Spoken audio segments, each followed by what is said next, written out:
Hey, test. There we go. Yep, I can watch the reaction farm.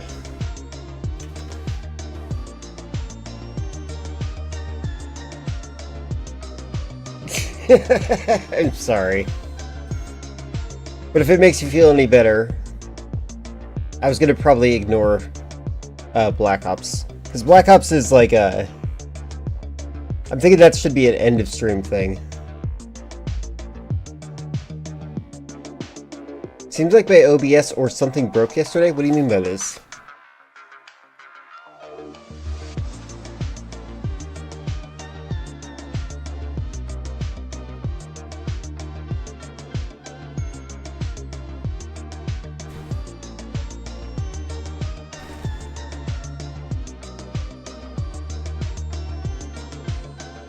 Tired of COD? I like Call of Duty.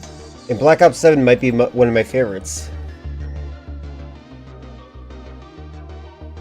Also, I was shocked to see that you were even awake, Chris.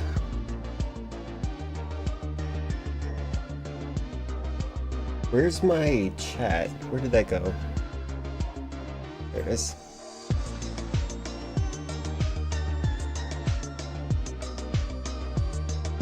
Typically react to YouTube, but what about the most insane house listings? I wouldn't be against that. I think, I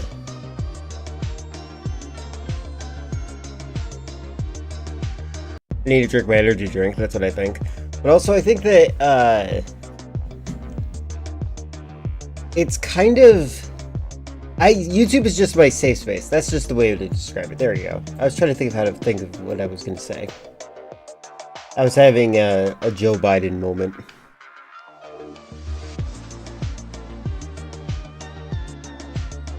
We need free Raven software from the Call of Duty mines. Actually, I was there, I was actually lurking. I was especially paying attention around the point that he was talking about, how he spent like over $100 on Metal Gear Solid Delta for a game that he plays one time and it hasn't played again, and it wasn't challenging. Then you shot him up. You're very mean.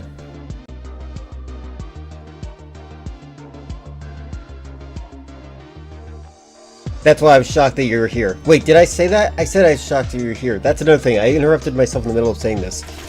Oh my god. I'm actually fine with looking at insane house listings. I'm not against that. Let me look at the Discord. Sorry, I was like, I had a really crazy dream that I actually wanted to see the resolution of. The dream was that I was living next to some rednecks who decided to take it upon themselves to start shooting like my cats with their guns. And I decided to act really friendly with them just so that they would lower their guards so that I could have a clean shot in the back of their heads. So is he still streaming when I fell asleep between matches? Did you forget about that conversation? You were a part of that conversation.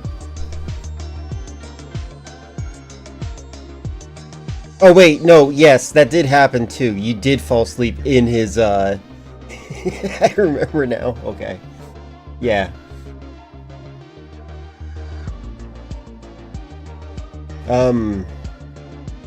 Anyway, what am I looking for? It's inside the Discord server, inside Reaction Farm. What is the newest recent thing that looks interesting? Oh yeah, Analyzing Evil. You know, I think Baron might be a viewer of Analyzing Evil. And by saying this, I'm tempted to wait for Baron if Baron's gonna show up.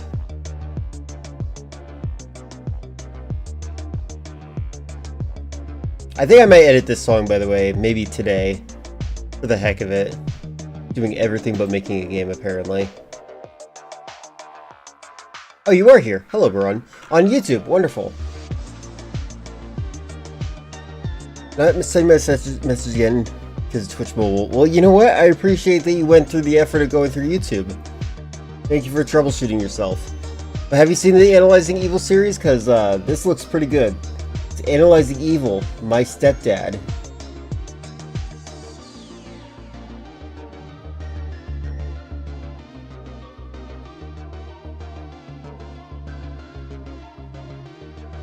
We actually watched this. Wait, are you? When you say forklift video, are you talking about the? Are you talking about the German safe forklift video?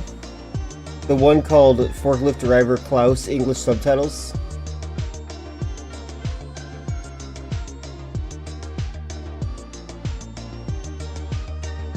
The Analyzing Evil series is good, pretty good. Basically, the most autistic man on the internet talks about evil in fiction and their motives. What do I think my dream meant? It meant that I was playing a lot of Call of Duty, and I felt like it was as easy as real life. Okay, well, I have some tragedy for you, friendly friend. We have seen it, and I'm pretty sure you were in the chat when that was going on. Yes, it means that I'm gay. There you go. Alright, let's check this out real quick. This is a 7-minute video, so why not start off with a 7-minute video, right? Boop.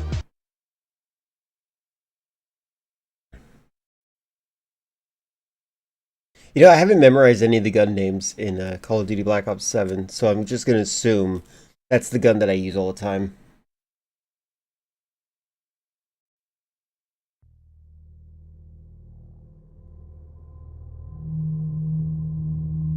Hello everyone, Hi. and welcome to the 420th episode of Analyzing Evil, featuring my stepfather, Ron, an inhuman sociopathic imposter. Ronald rules over our household with an iron fist and an empty soul. A man so ruthless, so devoid of any redeemable traits, that it makes me sick, simply uttering his name.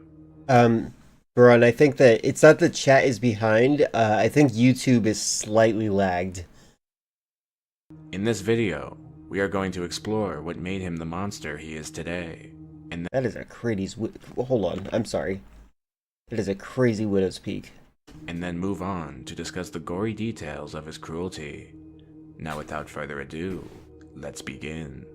Very little is known of Ronald's origins, and though I have theorized he came from the deepest pits of hell, this is just a theory. And you know that cadence that you're talking about, the speaking pattern?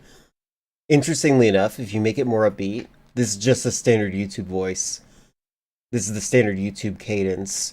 The only difference is that he's not upbeat when he says it. Holds no real weight. Therefore, I will try to paint a picture with the little information I have. Ron was born into a middle-class family, and his parents divorced when he was in middle school. He too had a stepfather, who much like Ron, most likely victimized him in a similar way to what I am currently experiencing. Although Ron says he views his stepdad as a true father and loves him dearly, this would not explain why Ron is such an asshole, so it must be cope. Ron was the captain of the varsity football team in high school, a fact that he is very proud of to this day, despite me telling him several times that intellectual pursuits are far more valuable than such brutish valor. When I mention this to him, he hurls hateful slurs towards me, such as dork or Poindexter, followed by a chuckle and a pat on the back, as if he was just joking. But there is never an excuse to belittle and physically assault someone over such trivial matters such as pride or ego. This is one of the many examples. This guy almost sounds like he's making fun of Boone. Of Ron being a sociopath, but I digress. As my mother told me, she met Ron about 3 months after my father got lost while going to get milk at the store. While I tried to reassure my mother that he was surely coming back soon, her feeble womanoid mind was easily manipulated by Ron's sinister mind games. He forced her to fall in love with him and have sex with him very loudly on the other side of my bedroom wall, which gave me very confusing erections, which I'm sure was his evil endgame all along. My mother... That's pretty horrifying. Okay, okay, now I'm beginning to think that his stepfather is evil. Has told me that Ron just wants me to like him and that he's trying his best to be a good stepdad, but she doesn't see what goes on while she's not around.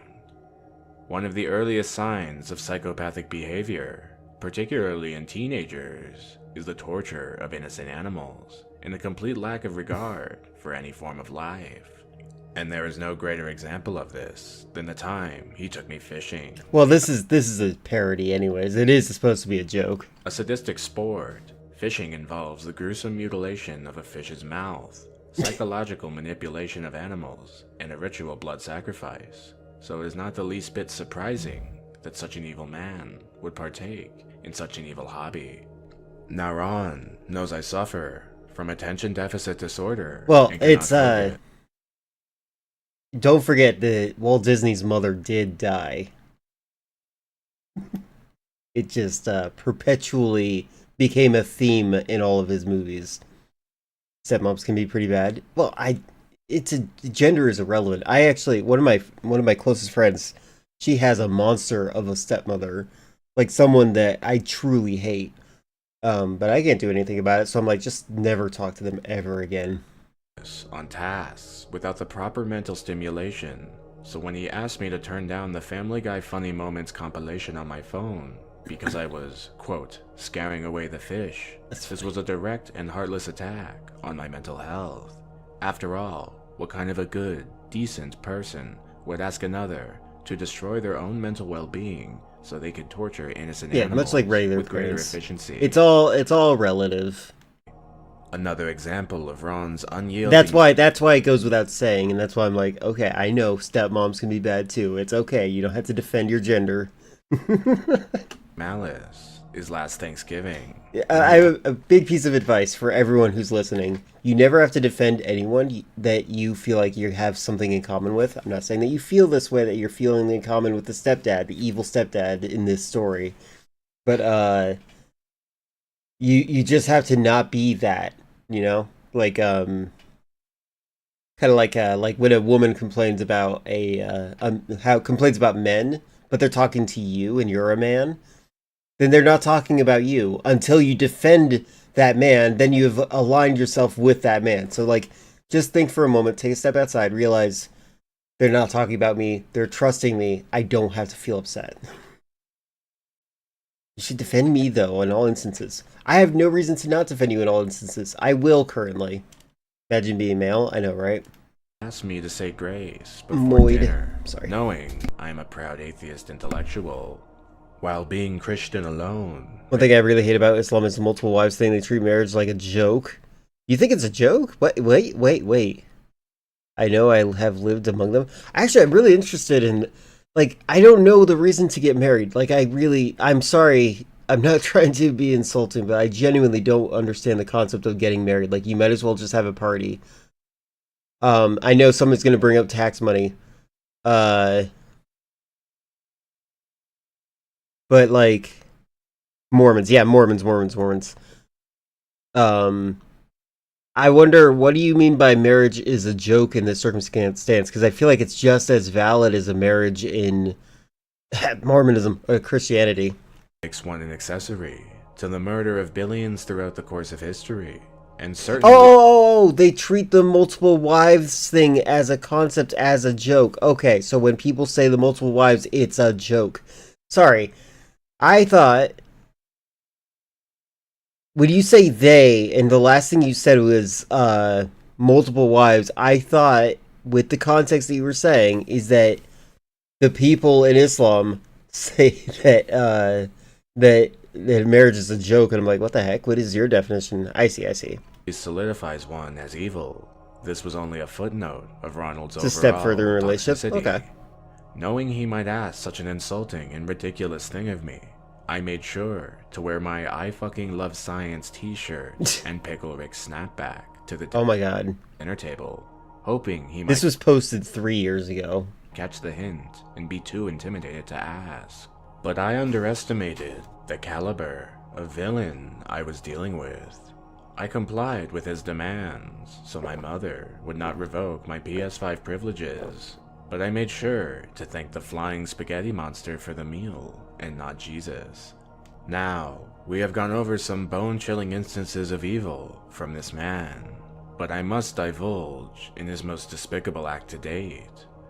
Ronald's aforementioned stepfather, who he claimed to have loved dearly, passed away last week. The cat just bolted across my Upon hearing room. this news, he attempted to emotionally manipulate my poor mother with a display of crocodile tears, all to gain sympathy, something I could not sit there and abide by. Okay. This was truly the final straw that This is actually an accurate depiction of how psychopaths see people that are crying. A lot of them just see it as emotional manipulation. You've argued with Islamic people about it. It's stupid. Okay, so I'm gonna be blunt here and say that I'm not.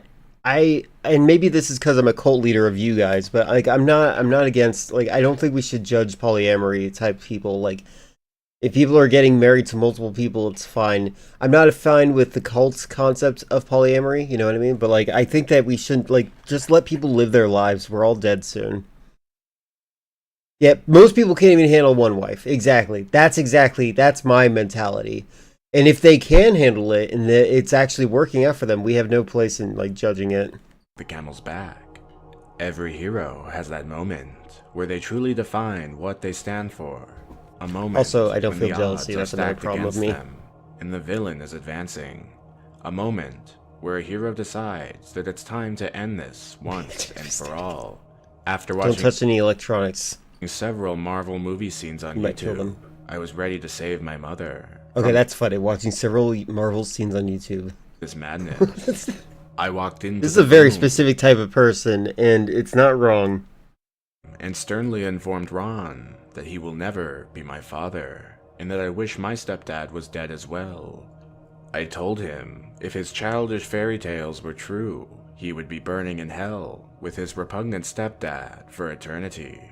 Then, as a final blow, I handed him a printout meme I made, depicting myself as a Chad and him as a Soy Jack. That works. After looking shocked Okay, he laughed at himself. I want to hear that again. as a Chad and him as a Soy Jack. After looking I would have edited that. shocked at my massive W for a few seconds, he then started bawling his eyes out, doubling down on his twisted, emotional appeal and gaslighting, and in return, my deluded mother proceeded to beat the shit out of me and ground me from my PS5 for 6 months. Ronald has not been able to look me in the eye since that fateful day, so I think a new alpha has been established in the household. And now, at the end of the day, who was Ronald? He was a man who pretended to be my real father, whilst acting like a total butthole. A man who took out his small-brained anger on me and manipulated my mom into becoming a total B-word. A man he's so willing to say everything else. who loves to torture and abuse anything smaller than him for literally no reason. Born with no soul and an inflated sense of pride, Ron laid waste to my family, and in the end, clearly got what he deserved for his many crimes. Thank you for watching this episode That's of pretty funny. Analyzing Evil. Next week, we will be doing my most requested video to date, featuring Taylor, a Stacy at my school, who decided that dating a Chad with perfect genetics was better than dating a skinny nice guy gamer who would show her respect. And an even Okay, that was a convoluted, confusing message at the end. shout out to Colas, who is the GOAT, no cap, for letting me be on his superstar channel and maybe gain some subscribers of my own. Make sure to subscribe, and as always, I'll be seeing you soon.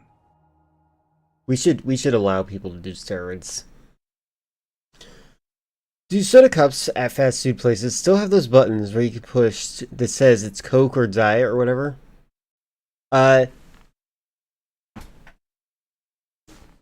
Yes. Yes, they do. I bought pizza recently. From a local pizza place. You have a video? Sure, let's see what it is. Yes, we answered that pretty quick. Have you heard of the most mysterious song on the internet? I don't think so. The song that I've heard of, though, that's in Calzando, has stuck in my head recently. Alright. Feel free to share it, Baron.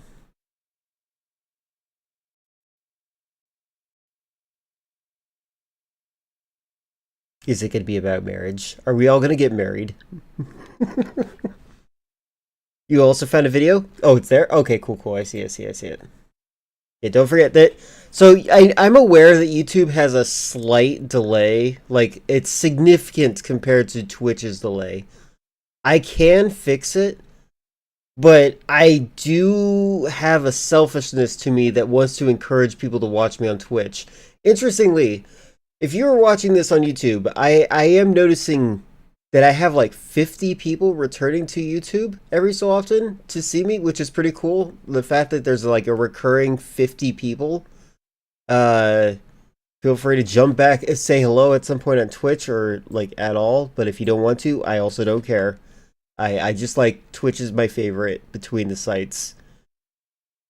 Okay, worst game ever. We're deleting the tracker link real quick. There we go.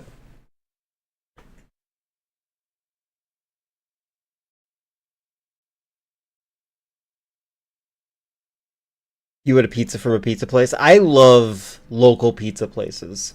This one was in the city, though. The city that's near me. It's not Albany. I'll give you guys that clue. It's very good.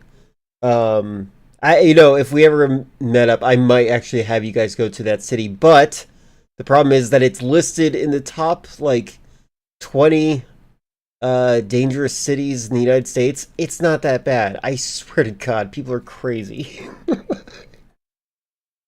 Like, I don't know what makes it dangerous. The fact that you're being stupid out there or just like the locals on locals. Because like they're not, there's like, it's like if you have beef with each other, that's where the problem is. Gonna watch on YouTube till Twitch fixes itself? Understandable.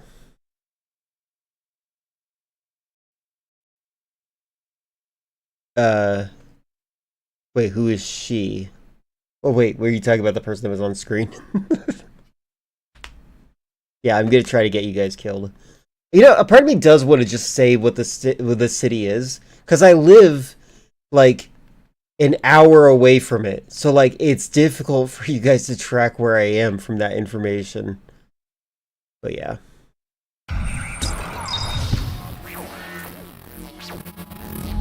It's the 90s, and not worst game ever. Worst ever game.com. I see. Video games anywhere you go. So you tell your mom, hey! I don't think that's not horny posting. What you're posting is that would be that if you were doing more than like what Pepe Le Pew would do. You were starstruck posting. You are heart eyes emoji posting. You're not let's just compare you to Jockstrap or Gilgameshi or whatever their names have been in the past. Necro. Right? Sorry, I just wanted to make sure that's clear. Nah, I can't think of how to fix this. Oh wait, you're mobile. Never mind. I want a Game Boy. And she goes, no. So, what do you get instead? Probably a Tiger Electronic handheld LCD game. They were nowhere near the same league as a Game Boy. Shut up. Or even Sega Game Gear for that matter. But to a parent who desperately wanted to quiet their kid, they were the perfect alternative. I love these Tiger Electronic games. These are so cool. Why? Well, it wasn't because they were good. Did you guys have one? I had this one specifically. Notice how Kano's face looks? It also becomes a mask. It was because they were cheap. They were shallow gameplay experiences. When you played one, you felt like someone scammed you. Tiger released handfuls of these things using any popular franchise from sports to movies and even MC Hammer. But what caused young Shane particular offense was when they took popular video games I knew and loved and turned them into this. Bring this to the schoolyard and the other kids would set fire to it. Hey, I will beat you up. Other kids like these things. After they beat you up. Then in 1995, Tiger released the R-Zone system, an attempt... Wasn't Noob Saibot actually Kano in Mortal Kombat 3? Yep, because there were no ninjas in Mortal Kombat 3 until Ultimate Mortal Kombat 3 was later made. To ride the hype of the surefire success that would be the Nintendo Virtual Boy. Yeah, people that, the battery lasts so long on these things. I still, oh my god. 1, 2, 3. In Albany, we root for Oh, okay, Albany. I don't. By the way, I live further from Albany than I do the than I do the city that I was talking about. Why didn't they have ninjas in Mortal Kombat 3? I think they were trying to create a new identity. I agree. It's weird that they didn't have ninjas in 3. Sub-Zero the mascot. Actually, Sub-Zero and Scorpion were the mascots, but they were like they were the ninjas that represented John Tobias and Ed Boon. John Tobias eventually left because he was worried the franchise was going to fail. He's like, I'm just going to take my money and go. John Tobias was the lead artist. He left around the failure of Mortal Kombat Sub-Zeros and Special Forces. And then Boon stuck with it and brought the series back up. Even though John Tobias was a strong artistic lead. Yes, well, it's Scorpion and Sub-Zero, but when John Tobias left, it primarily became Scorpion. They had Sub-Zero in Mortal Kombat 3, but they didn't have a mask. Yeah, that's true, he didn't have a mask, yeah. He had this scar on his face. We should probably look into the history of Mortal Kombat 3. That would probably be interesting. It took their LCD game format that we knew and hated and introduced cartridges, switching out the screen for each different game. The best part is you strapped it to your face. Can we place the R-Zone over the camera right now? Yeah, right there. Bring it down. Are we going to pretend the VR doesn't exist 6 years ago? There you go. See this? This was not a game! They later made it. Come on, you're being too mean. Handheld version of the R-Zone, but the games were still awful, and they still played like this. Okay, I'm getting ahead. Get rid of it. Ugh. Nobody liked the R-Zone, which was a blow to Tiger's already not-so-great name. Oh, they were down. Tiger's not so great name. Tiger was really popular. What the heck? They were far from being out. What's my opinion on Mortal Kombat 1, the newest one? I haven't played it. I want to play it. My immediate opinion, though, is that I'm really anti have it being forced to fight as two people at the same time. I like one-on-one. Like, I like the 2-on-2 if it's like a special arrangement between the players. Being forced to do 2-on-2 is dumb to me. Took one more shot at making their own video game console, and in 1997, 8 years into the Game Boy's domination of the handheld gaming market, Tiger released their most ambitious project yet.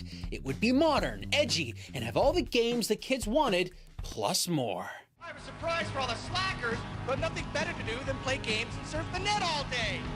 GameCom! Okay, that just sounds like the intro of a System of a Down song. You heard him right, Sugar, slackers. specifically. Today we're talking about the Tiger GameCom. It's surf. Should reset the universe again in Mortal Kombat 2 just to mess with people. That would be really funny, actually. Like, unironically, if they did that as a self-aware thing, that'd be great. The net, it had a touchscreen. Its game spoke. Let's see Nintendo do that. And then the games? And it plays more games than you idiots have brain cells! Oh, don't worry, we'll get to that. But first, we have to discuss this console's name. It's spelled Game.com, tapping into the mystique of the web and positioning the device as a slick, high-tech marvel. But the dot is silent. It's called Gamecom, and don't you forget it. Gamecom active. With a name like that, you'd think you were bringing home an internet-capable device. Well, guess again. That is true. It does imply that it's part of a communications network. I like the name. Gamecom console was $69.99, but to get online, you had to double that money to throw in the mandatory modem and internet cartridge, not to mention subscribing to a compatible internet service provider. You know, a thing very few people had back in the mid-90s. Yeah, but that's, whose fault is that? That sounds like more like the United States' fault. Wasn't even capable of loading any images or graphics. All of this just to read and send emails. That's totally... They brought back Mortal Kombat with Mortal Kombat 9, strong with Mortal Kombat X, and Mortal Kombat 11, kind of dropped it again in Mortal Kombat 1. I can see that. What gamers were after. But included in the Gamecom for no extra money were cool features the Game Boy didn't offer, like a phone book. By the way, I think Chris, the reason that they did that, the infinite number of timeline thing, I think that was their effort to maintain, like, because like a lot of people were upset with Liu Kang's death in Deadly Alliance, which was weird, honestly, because like who plays Liu Kang? uh, but I think that they just wanted to make sure everyone was alive so that everyone was happy. A calendar, calculator, and a built-in solitaire game. Ooh. This is sounding like an office assistant, not a game console. So far, this is more geared towards business folks and not high schoolers. Probably why they threw in the whole touchscreen angle. Begs to be touched. The one who dies with the most What are we toys looking at here? wins. Oh, wait. Look at this amazing demonstration. Is he gets us Jesus? I want to feel more beautiful. You've got to learn to get more pleasure out of this game. You'll get more pleasure out of this. This just in. You don't want to be less. You've got to learn to get more pleasure out of this. Imagine being hired for just that More short scene. pleasure out of this.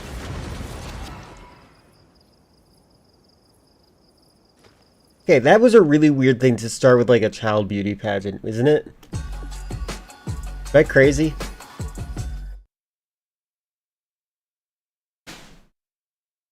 You were Liu Kang main? Didn't mind him dying both times.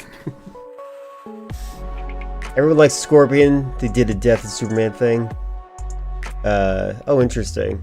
I'm gonna skip this. This is dumb ad. I personally, I'm a big fan of Scorpion. Cause like, I feel like his combos are always pretty consistently good. I did not like playing as Sub-Zero in like Scorpion. To me, the way he plays is very effective. And then Sub-Zero became a tank, and I'm like, oh man, now it doesn't feel as balanced anymore. But that's because John Tobias left. Sorry. Yeah, from what I can tell, the game before Mortal Kombat 9, they literally and killed literally the entire cast of the franchise, didn't know what to do. Okay, and what did you guys see? Hold on. They killed Liu Kang because he's too prim and proper and unpopular, wasn't he? He was I remember people being upset with Liu Kang's death, weirdly enough. Liu Kang is Raiden? I'm pretty sure Liu Kang is, yeah, Fire God Liu Kang. That we need to watch all the series. Well, that sure is a line someone wrote in a commercial aimed at minors. Sure. Scorpion in Mortal Kombat 1 is weird. He's not even Scorpion, we know. I have not been paying attention to the story. In 1997, it seemed really cool that Gamecom had a 3.5-inch touchscreen and stylus, but it doesn't get you anywhere. The majority of games don't even use it in any significant way. It's mostly important for the built-in apps like the phone book and Solitaire. The face buttons are fine, but the floating... By the way, this thing looked amazing. I would love to have it. Shield D- Oh wait, never mind. Immediately just saw the D-pad. Anytime I see a D-pad like this, it's horrible. That thing, that's gotta go. It feels soft and unresponsive, removing all feeling of control. Then there's the... But there's no need for it to go off the rails and say no, nothing has any stakes anymore. Yeah, stakes are important. Like the one, if you are ever going to make a story for anything, any type of story, I don't care if it's a rom-com, I don't care if it's a family-friendly movie, the one thing you never get rid of is the stakes. I'm looking at you, Lucky Star. I don't know. The Lucky Star is like the most boring anime I can think of right now. So adding to Filler's idea, she said to reboot it again. Said that Liu Kang became Raiden. In the reboot, Shang Tsung would be Raiden. Oh, it should be Raiden. Oh my god. I'm getting confused. We should just play it all. Yeah, that was a terrible D-pad. In Mortal Kombat 1, Scorpion is actually one of Sub-Zero's brothers. What? If you know what that means. No, okay, that last part made me especially confused. Now I really don't know if I know what you mean. Now we all know that if anyone dies in Mortal Kombat, they'll be back in the next game. Great. Yeah, Lucky Star sucks. I don't understand why people enjoy slice of life anime. Yeah, slice of life anime, truly no interest in it.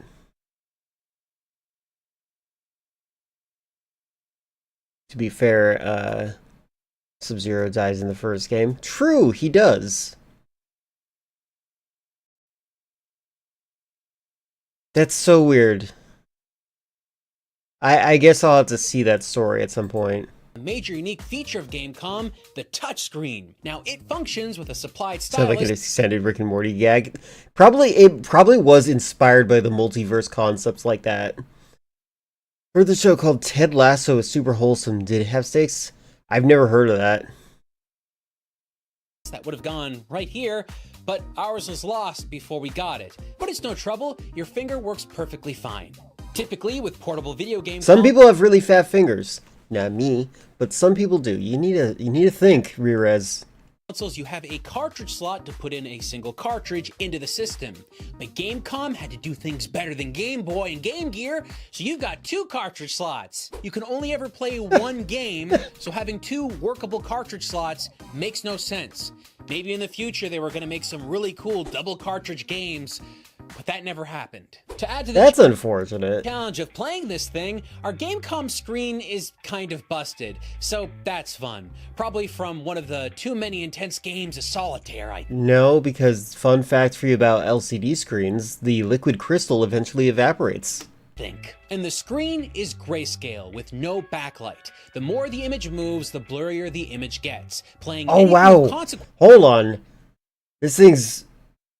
Okay. He's insulting it. And I get it. But like, I didn't expect this frame rate. on this is a nightmare. Lay those bloodshot eyes on these babies! Everybody just relax. I don't need to be reminded that the Game Boy Yeah, double also cartridge games would have been really interesting. didn't have a backlit screen. I remember very well needing to buy custom lighting accessories to play my games in not perfectly lit situations. Okay, anybody who gets an analog stick for their Game Boy is a psycho. But the Game Boy came out in 1989. It was the best they could do at the time while keeping the price down. What is the Gamecom's Yeah, it was excuse? so oddly smooth. They had More frames than we get in Call of Duty Black Ops 7. 8 years to figure out a cost-effective solution and improve. Okay, so hold on, real quick. Sorry, I'm sorry I keep pausing it. Fair use, I guess. Just to be clear about the Game Boy not having a backlight, I felt like it was fine until the Game Boy Advance. The Game Boy Advance SP answered it, but the Game Boy Advance was super bad with its backlight. I don't know what they did. It was like they changed the glass that it came in, but like it like did not allow light in as much as the Game Boy Color or the Game Boy Standard. Yeah, the Game Boy Advance is terrible. Yeah, I'm not sure if this guy's argument works here either. This this feels like nitpicking again. But this is 6 years ago. He's probably clearly just like, this is, I don't know, he might be just trying to fill the niche of the angry video game nerd just complaining about everything. I like this guy regardless. Like, he's not, it doesn't feel like he's just insulting the game because he wants to, but it feels like he's trying to find stuff. Yeah, I think they said something, honestly, making a Mortal Kombat game for a while and make another Injustice DC game. I think Injustice was leaked recently, wasn't it? That they're making a new Injustice now? Even worse, I played a messed up SD card in Notorious. Yeah, that's true. The loading times for like 90 seconds. And then he posted clickbait. excuse. They had 8 years You gotta go? Oh, bye, Weaslink. figure out a cost-effective solution and improve the screen, but they didn't. In 1997, this was just embarrassing. It's That looks amazing! What are they talking about? screen, but they didn't. In 1997, this was just embarrassing. What is he talking about? It's safe to say the one big selling feature of the game I feel like I need to buy one of these. was, well, the games. And it plays more games than you idiots have brain cells! Okay, how many games are That's there? great marketing. Let's insult the potential customers right from the get-go. You're insulting me? You know what? By the way, this is like he's like Tommy Tallarico on the good guy timeline. Yeah, I don't think that was bad for the time at all. I'm thinking about like what other games do we have back then, like on that are portable, and the battery probably lasts a lot longer than the Game Boy Color. It's like being called stupid. And it plays more games than you idiots have brain cells! I don't like the D-pad though. I do not like the D-pad. 100 billion. That's the number of brain cells in an average human. And it plays more games than you idiots have brain cells! Okay, let's be autistically fixated on the semantics. 20. Over the Gamecom's 3-year lifespan, they only released 20 games. How many does the PlayStation 4 have? I'm kidding, by the way. But this is important. The shooter who murdered my sweet little Daniel. Bye. 4 of those 20 games are ports of exclusive Tiger properties. Lights Out, Henry, and QuizWiz were all Tiger handhelds before being little hearts on the ads, to the exactly. GameCom. Then there's also Tiger Casino, which is a collection of casino minigames. We'll talk about that in a sec. These releases are filler, just to pad out the launch library of the GameCom. You want to hear about Daniel? I'm sorry. You can go sign the petition here, somewhere about Take Action or whatever. This is a promise, Sandy Hook promise. Oh, it's the Sandy Hook one. Got it. Either games of random chance or repeating the same boring thing over and over. By the way, the GameCom doesn't have video out or a properly lit screen, so to show you these games in the highest detail possible, we've recorded all of our footage using an emulator based on the same emulation and debug tools that developers working on GameCom would have used back in 1997. Now, you might see a visual hiccup every now and then, but you know what? It's way easier to look at this way than on a real GameCom screen. Lights Out was the pack-in game for many GameCom systems. The object of the game is to click the correct squares in the correct order to turn off all the lights on the board. Yes, it's as boring as it looks. Hey! That's a Resident Evil puzzle, you freak. Actually uses the touchscreen relatively well. Some people say this is the best game on the console. And that should set your expectations right about here. Tiger Casino, which uses a T-Rex as a mascot for some reason, is probably the most pointless game on the console. It's just a bunch of boring games you play with virtual money that have absolutely no stakes, since the money is not real.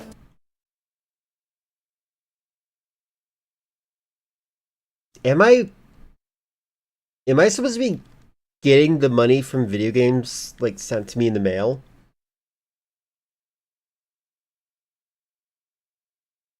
Yeah, it did have touchscreen, but, like, hold on. Am I crazy? Is money ever real in video games? That have absolutely no stakes, since the money is not real. Like, what is that?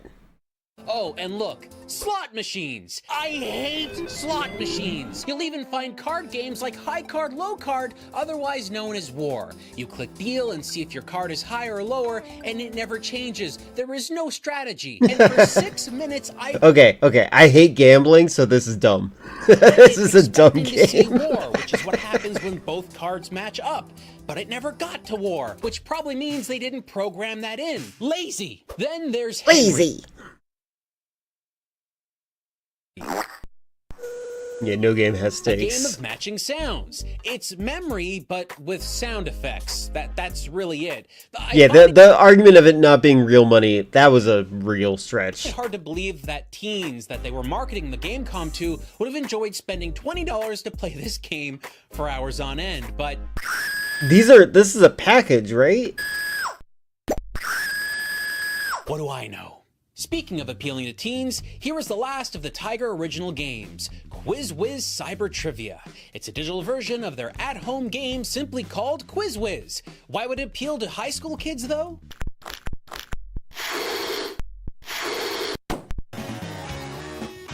That guy is cool. They tried to dress up a dry trivia game with a hip 90s dude that probably listened to Nirvana or something. Are you saying I'm a hip 90s dude? That guy looks just like me, but with a small nose.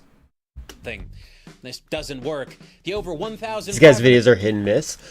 You know, I still like this video. He's still providing me entertainment. Does that make sense?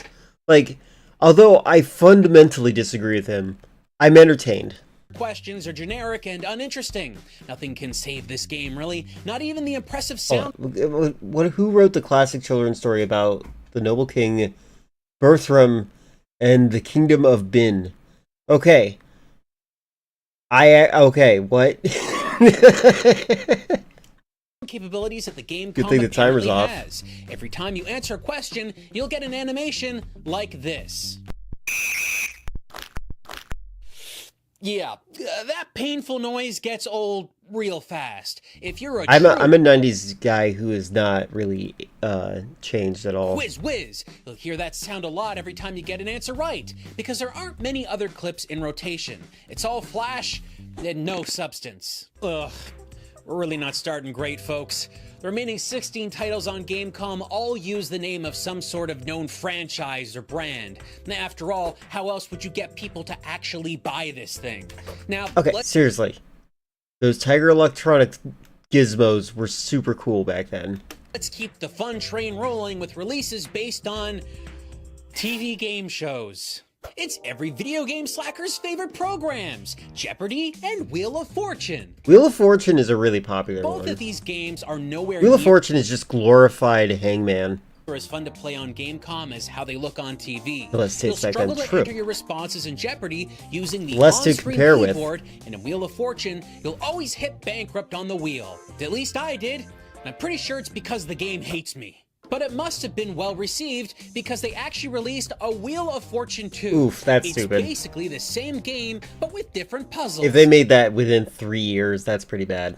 Literally the least amount of effort they could have put in it at all. Let's leave behind the glamorous world of TV game shows and move to board games.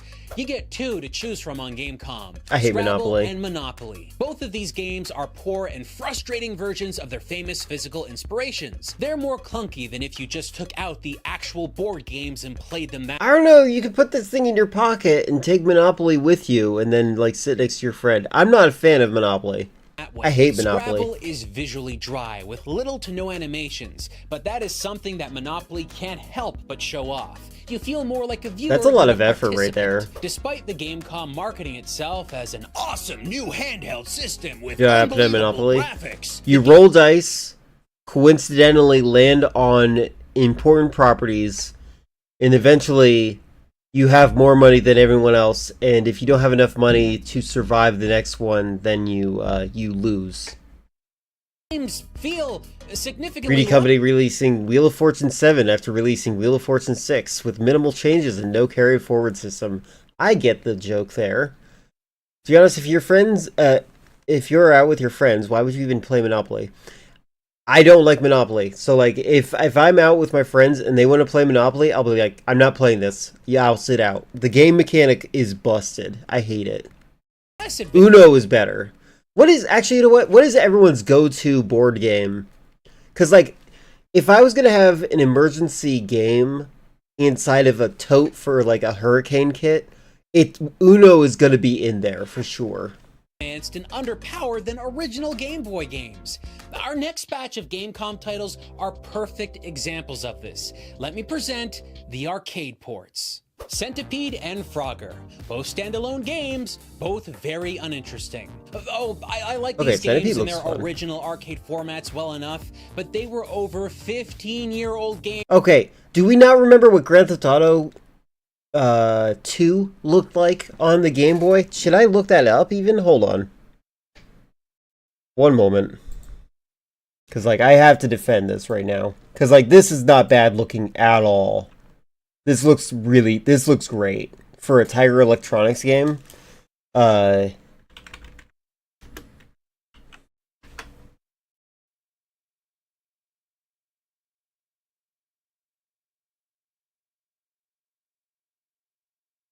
Okay, perfect.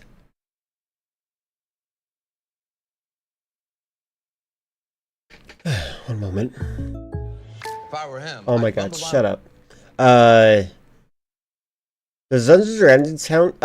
So imagine a game that you have to just immediately introduce to your friends. And also maybe two strangers. Can you easily describe Dungeons and Dragons to get the game running immediately? Like, that's why I like Uno. Uno is like, the rules are self-descriptive. They're self-evident. Your board game is good. Risk, it's the longest, most irritating board game I can torture people with. Risk is fun, though. So, I want to remind people, what? This is a game I had.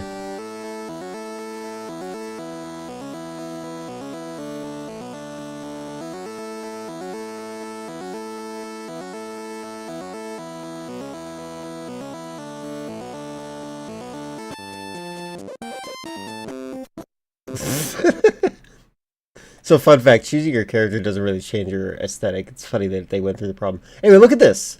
This is what the game looked like. I think it looks really nice.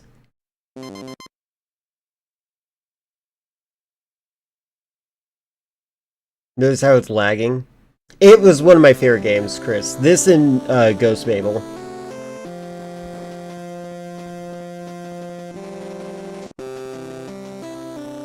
Dominoes. Dominoes is also another good one.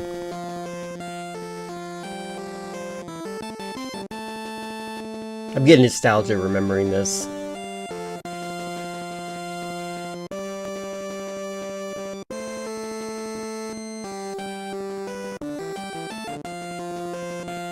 You didn't know about GTA till 3? I had a friend. I played Driver 2 as a kid, and then one of my friends wanted to play Driver 2, and I wanted to play GTA 2 because GTA 2 had look at that depth.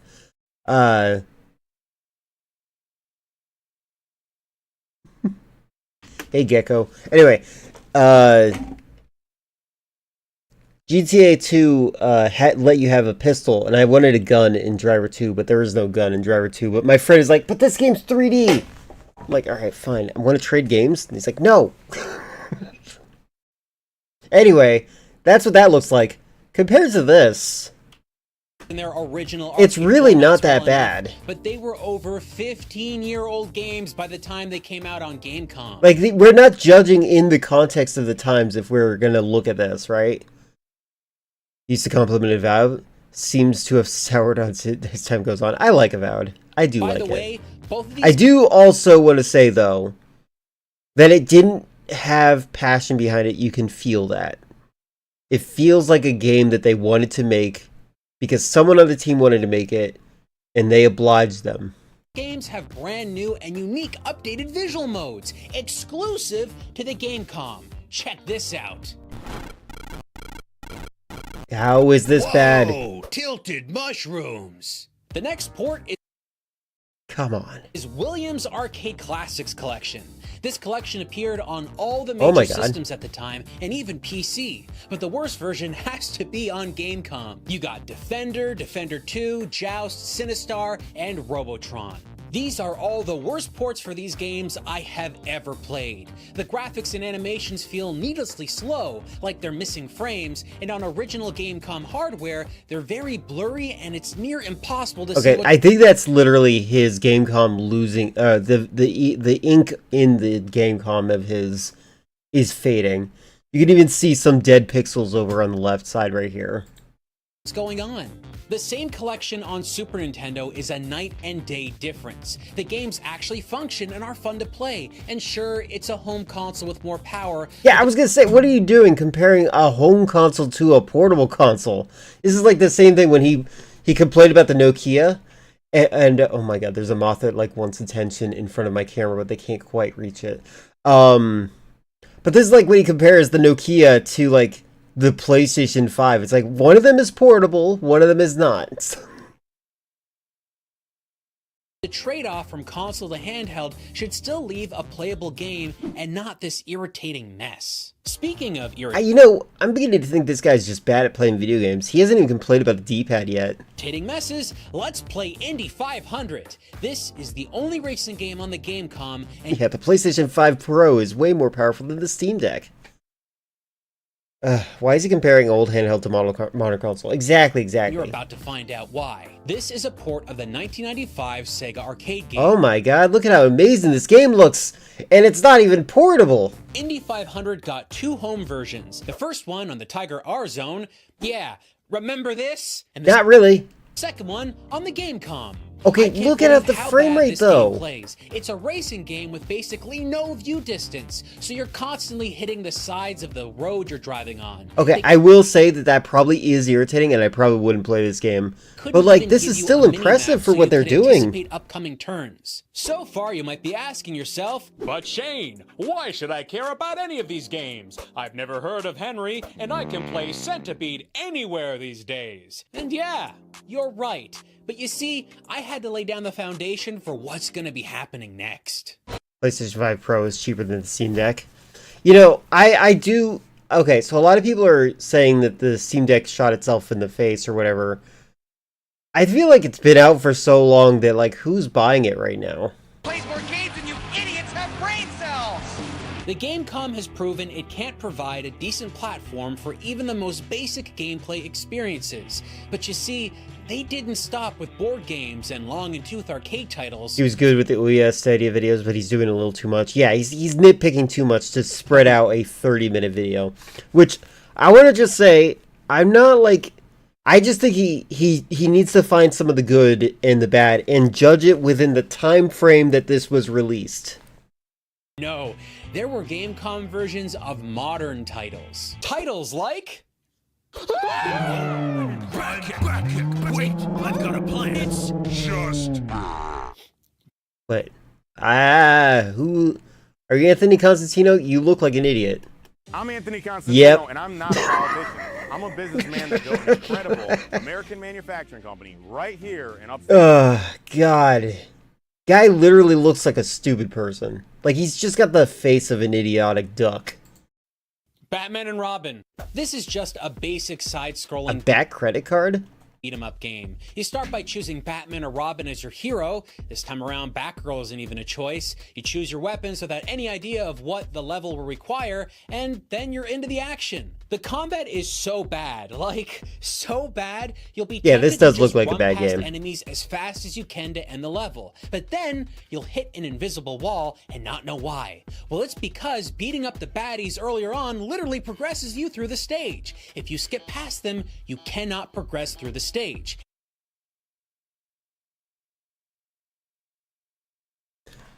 Has he ever played Double Dragon? And I really do want this to end, so I'll go back and fight. Wait, I can't go back?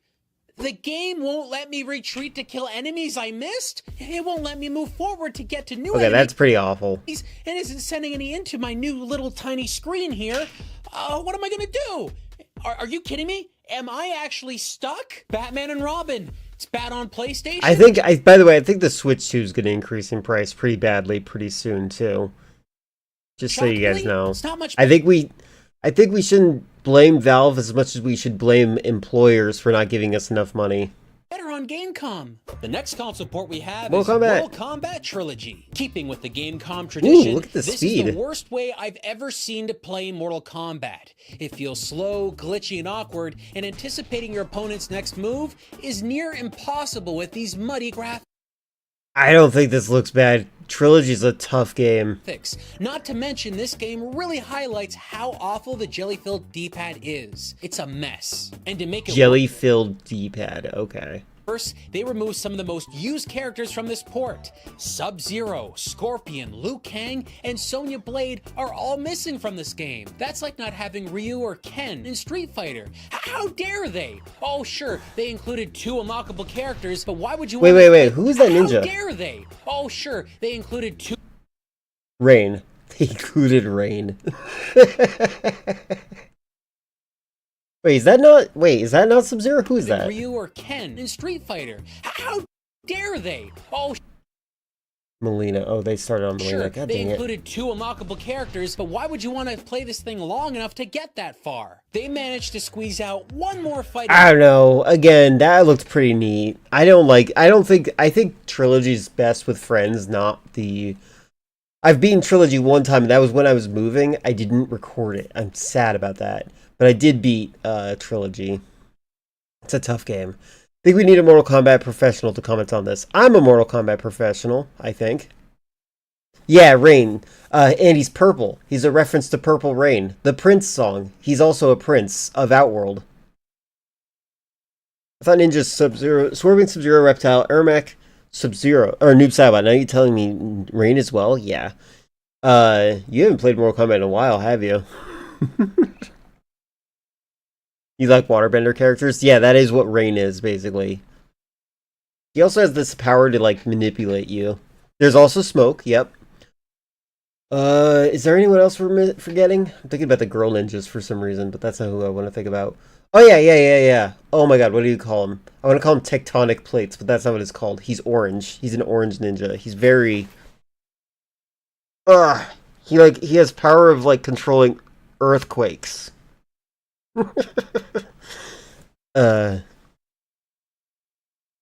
Because they can't get mobile to work. YouTube mobile. There's also Kenshi. You want to count Kenshi? I don't know if I want to count Kenshi. I think ninja means you cover your face. Game Fighters Mega Mix. It is, by the testimony of many a Saturn fan, one Again, you cannot compare console to portable. of the console's best fighting games. Back then, what was the handheld equivalent of a 3D game? There was none. It was 1998. There was no portable 3D. It's in full 3D. Gamecom is not capable of full 3D, so you get garbage like this Garbage! instead. How does it play? Well, it feels like a button-mashing frenzy trying desperately to land a hit. You'll just be flailing, hoping you accidentally win. By the way, this fighting game does look pretty bad because they don't do any frames of animation telegraphing the attack. Isn't even a single polygon close to what the original is like. Next is a movie tie-in game, The Lost World Takeda. Jurassic Park. I might not know that. I don't think they designed that logo right. I can't really read that. This is gonna be crap. Okay, man, come on. Isn't it?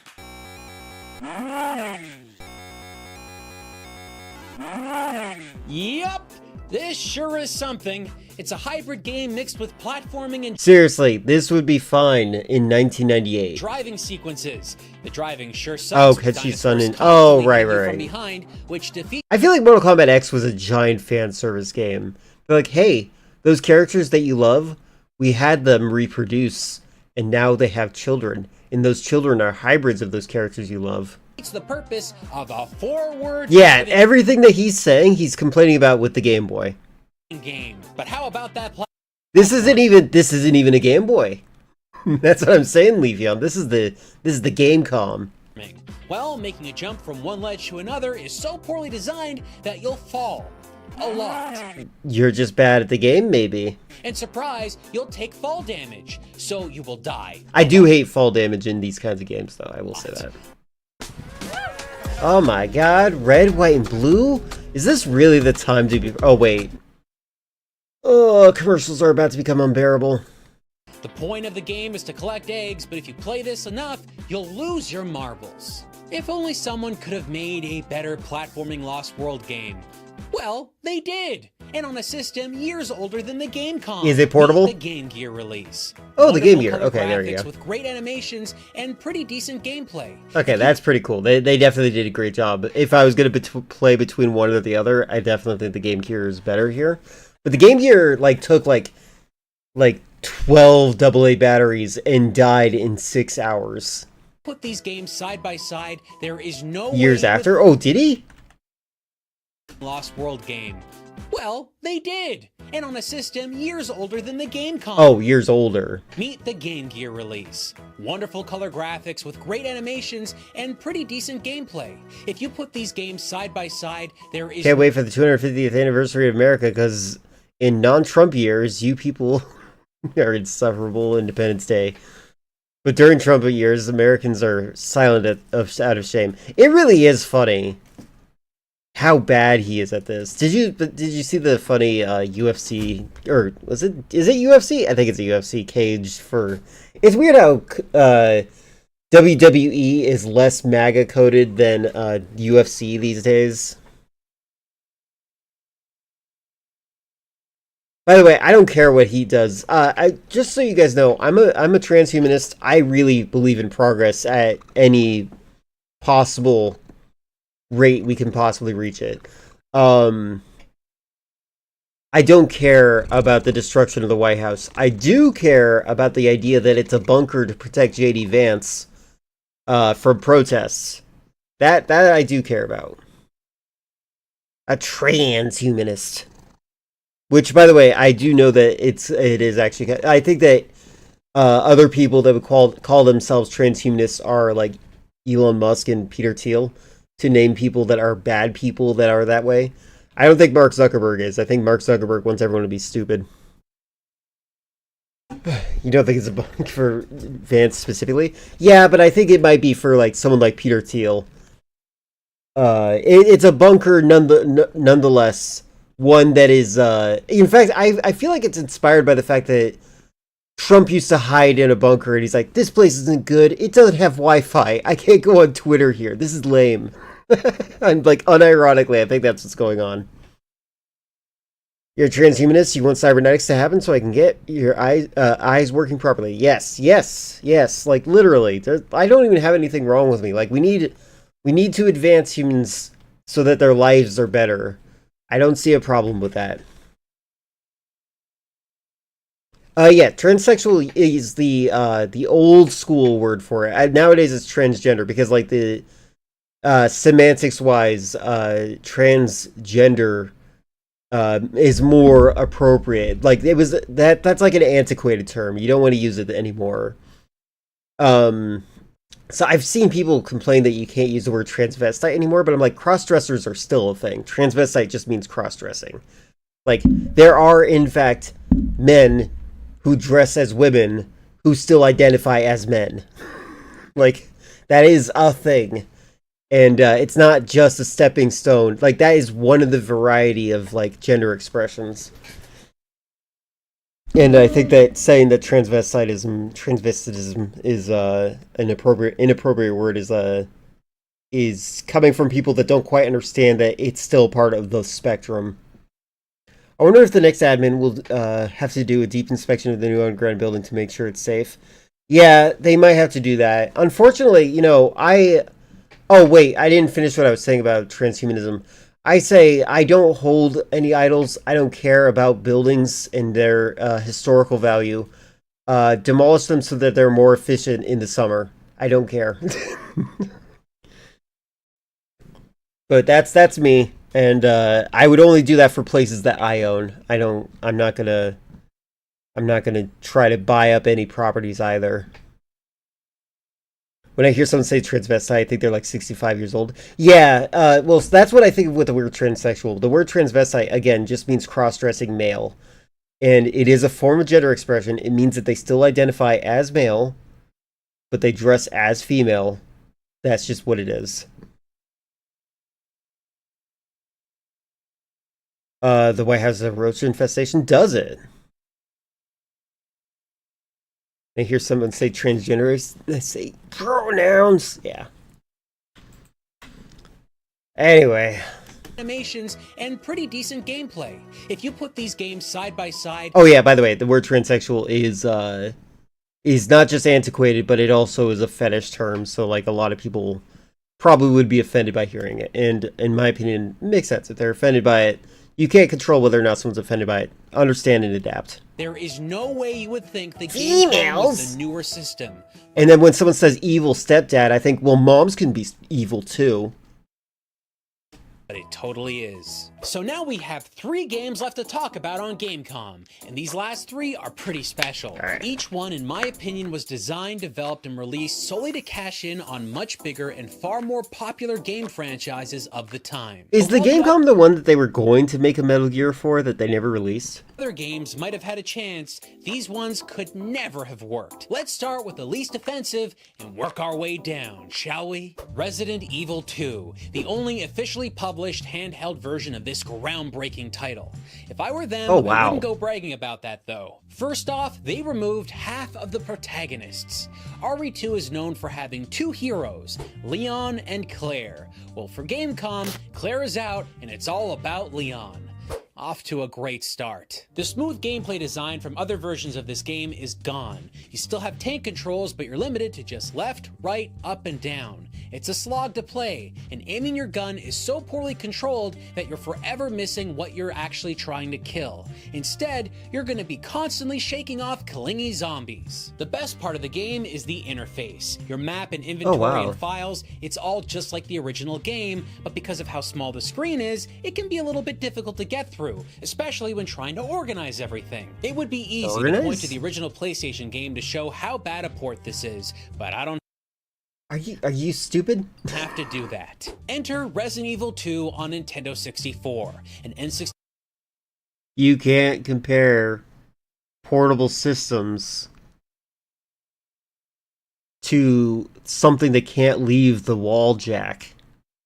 64 cartridge that had 1/10 the capacity of a single PlayStation disc, yet was still maybe I'll play this capable one of day. playing this full The game. Gamecom It version. had all the characters and full motion cutscenes. That was a technical marvel for the time. Resident Evil 2 on Gamecom is a technical disappointment.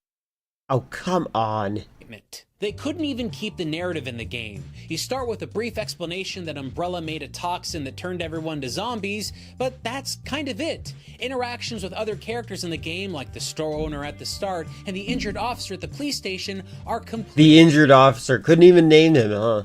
gone. The game doesn't tell you who you are or what you're doing in this city shooting zombies. You'll need to have played this somewhere else to actually have any idea what's going on. The gameplay doesn't There's barely a story in Resident Evil. Come on.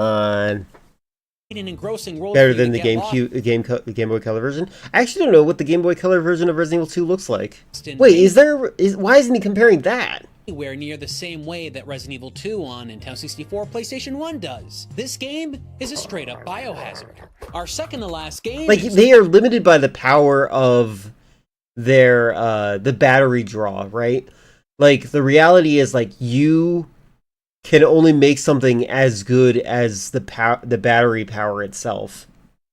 Duke Nukem 3D. This game was used heavily in Gamecom's marketing to highlight the Oh, right. The Game Boy. Right. I was thinking about Resident Evil 2 as a Game Boy Color version. those amazing speech capabilities. Ah, interrupted yourself with an ad. Injured officer. If this video wasn't 6 years old because it was written by AI. Yeah. Let's rock. Sure, it speaks, but so what? I didn't get this to have a conversation. I got it to play games. It plays more games than you idiots have brain cells! I feel like Why are playing you offended by this? I can think of so many more offensive things to say to him right now. these games is killing my brain cells. In Duke Nukem 3D on the Gamecom, you can't turn around. Let me say that again. You cannot turn in this game. You walk forward, step backwards, strafe to the left and right, but that's it. Oh, I'm weird. not kidding. The free-flowing movement you've come to expect from the original Duke Oh, come Nukem 3D on. You can't compare the original. is completely gone. There are tight corridors with turns that force you to go left and right when needed, and it's disorienting. Finding your way around levels is confusing because you always feel like you're going forward, even when you're not. Enemies come out of the darkness as if appearing from nothing. What made the original game This is like a dungeon crawler. This is fine. so good, in fact, what made any first-person shooter so good was that you could see an enemy from far away, giving you targets to shoot at even at a distance. This can't happen here because if you move just a few steps out of range, an enemy just doesn't show up. Now, Duke 3D is a first-person shooter, so of course, you've got weapons. I'm not sure why they did it, but now the weapons are harder to use. In any FPS game of the era, you just aim and fire. Usually firing is just, well, one Looks button. like it's auto But aim. the Gamecom folks thought, hey, why not make 3 buttons work as fire buttons? Oh, you heard that right. 2 of the face buttons slightly aim your weapon to the left and right and fire, while a 3rd button fires straight and true. You know why they did that? Because you can't turn in the game. Duke Nukem on Gamecom is so far removed from the original game that it's not even from This is fine. I think this would have been one of my favorite the games. same planet. And I don't want the excuse that handheld games need to Okay, come on, shut up. sacrifice for the smaller format. Game developers Show me your excuse. found multiple ways to get full experiences on portable systems. For example, Duke Nukem on Game Boy Color is one of them. The cover features the same cover art for Okay, the original now this Duke is a good Nukem 3D, comparison, but finally. The game inside is the 2D side-scrolling style of Duke Nukem 1 and 2. Knowing their limitations importing 3D games to the This is a different game. Game Boy, they instead It's a variety stream, so we can do whatever we want. and put him in a remake of the second game originally released on DOS. It was a genius way to get a modern IP on a handheld system. Now, for the final game on this miserable system, I present to you Sonic Jam. Oh, Sonic, my boy, what have they done to you? Well, right away, I noticed the game is missing from this collection. Sonic you go. Jam So on there's got it. Saturn includes all 3 Sorry. of Odd he never compares them handheld consoles to other Game Boy handhelds like Atari Lynx or Game Gear. Yeah. the original Sonic the Hedgehog games, and Sonic & Knuckles. The Gamecom version is missing the first Sonic game. Not I'm not gonna miss the first Sonic game. really a great start, but let's see how Sonic 2 plays. Oh, this is slow. Like crazy slow. You haven't shown any of the slowness. You just jumped in place. The one thing you need There to you get go. right in a port of Sonic the Hedgehog is the speed. He was going fast in the commercial, but what happened? Yeah, Sonic 2 is Tiger, objectively you the wouldn't best. have faked gameplay for an ad, would you? 'Cause I think you did. Without a doubt, this is the worst officially licensed Sonic game I have ever played. That's- The gameplay just sucks. Sonic can't even What does get up Sonic look like on Game Boy Color? Oh, right. this incline properly. It is a bad port, What so. is happening here? The music is also all wrong. I still see, like, if I had this game system, I did see at least 4 games that I'd be pretty happy to have. I'd want the arcade collection ones. The Duke Nukem one actually looks like it would be fun to me. Like, that looked like a good time. And then the, not the Jurassic Park one. The Mortal Kombat one was not that bad looking. And I don't know what the 4th one is. Maybe another arcade collection. So why they put it in Sonic 2? Oh, wait. Green Hill Zone? It's nostalgia! Playing tracks during the It has to wrong be in every levels. game. You can't pick up your rings after you get hurt. And sure, you I can think the implication is, like, that's his home place.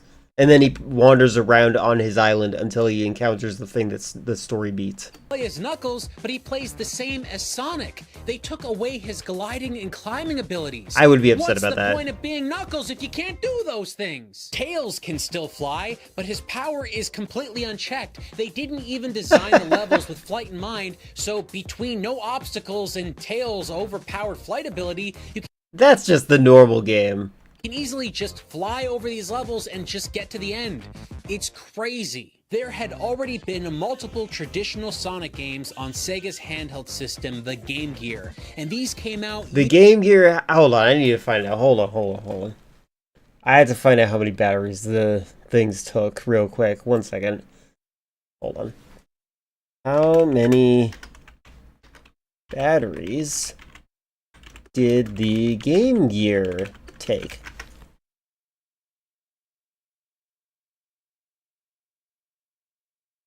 Six. How many batteries does the Gamecom take? 2. And how long did the batteries last in Game Gear? 3 to 5 hours. For 6 AA batteries. Years before the Gamecom. The Game Gear Sonic titles aren't Opinion on Sonic movies? I went in to make fun of them. I left realizing that they were very good kid movies. exactly like their Genesis siblings, but they're pretty solid nonetheless. They're fast, they're fun, and they get the job done. The Gamecom's inability to replicate the fun gameplay of the game They did not last 3 to 5 hours. An hour at most. See, yeah, no, that's what I'm saying. Gear just goes to show that Gamecom never really had a chance. And again, when putting these side by side, it's crazy to think that Sonic the Hedgehog on the Game Gear... This is, by the way, Eldergoth, who's in chat sometimes, had the Game Gear, but they also had the wall outlet, so they could just plug it into the wall and never use batteries. Which is cool, but it kind of destroys the purpose of it being a portable system, right? 7 years older than Sonic Jam on Gamecom. They should feel And the Game Gear costs 150, the Gamecom was 70. Yeah. ashamed. Tiger was That's completely reasonable. Like this device caught too many strays during Clearly this. not I just up to I disagree wholeheartedly with this entire review. expectations of the handheld game market in the late 90s. The hardware is cheap and filled with useless features. Those features were pretty cool. Okay, now, again, I want to point out, the one thing I would have totally agreed with is if he complained about the analog stick. This is, or this D-pad, whatever you want to call it. It's disgusting. Ugh. Tiger's original games on Your brother offer. broke the charger as a kid, so the batteries are the only option. You could probably get a new charger for it these days, just saying. It's probably not that expensive. I did say my opinion on the Sonic movies. I went in to make fun of them. I thought I was going to make fun of the Sonic movie, but then I realized that it was a very effective kids movie. I thought it was very good. The Sonic OVA is the best one. Were horrible, and the games ported to the system were even worse. I'm sure you can probably buy a replacement one Pathetic shadows online. of games from previous consoles. The Gamecom hung on for a few years, releasing a couple revisions of the hardware that were smaller and cheaper. One of the revisions... Cool! My god, look at that! It's smaller, and look at the D-pad! even added a lit screen, which arguably would make the console easier to play, but who cares? When the only games you could play were these, the Gamecom was officially not worth playing, and officially discontinued in 2000. So that's the Gamecom. If there's one silver lining to this story, it's that Gamecom can be a tale of caution for companies to follow. Come to market with solid hardware. Don't rely on... You think the internet saved the Sonic movie? Maybe. ...flimsy gimmicks, and above all else, games are king. Wherever you are, Stadia lets you play the latest game. They learned nothing. I firmly disagree with this. How do other people feel about it? You and fake an ad with that one commercial. The whole insult our teenagers. Oh my god, they're just repeating the video.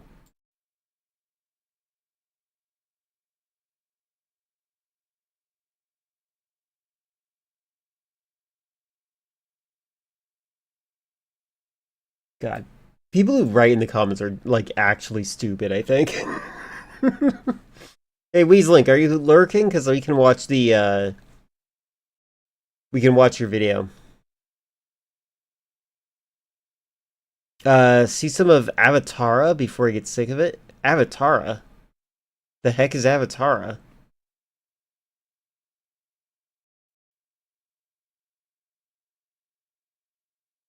I don't think, does adding people work for anything? I have Chatterino, which makes a notification sound effect whenever people tag me, but like, I don't think that does anything. Yeah, okay, let's check it out. Weezlink's not here, so we shall move on until they are back. Avatara. Getting rid of the Palantir link on it real quick. Boop.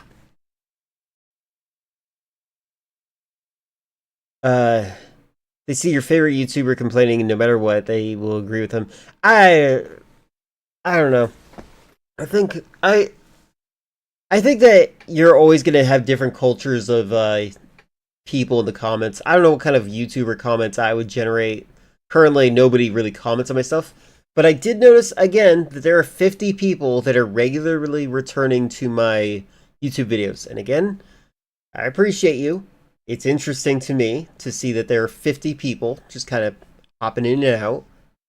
That's awesome. Would rather you go on to Twitch, your choice. But yeah, VODs are easy to manage. All right, let's see this.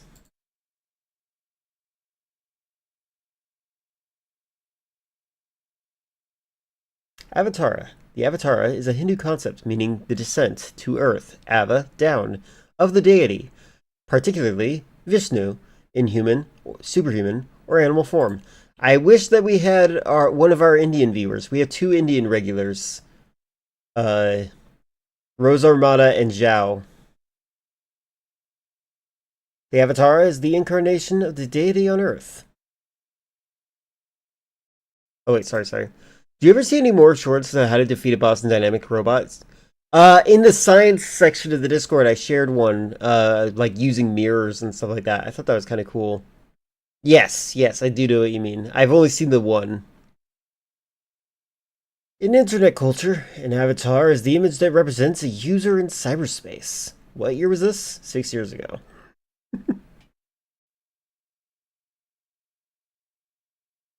So naturally, I am an expert in Hindu mythology because of you're playing Shin Megami Tensei. You don't need an Indian viewer today. Fair. There were 2 more shorts I found. I don't know if you were any more interested in them. I'm open to them. Because they actually were good advice. You know, one of the things I want to point out, there's a podcast that I actually do listen to, and it talks about, one of them is an episode where they talk about Hitler's favorite young adult novel that basically, it's like a glamorization of Hinduism and stuff like that. There's something really interesting about Nazis and their interest in black magic, and Hindu culture in general. And same thing for genetics. All of that, like, it explains so much of the boomer psychology.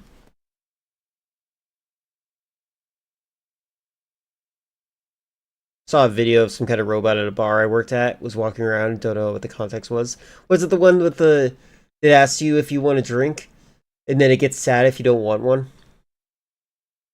That one's so cute. It's from China. I thought it was a cartoon.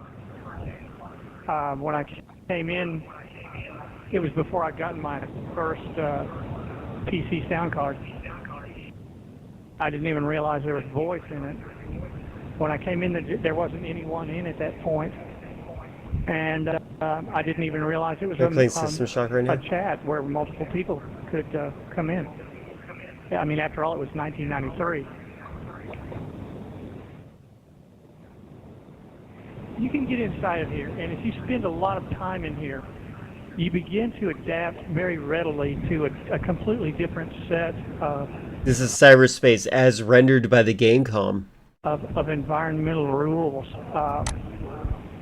And people actually, were dancing with it. That's to me, cute. it does become another reality, a second reality or a separate one. Thank you. I'll keep track of the order. Leave you on.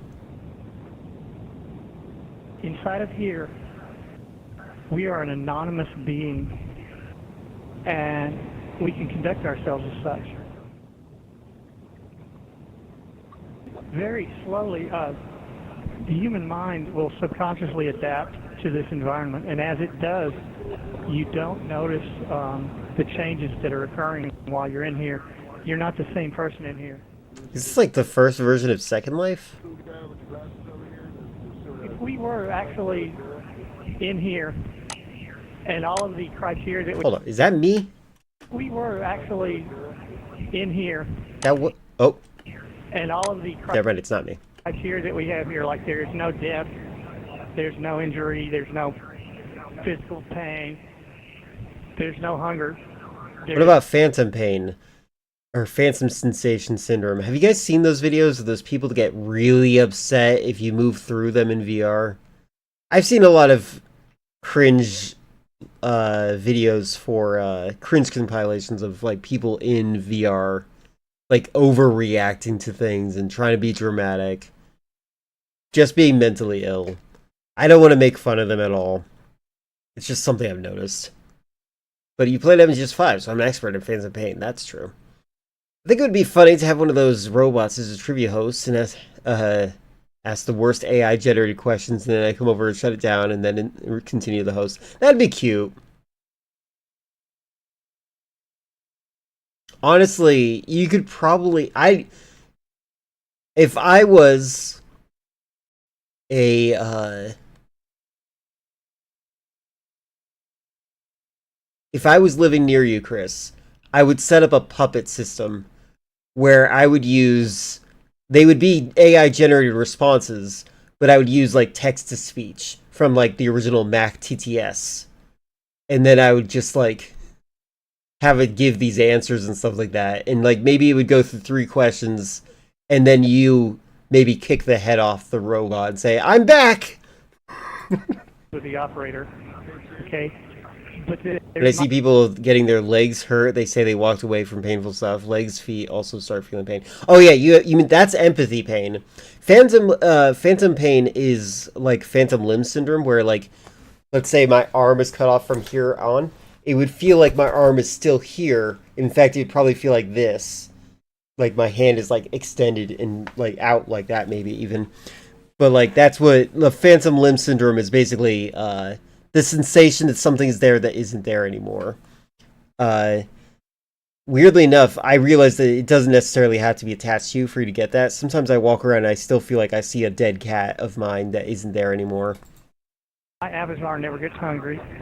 It doesn't need to breathe air. If all of these things were the reality and this was the so-called fantasy part that we live in, the physical part, we would have to completely abandon all of our ideas and come up with a whole new set of coping mechanisms. Did you post this because of my conversation about transhumanism? This right here to me seems like the conceptualization of what heaven would be like. It causes to exist in two worlds at the same time. You know what this feels like? This feels like cyberspace as envisioned by Aqua Teen Hunger Force. You have the real world, what we call the real world, and then you have this world. Like, I'm expecting Meatwad or Master Shake to just kind of appear. Time you spend in here, the yeah, System Shock 1, it definitely gives me that vibe too. The line gets blurred. I'd be pretty excited to invent something like The this. addiction, it's really, I mean, if you have an addictive personality and you want to put it somewhere where it's safe. Oh, you posted Come on ages in ago here. in February. Got You'll love it. it. Hey, Tantrum. They tell you if you have two real friends in your life, you're really lucky. I have so many of them here that I can't imagine my life without Traveler now. Traveler. There are qualities in many of these people that are admirable, and I refuse to do without Traveler because of it, because of the people. That's why we're here. And of course, my wife. Of course, I'm her biggest fan. So, but I get to admire her on and off. It's like early version of Second Life. This is very interesting. Yeah, this is like VR chat. What year is this from? Like you got some your idols here in the room right now, which is probably why I should ask some of these questions to Fast Eddie as well. Hold on a sec. Yeah, thanks for waiting there, Fast Eddie. You've probably been listening to all these questions and stuff. Just wondering if you had anything to add, perhaps your own first day that you discovered on Life Traveler, and if you had any impressions or dreams when you first approached this space. What's your personal story about it? I would love to have VR. I saw the program. Actually, you know what, Eldergoth, if you're lurking in the background, I just realized this is now that since your son's not home, this is your opportunity to try out VR yourself. On the site.com. I came in through that portal. A lot of people were coming in through MTV and NEC and some of the other larger corporate sponsors that have since left. Oh, this is from 2003? I'm not a great okay. typist, but So this is like RuneScape that's not quality. really the issue to me. The issue is the absolute and total sense of presence. When you come up to someone and their voice gets I like the louder, blinking. That's you very can tell cute. from their voice whether they're upset or not. You know this person, or you get to know this person, and you can tell when they're tired or when they're hungry or anxious. I'm really impressed by the mouth movements. I'm assuming the mouth movement is like based on like audio wave size. So there's something wrong in their voice. As far as But like it seems to be lip syncing too. That's really impressive. the ability in anything that I've ever seen, and I have looked at a lot of things, and this is a collective intellect. Every time a traveler, if you have your headphones on, you're going to learn something. We have had soccer games, we have had funerals, we have had weddings, we have had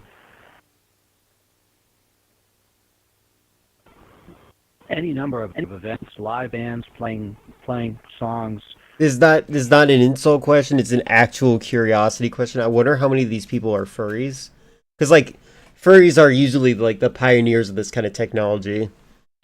Looking through that channel, talked about the whole defeating Boston Dynamics dogs. I noticed that they only ever post shorts. And some of it's made by generative AI slop. Yeah. I noticed that some of the things that they posted was like advice that you would get from an AI. But like, it's useful info still. He's got too old to be furries, I think. Do you not know that furries existed in the 80s?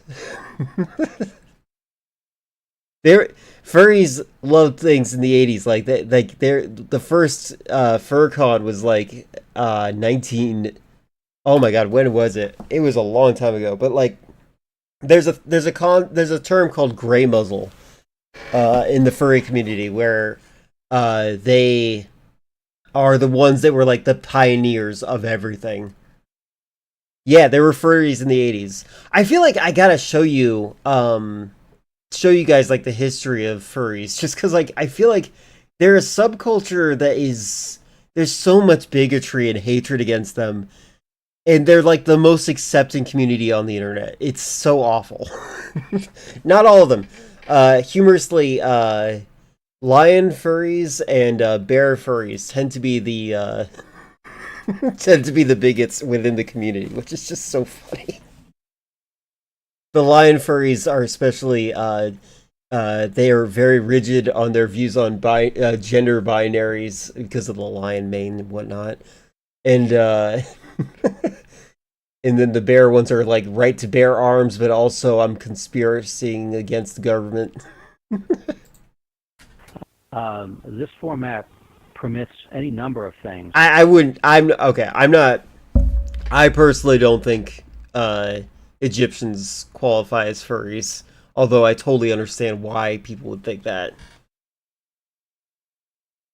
Nah, I think the concept of furries is more so it's a fandom based around the concept of like being particularly interested in anthropomorphic characters.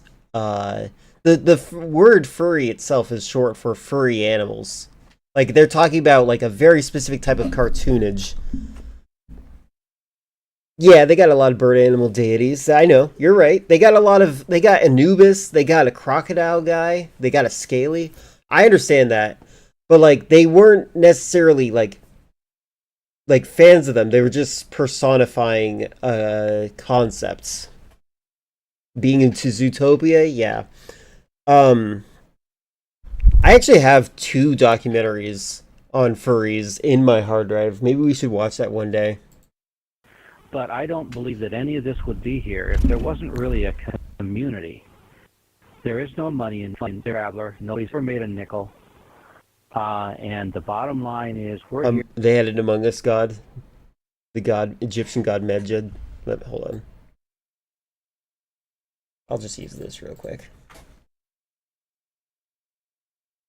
There you go. Amogus.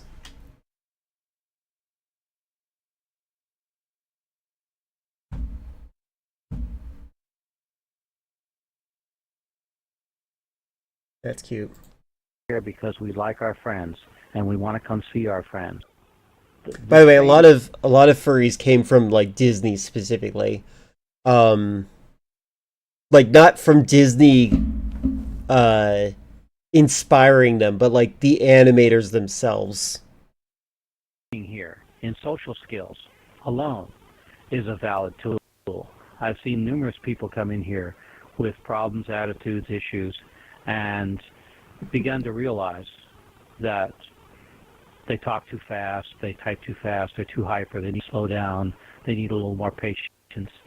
Okay, he's describing autism there. We help people with their homework, we swap recipes, we share the pain when it comes. We talk This is about summer our pets, movies. we talk about I've said this before. My personal suspicion, I know I've said it recently and before, and I know you were here for it, but I personally think that furries and fursonas and whatnot are like the safe space avatar to experiment with their identity in a safe way without the fear of like social ostracization and stuff like that. And I think that it's about like taking a childhood concept and then just like holding on to it as an identity. family, we talk about our problems, our jobs. There are so many things going on at so many levels here. There are romantic interludes. There are people who've met here. and some of which have gotten married. You know, it has... There's somebody flying with a banner back there. Shame the resolution is too low. It has changed many people's lives. It has very deeply changed my life. If this were gone, man, I don't know what we'd do. I came into Traveler in the beginning of 1996, right after the very first beta. The very first beta, they allowed 50 users to come and help. And I just did miss that because I had. But who hasn't seen for Robin Hood's Disney's Robin Hood movies? Safe space, by the way. Also crazy how this guy has his own virtual office. Yes, that is funny. And desk plaque, yeah. Got my first Pentium to be able to use Traveler. And it's a P100 with 16 mega RAM, and these guys got to be furries. Talking on a 14.4 modem. So that was quite a while back. There still is no socializing application like this one. There were a lot of really big names that they probably paid through the nose for their license. I'm talking about $10,000 minimum to host a Traveler server. But they were contributing to the net, and they were also furthering their own interests. Say if they wanted to, have an MTV promotion of some sort, things like that. ABC Monday Night Football, and they had a place where people could come, and talk about football. I just looked it up. The first furry convention was 1989, but I know for a fact furries existed before then. Just so you know. Like that. This honestly feels like I'm watching an episode of Aqua Teen Hunger Force with nonsense they're talking about. Yeah, no, this does feel like straight up an episode of Aqua Teen Hunger Force, and that's like, I have a positive feeling about that. 1989 is still very early. Yeah. Well, again, they had the other thing that's important to note. The furry convention, the conference, as it was called, that was after they realized, hey, we all exist, we should meet up. So, like, that was years of building up before they actually rented a space for them to meet. But hello, Elder God. We're talking about Avatara, which is it's like Second Life back in the 90s, like apparently in 1996 when this started. It feels like an Aqua Teen Hunger Force sketch, which I know you like. OnLive went out of business probably in 1998, the beginning of 1998, which is about the same time that Osgate came into being. Purchased a domain in, I think, May of 1998. But we don't consider our official birthday until August 30th of 1998. That's when we got our first 75 user license from the powers that be that were left.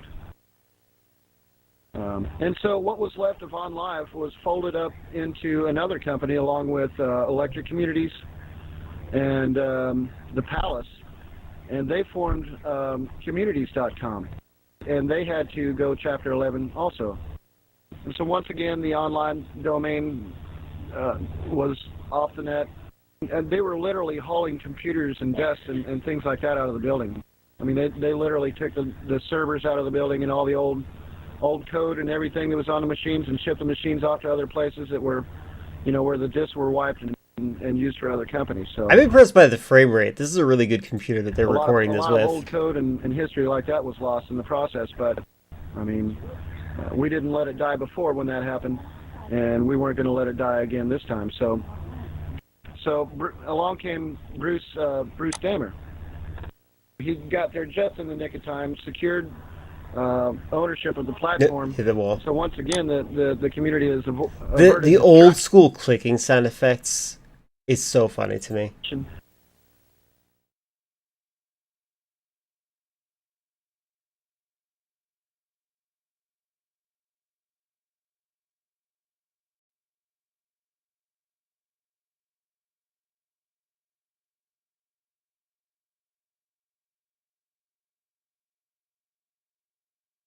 And I think the whole internet's full of extremely lonely people. That's why we all do congregate. And there's days when we just want to be alone, but yet we want to feel somewhere. Well, that's the result of capturing, and I don't think they necessarily had the ability to separate the levels. Like when I stream, I have a huge setup. If you go into the live chat, you can go and see it. I have all these controls to determine whether or not something's playing and whatnot.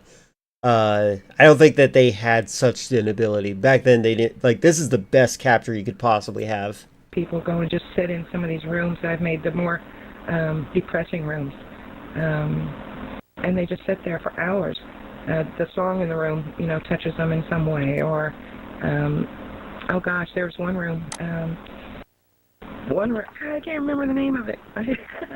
But a grown man sitting in there crying, and I'm like, what? He said, I understand this. There is something very funny that these are definitely the type of people that think that ancient Egyptians were white. And, yeah. Seems like something went wrong on your end yesterday. After you raided, your cam was still recording me. Oh, was it? Oh, okay, interesting. Oh, wait, a lot of times I have to hit... So what I do is I wait for everything to crash out before I close it. So normally that's what happens until I hit the close out button with OBS. I'm gonna see how long. But now you said that earlier and I wasn't sure what you were talking about until now you have given me enough clarification. You know, and that's what's fun. That's the kind of rooms I enjoy doing, are the ones that kind of that disturb people. Yeah, just gonna check. I enjoy those.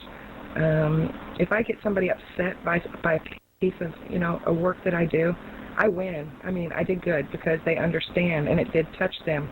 I'm sorry, sometimes it depresses them. So I just looked at it. So what I do, okay, so what you experienced if you're watching the VOD, I do this in a lot of my videos. I will raid out, and then I'll let you hear a little bit of the stream that I went into next. Like, I do that deliberately so you can have, like, a preview idea of what's happening. And then I hit the end button. It's my way of kind of, like, showing the socialization part of my stream so that people know that I am trying to network with other people, stuff like that. So, yeah, I do appreciate that, but I do pay attention to that kind of thing.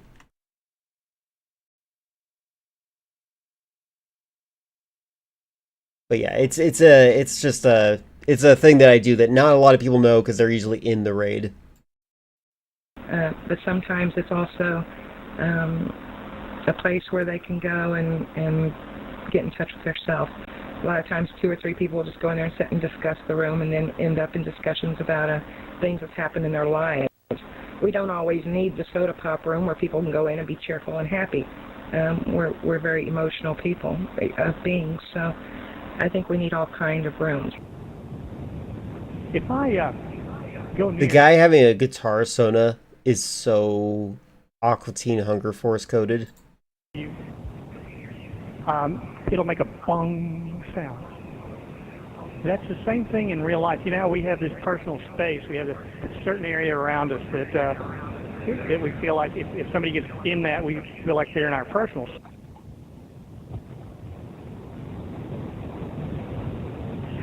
So one of the main things that makes you feel like you're really here.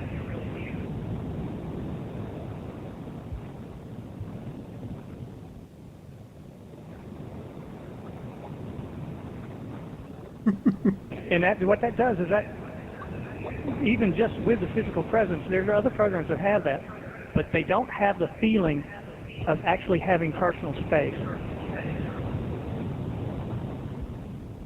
A much more personal space here. You know you have it. If I run into you right now, you're going to feel it. You're going to know I ran into you. You're going to move, just like you would in real life. I want to point out, a lot of these people, when they have the little title cards, they show you where they're from. You might, if you know enough about the United States, you might notice that those places that these guys are from are like very isolated locations. So it would make sense that they would be drawn to systems like this. So you do feel like you have a presence, more of a presence in this program. It feels more intimate than any other program I've ever been in. Okay, well, I'm Lynn Traveler, since I've been on here has changed my life in one big way. I have a social anxiety problem. I actually take pills for it. Yeah, and he has a speech impediment, and that's probably one of the reasons that he has social anxiety problems. So, like, this all just tracks. I go outside, I have panic attacks when I see a lot of people. When I came on Online Traveler, I had to say in the first week that I've been on here, and I started socializing. Yeah, fun fact, it wasn't a thing that millennials made up. People, it's made it easier for me to talk to people when I'm outside in the real world. And people are just awesome on here, and they're easy to talk to. I mean, outside, there's a lot of buttholes and a lot of... There's a part of me that thinks that we need more, like, history lessons of, like 10 years ago. Like, I feel like we don't really, like, we need sociological understanding of, like, where life is going on and the path of which it's been happening. Because, like, things like this, things that, like, as you thought that furries is, like, a relatively new thing, like, concepts like these have been around for a long time. It's just, like, nobody really documents subcultures, because subcultures aren't the ones making wars and whatnot. They're always paying attention to the people that have a lot of money, but they're not really paying attention to little people like this.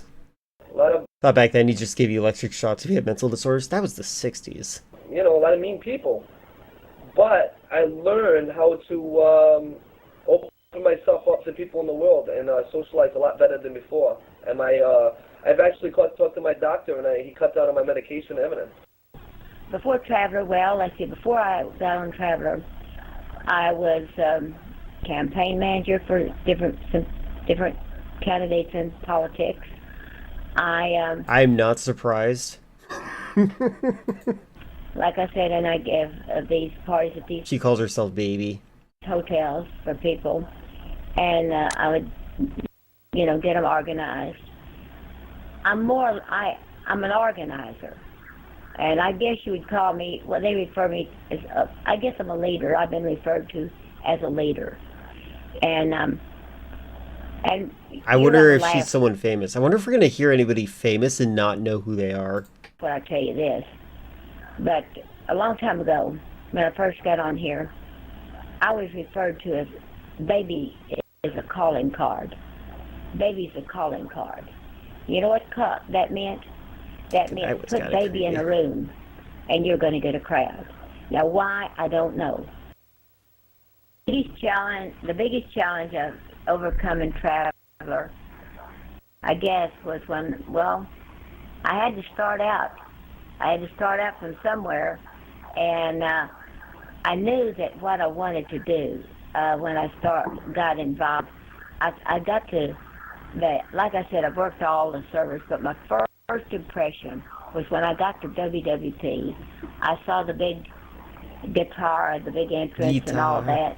And then I began to get friends. And right in this room right now, I can look over there, and I have a friend that's at Heart over there. I've known her for 5.5 years. We got this crowd. What are we going to do with them? Let's entertain them. Let's do this. And the challenge was, can I do it? Can I give things to make these people happy? Because I just love them. I love these people up here. I don't just take them for granted. I don't take these avatars. They're not just avatars. That's people I know, and I love them. And this is like the core of what I like about internet subcultures in general. Can I really do it? And because nobody else was doing much about it, and I thought, can I really do it? Can I start giving things and they really come, really have fun? And yep, I did. I started giving things, and let's have that dance type thing. You had to learn. We learned how to dance with these avatars and all this kind of stuff. I just started. Let's have a party. Let's do this tonight. Let's start playing music. This is probably the same universe as System Shock. Let's just admit that. This, and they helped me. But like I told you last night in a conversation that wasn't taped, I try to be a character. As good as the people that helped me, and I had lots of help. and I have good friends. I love those people, and they help me, anytime I give something, that it's a success because they help me. This is like the epitome of how I see other humans. Like they're just a bunch of creatures trying to find connection. But it Really was sad. a challenge. Oh yes, it was, to start out something new and start out giving. That's a challenge. That's a big challenge. And like I told you, soon I was considered. They referred to me as a calling card, because wherever I was, they thought, oh, there's going to be fun. If the baby's there, oh, let's go there. She's going to think of something. And I had to think of something, and that's a challenge. Because I had to think of something to keep these people coming in and wanting to have more and fun. And it worked.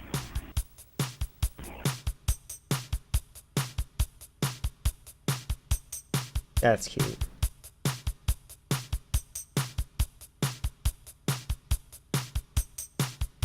Bible study. Birthday bash.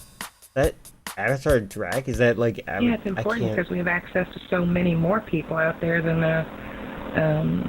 we have. In my case, I'm a housewife. I go to the grocery store. I might say hi to the person behind the counter. She's a housewife. In other words, like, this is a person that is socially alienated. Again. And walk away with my groceries and come home. That's my interaction with people for the day. On a normal basis with just, if I didn't have a computer, let's say. But, we have millions of people we have a chance of coming in contact with. A lot of those people are very truthful in who they say they are and this and that, and a lot of them are here, I think, on just a game type, I've met a lot of liars, let's put it that way. But yeah, we just have access to so many more people. It's going to have a big play in our life. I think the most important thing in anybody's life, first of all, to start, is waking up and knowing you're alive. It's a pretty crazy world today. I have family, but my priority when I wake up in the morning is to take care of my hygiene and that stuff. But after I still think the internet thing's a fad. Probably. I wonder if these guys like moved on to other like locations. Online travel. I'm either sleeping or maybe watching a movie, but I'm usually on here. This is definitely a big part of my life, and this is really one of the things I live for. You know what I'm saying? What is the drag thing? I need to see that.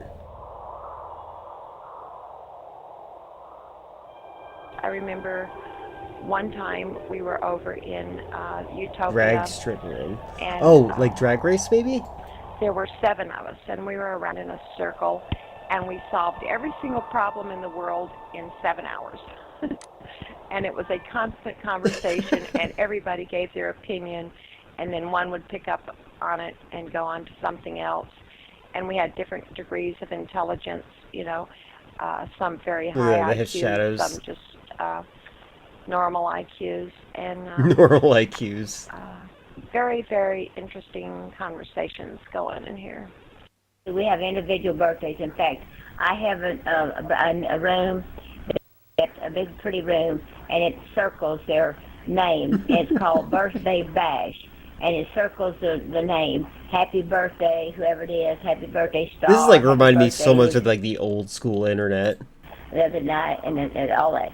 Yes, any. Maybe birthday. they are an old VR like, chat. For instance, some of these people sound like they're a little too old for that. Like they might have. They might not have survived COVID. we had a beautiful thing. It wasn't... Try to book the flights? I wish you the best of luck getting there. I don't know how... You know what? Flying's probably easier for you than it is for most Americans right now. I would say it wasn't a happy thing, but the... yeah, this is old group chat. 11th, oh, that no! Day was to do that, to make 9/11 out of nowhere! Mark your bingo cards! One more thing. We made a room, had a room made, and all of the pictures as they were taken from the scene, and they're all around this as a gallery. It's called Angels Cry. And we had everybody in there. I mean, they came, and we played the songs. I think every singer that sings. This heavily made a reminds me song of about it. And multi-user dungeons, which I've mentioned recently. Hold on.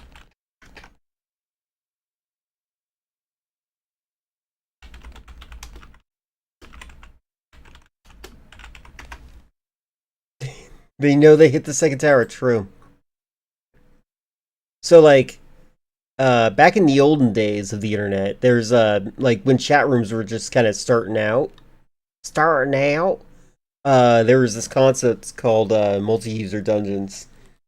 And, what a multi-user dungeon is, let me find a good example of this real quick. I don't want to use a bad example. Here's a good one. It's a text-based game where people can kind of jump in. It looks very similar to this. There's like a section for chats. And there's things that happen in different rooms. There's quests. You hang out. You can do things with each other. You can type in commands and whatnot. It's really fun. And this is like the old school chat rooms. This is like Discord before Discord, but it was like a game at the same time. and we took turns to play 10, and you know, we played a different. I think that if you were not in one of these songs about 3D that, rooms, and you we were give them playing a in moral, the in MUDs. thing about that. And okay, for instance, we had a person that was been on here a long time, and she passed away with cancer. We gave a memorial thing for that. They definitely, most certainly did that too. I mean, we not only just give the good time things, we do the things that they're sad, but we give memorials to them, and but that you know, about blowing up the towers. I don't think there's physics in this world. It's very much it will not hit you that. when you go in, and we had that program that night. So it's not just all happy things, but it's recognizing even the sad things. That was a surprise party that I had no idea was coming. That was a birthday party that I didn't know they were planning. And the woman was trying to keep me out of that. I said, oh, there's a bunch I'd like to know what the cameraman, what their avatar is. of people over in that space. Why don't we go over there? And she says, oh, why don't you wait a little while and hang out over here with me? And, you know, after a while, I said, well, I'm going to go on over there. And I just, you know, head first went on in. Unannounced, and when I went in, it was a spectacle. There were, probably 18 other avatars, and they all looked just like me. So I was pretty weirded out. It was quite cool. My wife had planned that for me. She coordinated that little event. I was in the drag strip, and we were holding the races. Now that is something that a lot of avatars, a lot of people took very seriously. They would get into heated exchanges about it and things like that. You know, because some people were lagged and they saw somebody else, you know, crossing the finish line first and things like that, and somebody would be invariably be playing "We Are the Champions," you know. So it was kind of cool. Oh man, we even park our heads in here at night. I don't even know what my avatar would look like in this world. It's kind of neat if I wake up in the middle of the night. I would like to see and the I can defaults. Just, you know, walk through the room and click on the program, and Meister's laying there sleeping, you know, with his avatar asleep. It's nice to just, I don't know, have that constant connection with somebody. So really, we could stay in here for days if we wanted to, but usually we log off and go ahead about our business and stuff. So. But I'd say the longest time that I've been here without logging off is probably, oh heck, we had a marathon one time for a whole weekend a few years back, so I'd say about 3 days. Meister, were you around for that? I know OT was. I believe so. Yeah. I was on here for at least 2 days without any sleep for the most. That's the most I ever done on here. But as far as being logged on, we stayed logged on. I believe we stayed logged on for dang near a week or better sometimes without actually logging off the program. in my mind, this is reality, albeit virtual.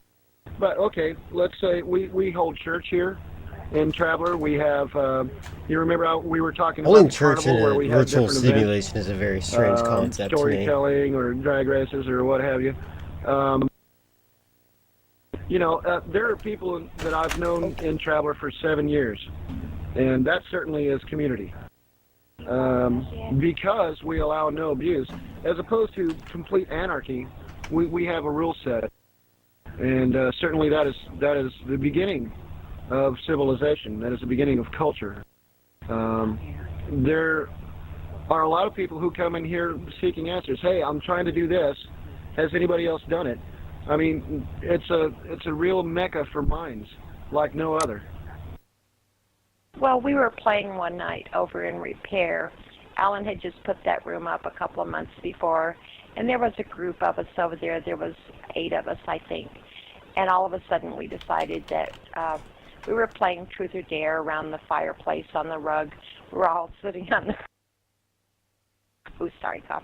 We were sitting all around the rug, and we were playing Truth or Dare. And all of a sudden, Tanami says, how about if we have a seance? So we all went over to this one little table that's beside a bed, and we're all sitting around the table, and we're having this seance, believing that we're holding each other's hands, and looking at a candle. And that didn't work out too well, so then we decided we were going to have an exorcism. We had Zeke lay down on the bed and shut his eyes, and we were doing all these exorcisms. So, like, this is what this is revealing, is that humans never really lose the desire or the like, this is play. Like, this is how humans play, and a lot of humans in their socialization have determined that adults don't need to play, and this is kind of proof that these humans did need to keep the play system in place, and I actually feel happy for them, because a lot of people don't have this still. Saying different things and making our avatars go back and forth toward him and things like that. And we had quite a lot of fun doing that for, about 2 hours, yeah. I'm known on Traveller as Steve. It happens to be my real name. I'm not very imaginative with names. Where's Terry? I hail from Australia, Brisbane and Queensland in particular. And Chris. I've now been doing this church service in Traveller for... doing church service is a weird idea. Just over 4 years. Participation is very good. And quite frankly, I don't is care that a if there's doom one demon? person in the room or the room is full. I suppose I do have a format. That's a Pinky from Doom. That's so funny. I start off with the Lord's Prayer, and I use the Lord's Prayer because most people will know it, if not other than just their childhood. But if people do church services in Fortnite, it seems far more reasonable. This does seem more reasonable because it feels like they created the space themselves for that purpose, right? Like, this is, they described it in the subtitle, this is a room built by the user Purple Tears, and they come here willingly. They don't just and this is what I've always said is, like, church is, like, the utility of church is in fact to give people a sense of community. These days church is a lot less useful than it used to be, but it had its function in a pre-media landscape world. But now at this point, it's not as useful, and it's definitely more invasive. The Lord's Prayer is a very important prayer, in my opinion, but it can be abused. Yeah, donate to the Church of Links. You know what? I wonder if that version would be like the ban list. Tendency to just rattle off without actually thinking what the Lord's Prayer is actually saying. So yes, I mean, that's the first thing that we do. The second thing, the next stage we go into is I will ask anybody that if they need prayer. I will always get messages sort of saying, you know, my child is sick, you know, could you pray for me? So we will spend a couple of minutes in prayer for people that need it. It could be themselves, their family members, or friends. As far as the sermons are concerned, the teaching, it's very, very basic. I think it's interesting. I wonder how much of their design is like socialization as well. A lot of them are black, white with purple. Like, that seems to be what the common theme is. And I think it's because they saw others with black, white, and purple motifs. And they kind of just wanted to fit in, or they're, like, inspired by it as a way to, like, form community. It's basically gospel. It's basically black, white, and purple also, coincidentally, are the colors of the ACE flag. So I think that's fascinating, too. What God has done for mankind. In the form of Jesus. Although gray's in there too. I don't go through any depth. Join because quite frankly, I don't know it. Navy. My main focus is just basically telling people what Jesus did for them. I will then, towards the end, I will read. I will explain how somebody becomes a Christian, and I will give a very quick background as to what it means to be a Christian, and then I will read a prayer for those that want to say it. That they can repeat that was pretty this messed prayer up, after me, Jesus. and it's a prayer of salvation. I suppose the whole focus of the Bible is basically saying, if we were to summarize, the question I suppose the Bible summarizes is, are you ready? Are you ready for the second coming, for when Christ returns? And I suppose in all of my message... Am I crazy? Is not Easter the second coming? Like, he died, and then he came back briefly. Is not that the second coming? That's the main focus. If I was to focus on anything... by the way, this is the way he's describing is how every American sees the Bible. Just so you know, Filler. This is like the standard Christian belief system. I know he's Australian. The difference that... no, because if he came back, he technically didn't die. True. And there was no consequences, were there? Sorry, my cat knocked something over. Let me move this. Hi, Franklin. Why are you late for your pill? He's all excited. He's looking at his pill bottle. He only came back for a little bit, so... Doesn't count, dude. Alright, fine. Fine. Didn't realize I was dealing with real queer Christians in chat. You know, the choices that have to be made. Because whether we believe God or not, as I said, God is either real or he's not. If he is real... Israel. He has said, through his word, that... I just know a lot of these people in here have some really questionable beliefs about Jews. His son, Jesus, is going to return to judge all mankind.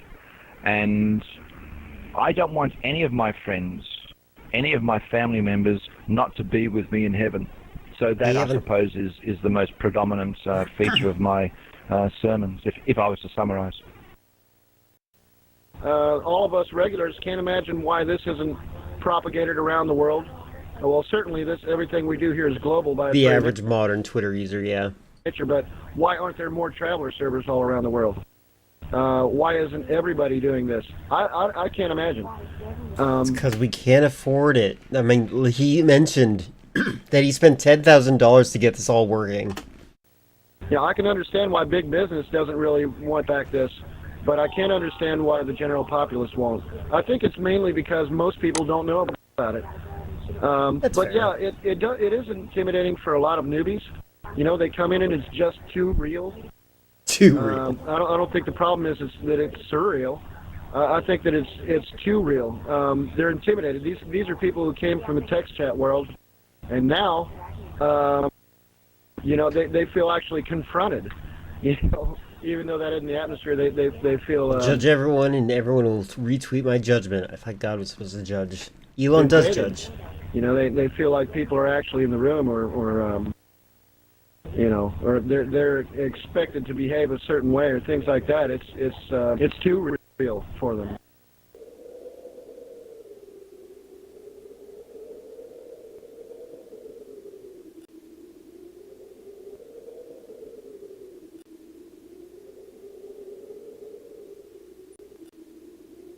Okay, that was the community. I want to see a little bit of the art. Leafeon, are you lurking by chance?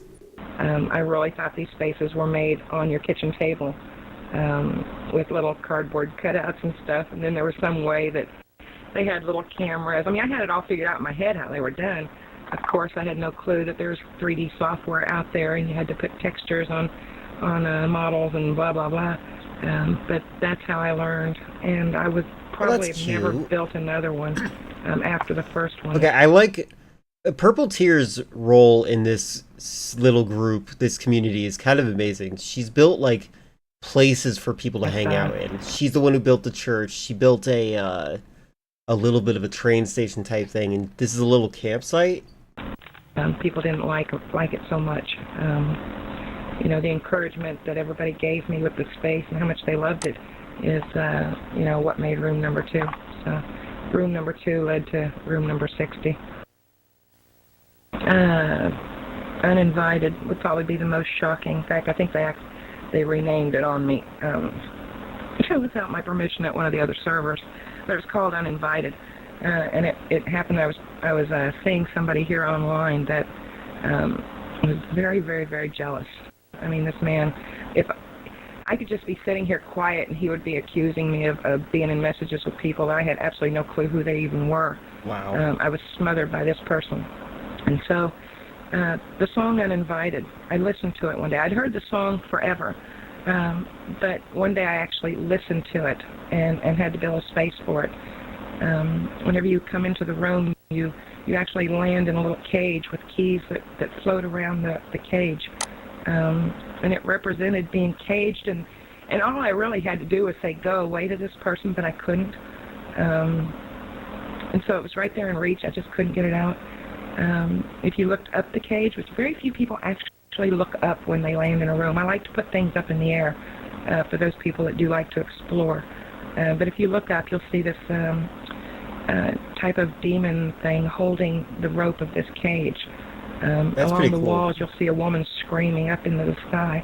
This room was one of the first ones that Traveler had ever seen like this.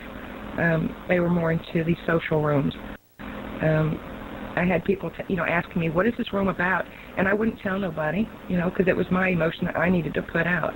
And it was fun. It's fun. It's fun to sit there and put on a different avatar that they don't know and just kind of sit there in the shadows and listen to their, their discussions on the room. I feel like I don't see enough art like this these days on the internet. I feel like art is just like drawing characters and such, and there's like no real effort to try to say things without saying things.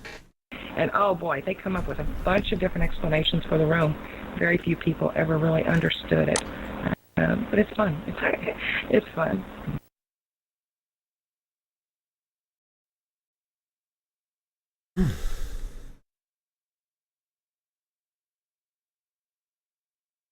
With some rooms, especially the fractal one, that's got special meaning to a few people.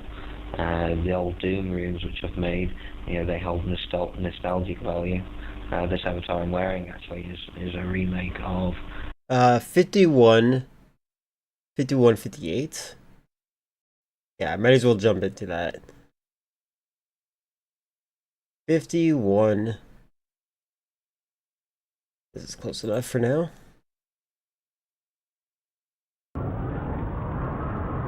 I'm really impressed by this. This is pretty cool.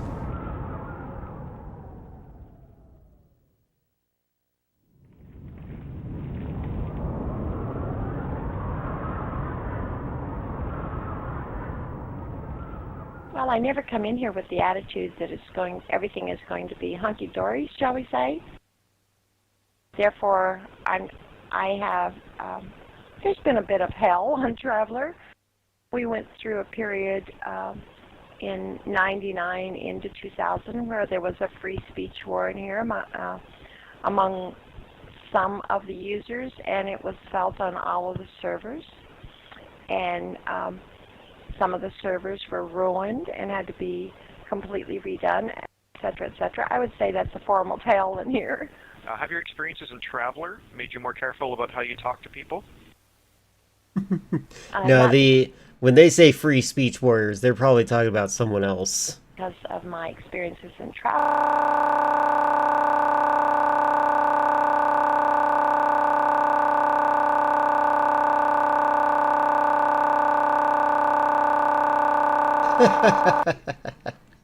That's cute.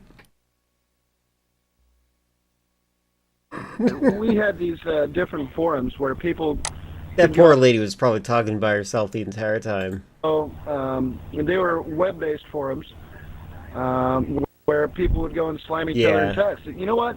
People normally get along when they're talking in voice. They used to say the really harsh stuff in text on that board. Actually, let's hear this a little bit. And a lot of that had to do with a fight between one particular user and one particular... I know, Baron's never here for real, actual analog horror. You know what Baron reminds me of? Hold on, let me get this image real quick. I saw this image on Twitter recently. It's like, hey guys, we can create characters like this. Create multiple characters, almost the same figure, color them in a rainbow, then add characterity. Alright, so, like, someone put a comment in there that was, like, absolute gold to me. They said, did you guys all play the same game on your mom's tablet or something? Like, and now you think every video game is like that game? And it's really funny, like, this is, I'm not trying to be mean to Baron, but this is, like, the world that Baron exists in, I feel like. See the creepypasta guy on the end? It's just funny to me. I wonder, like, it makes me, sometimes it makes me want to just, I wish I could just expose everything in my brain so I can get people all caught up to speed with how things actually run. But yeah, I just thought that was funny. The artwork I posted in Art Natal Stations, I just now do right here. There you go. Might as well look at it real quick before I jump back to the video. Hold on.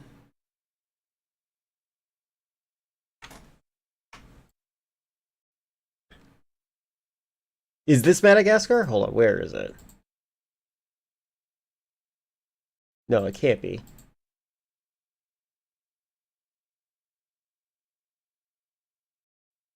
Unless this is it. It is this one. Okay, I don't know Madagascar. Obviously, the one with the net's gonna win. They got the high ground. I like the way the red is on this thing. Reminds me of how I used to draw concepts like blood.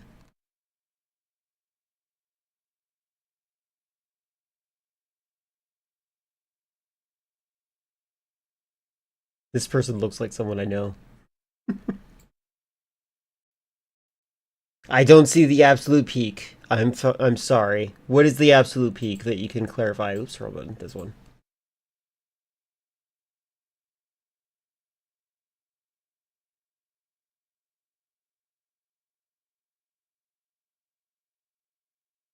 Yep, I don't get it. I'm sorry. I'm out of the loop. Which is funny, considering I just posted this and said, isn't it funny that people are out of the loop? Server op, who hasn't been running a server for a long time, and they just... Is it the third one? I haven't even seen the first one. Europe's most wanted, and she's pure menace in that. Interesting. Oh, real quick before I progress. Which one is you guys? Which one do you relate to the most? I'm kidding, by the way. It's just funny. It is interesting that there are so many young Zoomers who seem to think that every video game kind of plays out like this. It's very interesting. Orange. The pink one, but the black one is so mean.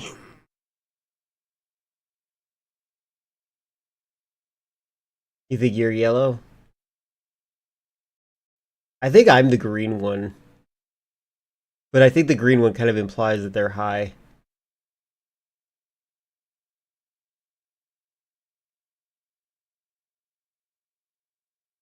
Orange is here. And then there's blue and there's the black one. The black one is cute. I do like that one. I would say this is orange too.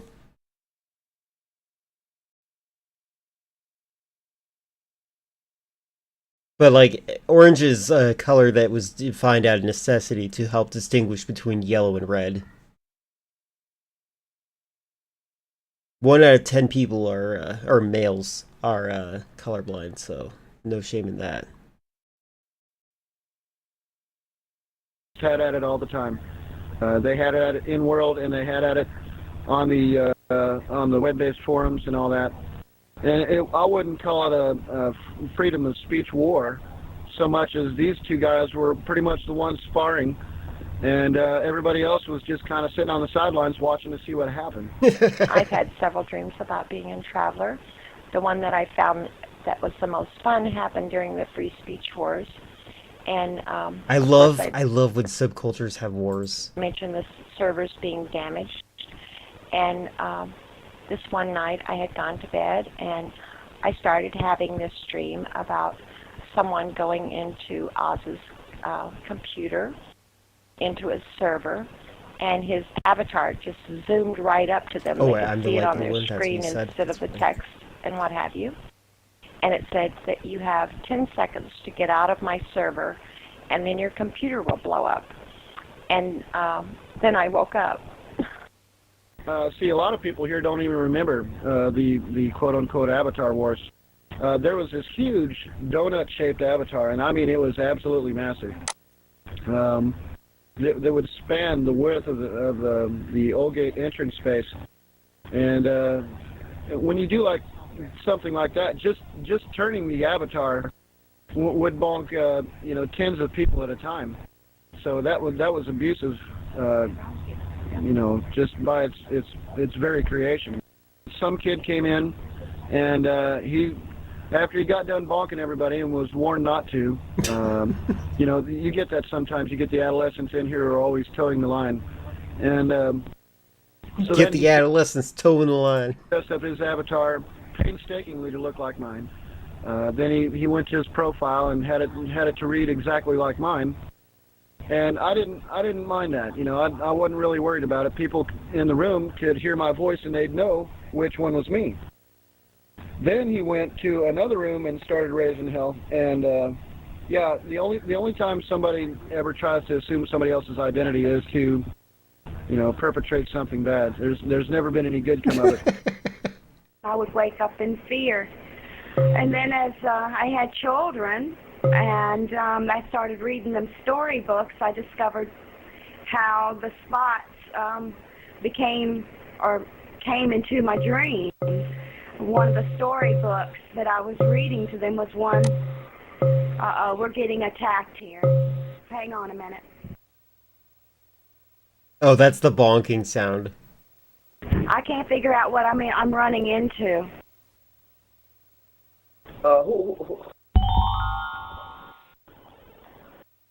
KB, did you get rid of that dude for us, man?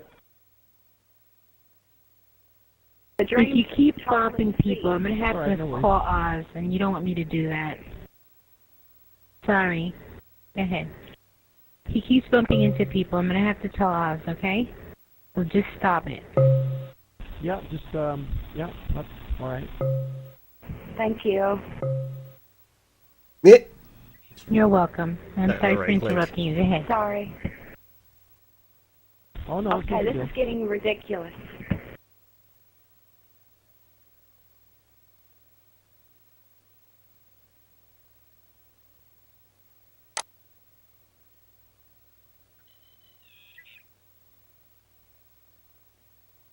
Hi there.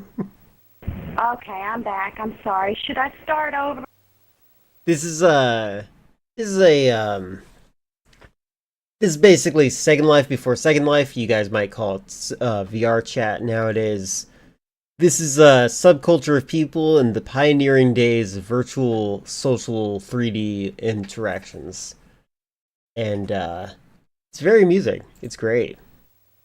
Yeah, First Life. And you know, I told you about, yes, there is hackers.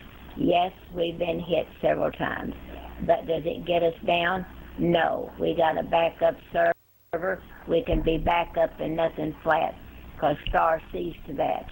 He makes the servers, and we got it. And we're, like I said, we try to be up 24/7, and that's a challenge, because I would actually argue that the Twitch communities are kind of like their own version of this system as well. Like I think that we're kind of looking at them like through we're looking at them through a mirror, not realizing that it's bouncing back at us. The last time Stamp was here, just wanted to show you how high-spirited Granny is. Yes, they definitely are. I hope she's still alive. I mean, it is. It's a challenge to keep things. I like a challenge. Life is a challenge, and if you don't, you only get out of life what you put in it. And boy, I'm getting a lot out of life. I love it. I love life. I love people, and I love to be on Traveler. That's cool. Like, I feel happy for this kind of world. And also, it feels so improv and very candid. I'm going to download this video after I'm done watching it. And jealousy and stuff that doesn't need to be here. I mean, come in, talk, have fun, play with the graphics, and stop. Honestly, you gotta fight your inner demons, and even if they're out external evils, you gotta find a way to enjoy life in some way, to some degree. There's always something to enjoy about it. I personally like playing video games. Dang personal and hateful. That's what it is. I mean, there's 3 great servers out there, and people used to be able to travel back and forth from server to server and have a good time. Then it becomes to where a lot of people feel like, oh, well, that server operator is going to be upset if I go over here, so I better stay here. And that's where it all starts. Who has the most people? You're a good Christian, I guess. That's the best server. It didn't used to be like that years and years ago, but it's turned into that, and that's a shame. It needs to be under one roof. I wish that Bruce would see that and somehow manage to just give Traveler one big server and not have all these little, or at least not have them all on the same destination page. You know, let each server deal with in a weird way. This is kind of what Roblox is too. Roblox in Minecraft is also like this. Page, so you don't see that competition right there in black and white. Oh, okay. That would take care of a lot of it. Get rid of Egyptian a lot of the problems sins, in maybe. the community. These internet programs, you will always have the person that comes in that wants to be a pain in the butt. We have the ability in Traveler to remove people. Now, the server operators or one of the techs can do it. They now know that not to remove somebody unless I ask it, unless they become very, very annoying, not only for myself, but for the people that are listening. So there was one particular time when this young person came in, and he was a real pain in the butt, and I just quickly sent him a message saying, look, you know, we're having a church service, feel free to stay, but, you know, if you're going to continue on being a pain, you know, I'll have you removed. By the way, notice they never clarify how the person is being a pain. I always find that interesting. When people that talk about kicking other people, they never really try to explain what is going on. They just like it. This is like the closest we'll ever get. Anyway, he basically sat through the whole service, which goes roughly around about an hour. And in the end, he came up to me and he asked me a question. And basically the question is, you know, how do I know that God exists? for anybody to answer that, in my opinion, is almost an impossibility, because the I'm not going to be edgy atheist here. relationship that we have between ourselves as individuals and God is a very private one. So God is a very private it wouldn't one. matter what I said to him, giving him my own experiences between myself and God. It really wouldn't answer. You know, I don't quite understand the logic of trying to preach to people. That's a personality type I still haven't really understood. Question. And interestingly, it came to me as an explanation, I suppose. And basically, what I said to him was, picture yourself as a person that's a software developer, and you have just created something like The Sims, and you've created these individuals. But you can actually interact with these individuals. You can. I did read a book called A New Earth that claims that sin has been mistranslated in less grave personal flaw and requires atonement. Just a moment of living incorrectly, and most Christian sins in the Bible are just treating others poorly. Interesting. My personal, so I don't have any religious bone in my body, but my understanding, like when I define the word evil as selfishness and not wanting to help, and then the good would be altruism and do wanting to help, right? That's how I would define things. But with sins, I would describe them as like things that disrupt you from having a normal life.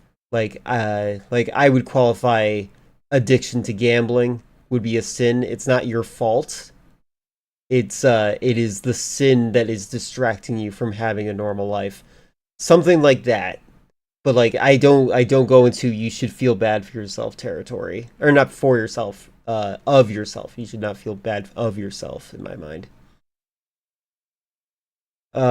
But like I like to define things myself because I'm autistic like that.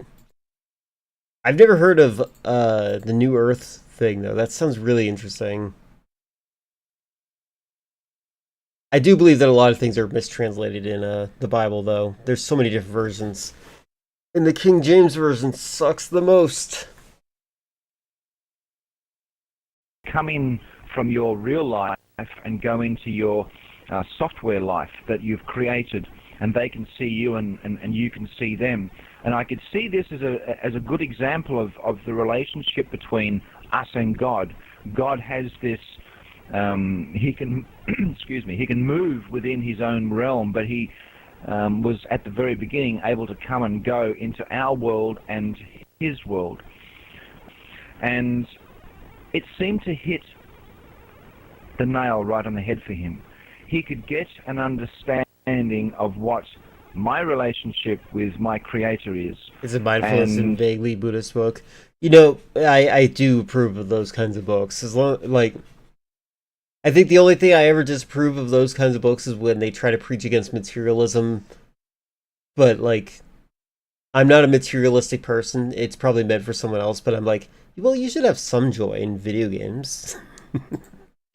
It was truly a wonderful time. Now, he never came back again.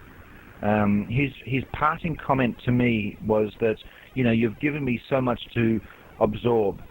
Now, one of the huge drawbacks between Okay, I'm beginning to think this story's made up. That I have here on the internet as opposed to in real life is that I can never meet the people. Can I just point out that, like, the internet the way it is right now has kind of ruined your ability to find these subcultures? I speak to. I can't touch them. I can't, you know, have a face-to-face with somebody. And he never came back, and I don't know whatever happened to him. But the main thing that was important in the whole thing was that I didn't preach to him. I gave him an honest answer, and he listened. Now, keep in mind, this was a person, and I don't know how old this person was. This was a person that came in that wanted to disrupt the church service. He left wanting to know more.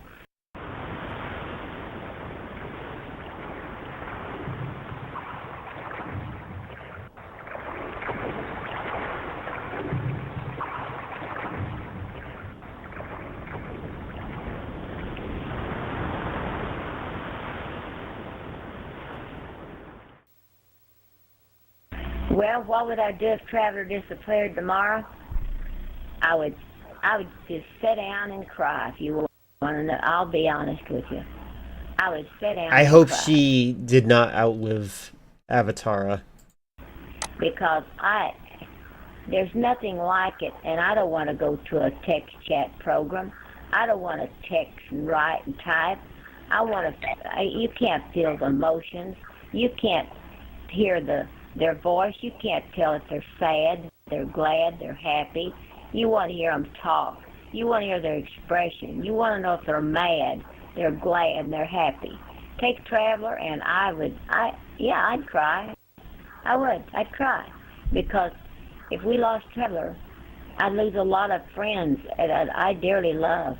I mean, I've grown to love a lot of them. So what's kind of important is also to kind of come up with a network of like alternative places to meet up. That's kind of what the function of my Discord server is, right?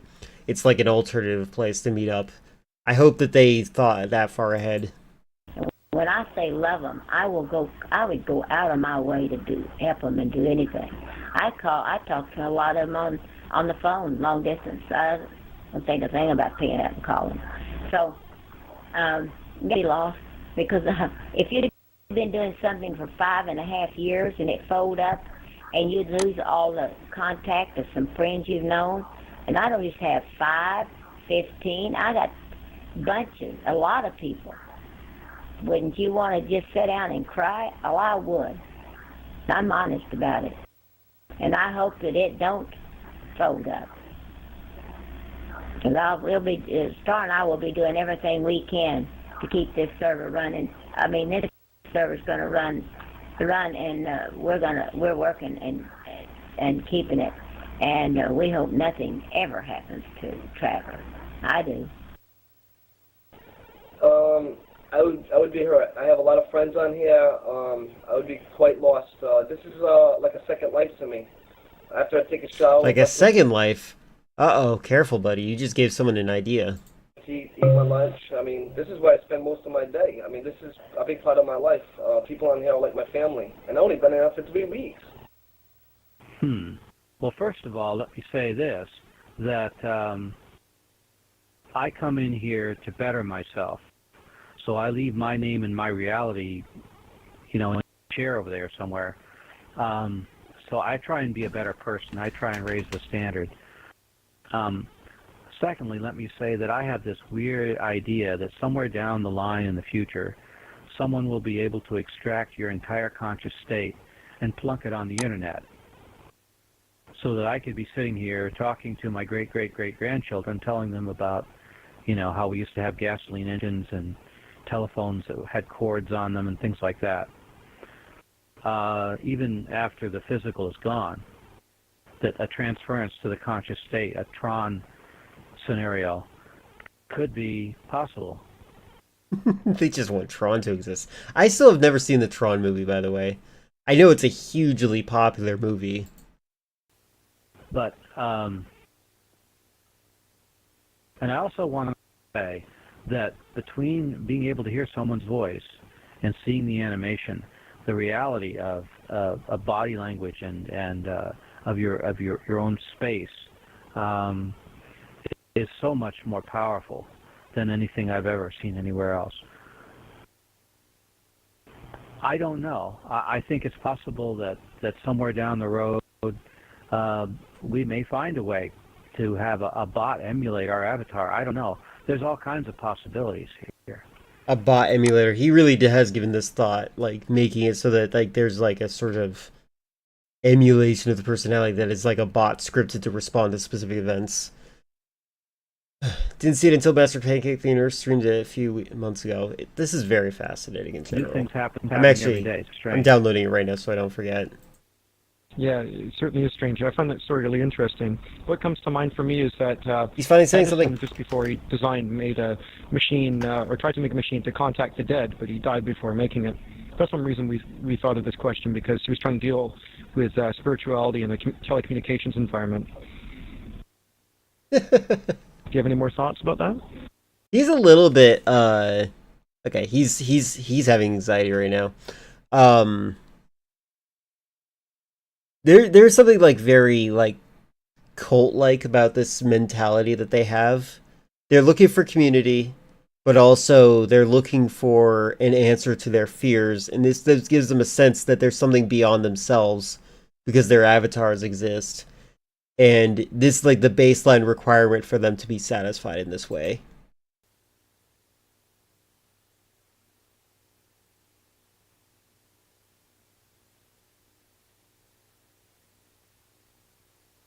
Tough one.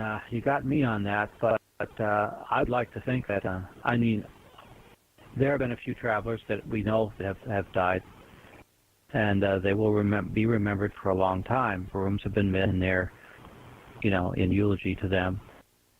You know, we'll keep pictures of their avatars as we remembered them.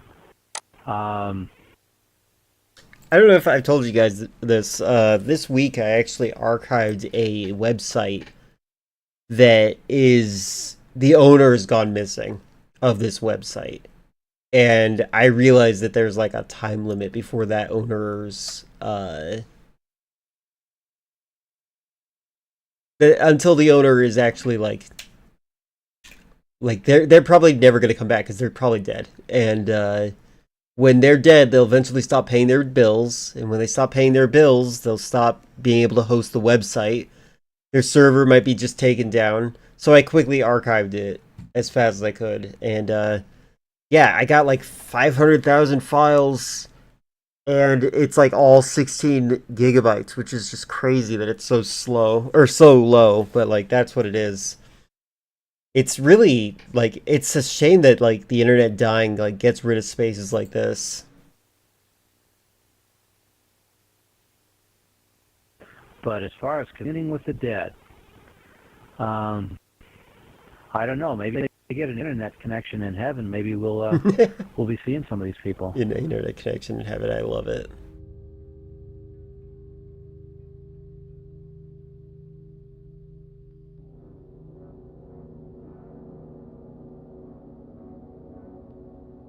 I like the silence this thing kind of gives you. This is a really well-made documentary thing. I like it a lot. And I value this kind of sociological observations.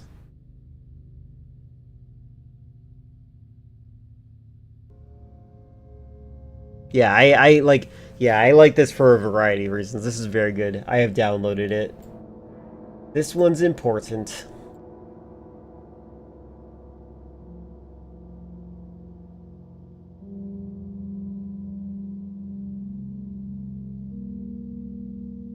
I wish the tools to make spaces like this were easier.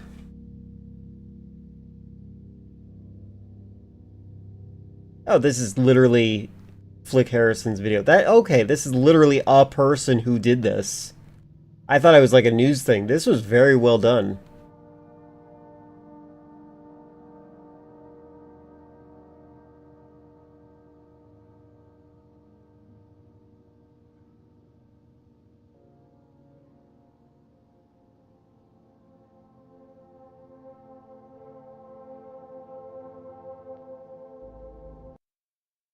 What else has this person done? Bike book review, Flick I Can't Understand, Godzilla. Fascinating. The People's Opposition is a if it's in the reaction farm, what my goal is to do, I need to clean up the reaction farm. I'm supposed to delete videos after I've seen them so that I can see the ones that I'm missing out. But like, I've been archiving. So what happened? Okay, this is what's been going on. I lost the ability to download YouTube videos for a couple of months because of a new challenge that YouTube created for bot grabbers to have to complete, and I had to wait for the software to like update, and they got fixed last month. So I've been like catching up, downloading all the videos because like the reaction farm videos are really banger videos, and I wanted to archive them, and that's why I wasted no time downloading this so I could just immediately get to it. Of community groups with a social justice mandate. We are here today to announce the details of Accountability Day. Today, as part of Accountability Day, concerned Accountability citizens Day. across British Columbia will be visiting their MLA offices Okay, this is significantly worse edited than the other one. to protest the attack the Liberal government has made on the social safety net. That person is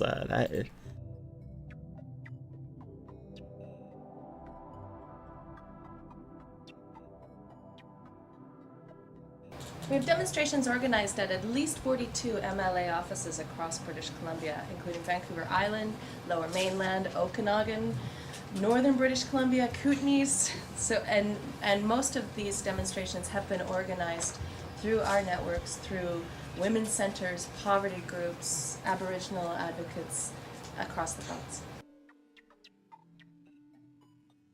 In the 2001 BC election, the Liberal Party came to power with 77 seats in the legislature. The NDP was the only other party to win any seats. They only got 2. Across the province, the Liberals got 57% of the total votes, but they now occupy 97% of BC seats. Are you upset about Republican? If they had just gotten 2,229 more votes. You missed an entire thing about the subculture of Avatara, an entire world of networking with a bunch of people that were floating around as avatars that were they looked like they belonged out of Aqua Teen Hunger Force. I felt a lot of empathy during the entire thing. It was a great video. I personally loved it. Oh, okay, the most progressive party in Canada. Thank you. In the right ridings. 0.1%. Yeah, I need to remember that Liberal is definitely conservative outside the United States. It's so tragic. All votes. They can now control all the seats in British Columbia. They are no longer the Liberal Party, in quotes, but they are the government representing I have definitely seen a person that looks like this before. This is a face that, they need a beard, in my opinion. the interests of all British Because, your nose is up high. You look like you should have a full beard. But, this is, the IT guy at your local private library. Private policies bookstore. that they're putting through, the cutbacks that they're putting through, are going to have a real impact to people in British Columbia's society. The province would be divided very differently if we had a proportional representation system. That would mean each party gets seats according to their share of the vote. Liberals, with 57%, would get 45 seats, still enough to govern very comfortably. The NDP, with 22%, would have 17 seats. Some parties would enter the House for the first time. The Green Party... The wife of the leader that died a few decades ago is now mayor of my city. She's basically Mamdani, or the other way around. That's good. That I'm all for progressive politics. In my mind, there are two things you can't be enough of, and I'm always aspiring to be more. You can't be enough progressive because you need, anybody who thinks there's radical progressivism is doing the bidding of people that are in power, and it's just ridiculous. Why are you betraying your fellow poor people? And then you can't be further enough to the left, in my mind, because I think left is tangibly connected to progressive. The man had died. The wife was the mayor. Okay. That man was the leader of the party. I see. Okay, got it. would have 10 seats. The marijuana and unity parties would have 5 seats between them. Making marijuana your political identity is so silly. I'm talking about single issue voters. With 2 more seats to divide amongst the other parties. Okay, I see. Now I understand what they're talking about. Why does it matter if the government has more or less seats? With a simple majority, they already control the outcome of the votes. Any party that gets seats in the legislature gets money to promote their party's agenda. Also, just like in New York, the premier province is controlling so much of the province that it's holding her back along everyone else. Each member gets a salary. They also get money towards their party's legislative business. Party leaders get an allowance, and the official opposition leader gets even more. We could probably check that out. That might be interesting. I might actually agree with him on that one. Rob Ford? Is that the guy who... Oh, okay. Is Rob... Okay, just to be sure it's not an obvious answer. Is it the guy who made Fix It or Repair Daily Ford vehicles? Also gets money for research I don't have and to watch assistance. this anymore. This is 7 years ago, too. 14 views. I respect this guy for trying to fight this.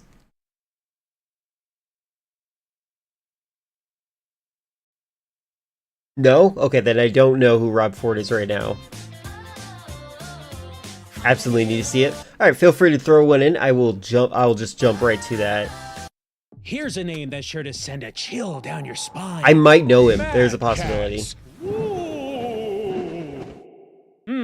I'm getting a mighty strong feeling that more than a few of you don't know what Mad Catz is. Well, I can't say 2 years ago? Okay, that's fine. I blame you. After their height of relevance in the 2000s, they quickly fell into obscurity and were left behind by a gaming industry that was all too happy to forget about them. I think I had 2 Mad Catz controllers in my life. Or no, I had one, and then somebody else I knew had another. And we both independently agreed they were the worst controllers. But I never forgot. How could I? They ruined video games, not only for me, but for countless others as well, in a deeply personal way. Now, yes, some of you might not know them or why my hatred for them burns brighter than a pizza oven on the surface of the sun. But soon, you will. Today, we set out on a kaleidoscopic adventure yes, no, I do know him. Systems decades deep. Okay, A journey hold on. That guy's Canadian? I thought he was an American. No, I know who this guy is now. Filler, are you here? Because I would like to watch this with you specifically. If you're not here, then I'll watch it, but I'm making sure that you're here first. Filler probably fell asleep a half hour ago. Filler has 2 speeds. Good night, everyone. I'm going to go to bed, and...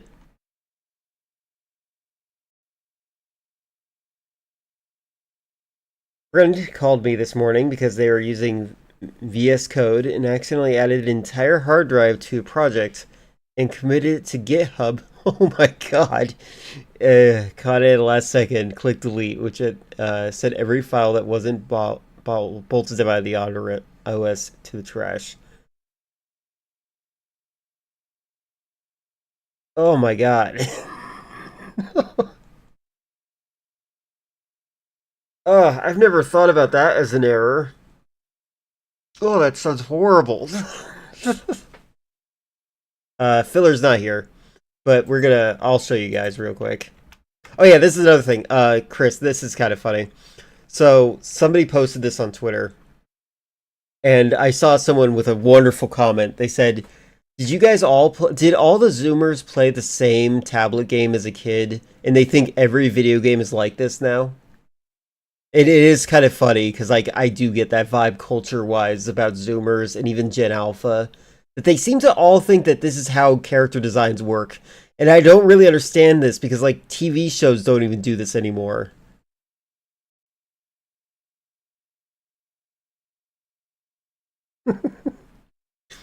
Oh wait, Fate, I forgot to say, I was there. I was lurking in your stream when you were playing with Chris.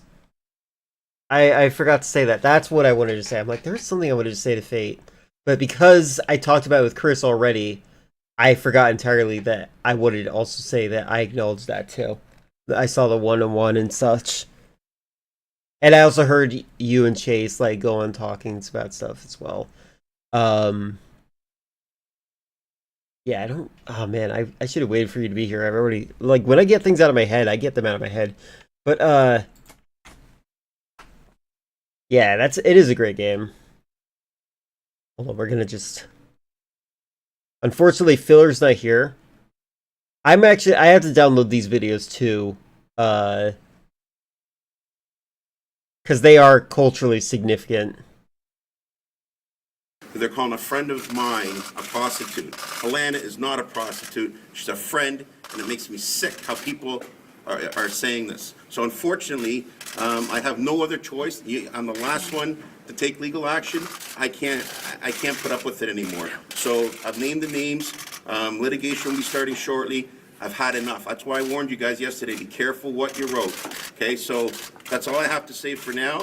And the next thing I want to call Mayor Britannia in Hamilton and tell them that we're going to have to spank their little tiger cats. Oh, and the last thing was Olivia Gondak. It says that I wanted to eat her pussy, Olivia Gondak. I've never said that in my life to her. I would never do that. I'm happily married. I've got more than enough to eat at home. What about drinking and driving, Mayor? What about drinking and driving?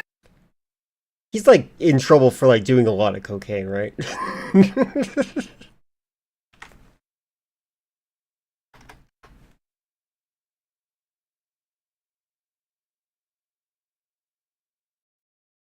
It's such a shame they only remastered the campaign, not about the multiplayer. What would you want? What would you want in a remaster for the multiplayer? Did they wait? Is there no multiplayer at all? Yeah, he denied it until a lot of evidence came out. Yeah. Then I definitely know him. Try, man. That takes me around 5 months, man. Man. I swear, bro. For me and him, man. My eyes cry, man. Hey, leave me alone, man. They got 5 months, man. And him trying to tell me, bro, we're counter-surveilling the guy, you know what I mean? He's hiding here, I'm hiding here. Oh, we don't... Fuck. How much money that cost, man? I would be worried that he was having a stroke. I said, bro, just cut some... No, man, no money, man. Cha! That bumper clock, man. I said, you know what, your eyes cry, but I swear to God, man, honestly, man. This reminds me of like white people that put on a black scent in order to seem threatening to other white people. This is the goal, man. It's serious shit, man. Serious shit, bro. All we know is we got the best man in the world. No, bro. No, seriously, no. This guy deserves to be even better than Prime Minister Harper. No. Oh my God. No, but I don't Harper is the guy you know? You look like a guy who'd wear a t-shirt too long for yourself. What the heck is I'm a this? straight up guy, you know? I always tell him go become the Prime Who Minister. goes in THC? Who goes in Jamestown and Jane Finch and them? I don't think I've seen this one. This Turn on is... them fucks. When I see my bro. Should I go? That's rough. They remastered a campaign remastered in 2020. The graphics look incredible. I'd love to see that carried over to multiplayer. Chris, you need to pick a team. Are you for split screen games, or do you want to have better graphics? You can't have both right now. That is what they're telling us.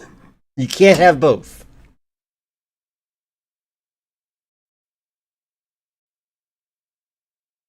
No explorer in their right mind should commence a quest to track down and purchase every possible Mad Catz controller we can. And by the end of this, I promise you, you're gonna discover why we all feared the Mad Catz.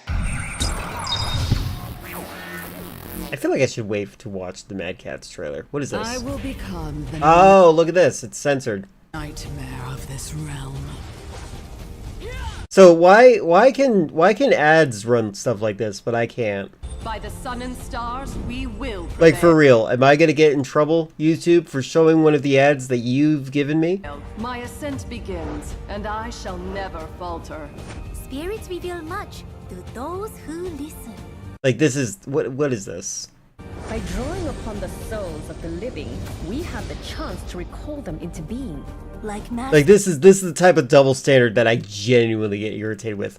Advertisers should be held so much worse than us. Parades in the night, I pique their fantasy. I am the star that lights the way. Stardust to ashes! I've seen lifetimes of darkness and... Okay, do you think they call her Lady because of her hat? beauty. Download Watcher of Realms for free. How come he doesn't get a censored crotch? Now. You just noticed the censor bars? Yeah, that's what I'm talking about. That's what I'm complaining about. Advertisers should be at a much higher standard of censorship. In Albany, we root for the home team because they're our team too. The fact that the consoles Call of Duty had just 2-player split-screen Call of Duty. I do wish 4-player to make a return, though.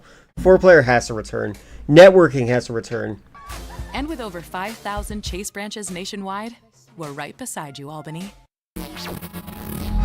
Mad Catz was a third-party video game peripheral company that supplied gamers in the 90s and 2000s with controllers, and also with peripherals. Like this. Seems pretty harmless, right? No, not harmless. Far from it. They were a ferocious feline crouching in wait, biding time to silently strike video game retail jungles across the country. We might not watch all of this. I was just interested in seeing where it goes. Allow me to paint a picture for you. It's 1997. Your friend calls you up on your family's landline You watched this like 2 phone months and ago? says, That's "You funny. have to come over right It's now." it's a good series. I'm a little bit critical of some of their criticisms, but for the most part, it's still like actually entertaining, regardless of how I feel. My mom just let me rent Mario Kart 64 from Blockbuster. You hang up the phone and rush out the door, excited to get in on some head-to-head karting action. Your friend welcomes you into Mad their Catz home might and stay guides you with to me. the I have hallowed not. sanctuary of the family room television. Powered on, I'll- the warm, I'll radiant look. glow of a CRT illuminates the den. Your friend inserts the game in the console and flicks the power switch. They pick up their trusty controller, the one bundled Oh, yeah. with the console. But then, They look like Cybertrucks. Kidding. Actually, some of these look like my current controller. Hold on, or my current mouse. I'll show it right here.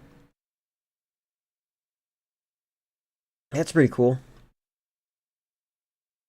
I do like the side buttons. The side buttons are weirdly useful to me when I play some video games.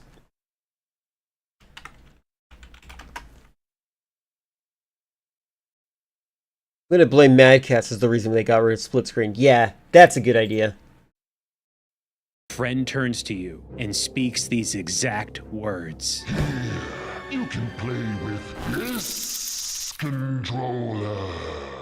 You get into the game, but something is amiss. Attempting as best you can to provide some challenge to your companion, but it's futile. They kick your butt from block fort to skyscraper. They claim victory. Again and again. Any game, any genre, any stage, it didn't matter. You were powerless. You soon realize it wasn't you who was failing. It was that cursed controller they saddled you with. It was staring at you up from your trembling hands. That logo, the Mad Catz slash of doom. Oh, did you think that was fiction? That kid visiting their friend? Is it your anecdote? That was me! Yeah. I didn't have a Nintendo 64 as a child. This low-rate controller handoff was a recurring reality I had to endure, and it always seemed to be Mad Catz. Always! He does Personally, seem like the kind of guy that would get the lame controller. How many of you were the guy who got the Duke whenever you played on Xbox?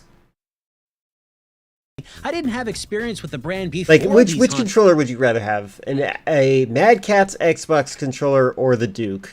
in gaming sessions. But let me tell ya, I sure as heck learned to hate them mighty quick. This was common all over. Not just for me. You'd rather the First Duke. players never had problems playing. They used a controller ordained by Nintendo as the righteous choice. Second players across the world, though, got sat with revolting contraptions, gamepads that taught us to despise this scarlet scratch. Some of you watching may think I'm being a tad overdramatic.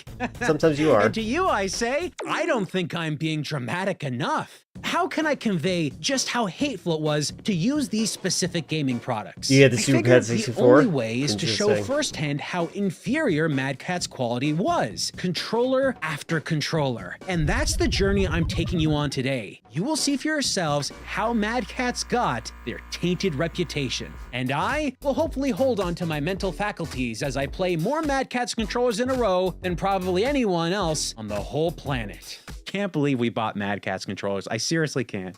As I prepare myself to run this gauntlet, let's talk a little bit more about third-party controllers. Mad Catz weren't the only company on the block hawking off-brand gaming gear, but they were the name that every kid knew. Mad Catz was everywhere. And folks, I mean everywhere. I've had friends tell me you could find their stuff in grocery stores. Grocery stores, people! Likely next to the Grocery kitty litter. stores. Mad Catz had infested the gaming market. Retailers sold their products and people willingly scooped them up. But why? Why the heck were people buying Mad? Whoa, lag. To be honest, with how often my Xbox controllers break, can Mad Catz be any worse? Or has it been so long that since I've had to experience them? I think they were really bad. I like my experience is usually bad. And I feel like it's Well, got to be a it's true all anecdote. about the third-party video game accessory market. Pretty much since the rise of the home game console, there have been companies whose entire business model was to make additional controllers and accessories for other companies' game platforms. Like this, the QuickShot Chimera 2, a controller that featured thumbsticks for the NES, an input method totally different from what came bundled with the console. And it works. The joystick offered the player more precision than a standard NES D-pad. I don't believe that. I refuse to believe that an analog stick is useful in a 2D game that you would play on the Nintendo. Am I crazy? Or how about the Hori Mini Pad for the Nintendo 64? A personal favorite of mine. A completely redone design for the original Nintendo 64 that for many gamers improved ergonomics, comfort, and usability. Or this, the Power Pad Tilt by Champ. A player could activate button presses with motion. Sure, it tries to replace simple D-pad inputs with tilt, doesn't work very well, but it's definitely different. Okay, yeah, obviously not every third-party controller was a winner. Some were fun to use and some were shallow gimmicks and some made you want to throw your controller right through the wall. But when they worked, they could enrich the gaming experience beyond what originally came with the system. At least, that's how I remember it. The folks I knew that had these quirky devices didn't think all that negatively about them. Your gameplay prowess might vary using them, but hey, they were trying something different. It was fine. So when they first appeared on store shelves, there was no reason to look at a Mad Catz controller any differently than another product. They hadn't scared up a reputation yet. How they kept selling over the years? Well, we'll get into that in good time. Yeah, but that's first, we need to see what Mad Catz quality was like near the beginning. And that brings us to our very first controller. Many believe Mad Catz first pounced onto the scene during the Nintendo 64, PlayStation, and Saturn era. But that's wrong, because they had unleashed products for the SNES and Genesis, like this right here. The Mad Catz Control Pad, featuring what I assume to be Mad Catz's original logo, and arguably their most interesting logo design. That's definitely He's one cool-looking cat. That's one mad fan compliment. At first glance, Okay, it looks like nothing special, just a knockoff Genesis gamepad. I expected this to play pretty terribly if it worked at all. But here's the kicker, folks. This thing is solid. I know, I just railed on the company earlier for bad quality products, but I'd be lying to you if I wasn't at least fair about this. It's well built, and despite it being the oldest controller we're going to be looking at today, it feels like a real Genesis controller. It does the look Shield nice. style D-pad is responsive, as are the face. I don't like Shield style D-pads though. When I was a kid, I found it here. Let me get the picture up and running. I want an HD picture, please. When I was a kid, I had this. There we go. There we go. This is the controller I had for the Sega. Right here. This is not my controller exactly, but this is my controller that I had that I used almost all the time. It had auto fire features. You could set the shoulder buttons so that they could be combinations of buttons. So I could make so that the right shoulder button was A plus B, A plus C, B plus C. It's pretty useful. It was pretty cool. And you could do that for both. And that made it very useful for fighting games, or my personal preference for this controller was to use it during Terminator 2, the arcade game, because then you get basically infinite ammo, because instead of depleting the bullets as you're using them, it would just stay at a steady firing rate. Who knows why, who knows who hasn't increased the price of their product by $300? Mad Catz. Don't even think about the right shoulder button for A, B, C, or I'll know. Yeah, there you go. It was a very good controller. I liked it a lot. By the way, the so the settings here, there are three settings. This is off. The middle one was manual, and then if you set it all the way to the right, it just triggered the auto fire. You don't even have to hold the button down. Pretty funny to me. It was a very good controller. I like this one a lot. I miss it. If I could have a 8-bit style controller in this, like this transparent kind of thing, I would be so excited. Buttons, which I was not expecting. Oh, I know, an unbelievable concept. Mad Catz, a company synonymous with terrible products, made quality gear at one point. But I tell you non-believers, this here is good. Very, very good. It's also not just a typical Genesis controller. Like many of the third-party controller makers at the time, they tried to set themselves apart from first-party hardware. And to do that, they made use of the ultimate ability 90s gamers craved. Turbo features. These switches at the top, flip them, and bam, rapid fire mode. And that's not all they can do. Hey, look at Set that. the switch higher to auto, and the controller can make constant button inputs Yep, without that's you what I was touching just talking anything about. at all. Cruise control for your inputs on the Genesis. What is this? The future? If that wasn't enough, they also included slow motion mode. Yeah, you heard me right. Okay, slow motion mode. That is another thing you could do in that controller that I was just showing. See how it says slow right here? That's how fast it would press the start button. Simulated by auto rapid firing the start button. You can see it in action here with Sonic the Hedgehog 3's intro. Sonic 3 has a clean pause screen, so it sorta, maybe, kinda looks like slow motion a little. It feels more like the game is stuttering if you ask me, but this might have been helpful to get around the super tricky parts in the game. It was useful in some games. Your game pause using the start button, that is. Here's something fun. In Sonic 3, if you crouch while turning on the auto rapid fire switch, That was Sonic another will fun spin use dash of it. faster than I've ever heard in my entire life. You gotta go fast! I'm shocked that one of their first controllers wasn't bad, so I guess they didn't start out of the gate by wasting our money. But this was only the beginning, because most gamers, they don't think of this fun little Genesis gamepad when they hear Mad Catz. No. Our scars are from the generation after that, the rise of 3D gaming. The market shifted at this time in a very specific way, which gave Mad Catz the foothold they needed to prey on unsuspecting gamers everywhere. The SNES and NES originally came ready for multiplayer action. It wasn't impossible to find two controllers bundled with a console when you bought it. The following console generation, though, stopped that. An industry-wide trend spread. The Nintendo 64, the Sony PlayStation, and the Sega Saturn. If you wanted any of these super advanced consoles, you were getting one gamepad at launch. One. Sure, there would be occasional special bundles like the N64 Atomic Purple bundle that came with an extra controller, but those were exceptions and introduced much later on. The aftermath of this was a higher number of gamers seeking out extra controller options than in the past, many of which— You don't understand the point of slow mode? I actually, there's a cheat code in San Andreas. I don't know if you've ever played the GTA San Andreas. There's you can type in a slow-mo code there. I know you're probably thinking about the old games, but I'm giving you an example of how I would use it. The RC car mission. There's a mission where you're flying around in an RC helicopter, and you have to defend against other RC helicopters. If you do that mode in slow-mo, it's so much easier to just go kill the enemy, turn around, kill the enemy, before they get overwhelming and just dogpiling you.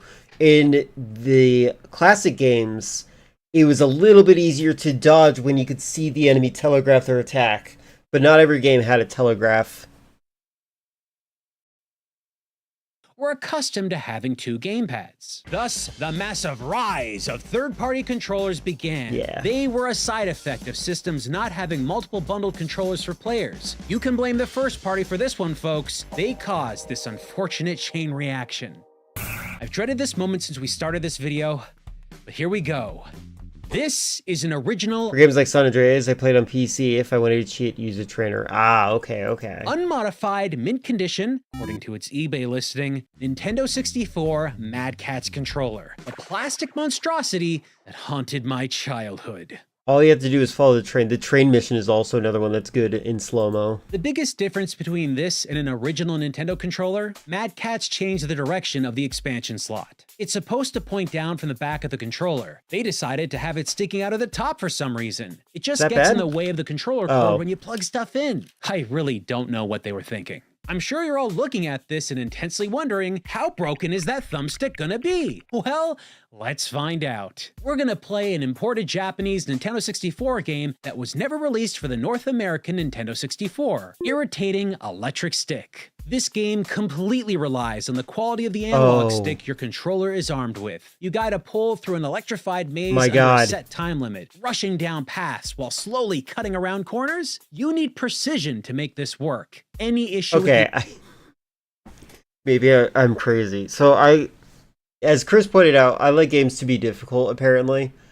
This makes me want to play this game, but when you touch the metal sides, you get electrocuted, like you actually get shocked from it. analog stick here will be highlighted tenfold. I'm pitting the Mad Catz up against an original Nintendo 64 controller, both unmodified and both loosened over years of use. They're close to parity in age, but have roughly the same flaws. Oh my god.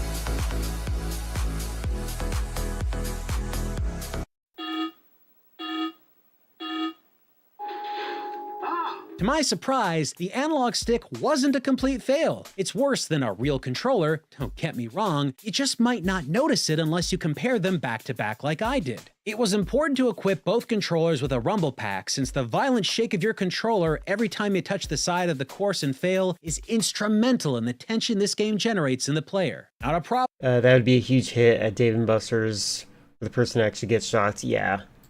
On any official Nintendo 64 controller. The Mad Catz, though?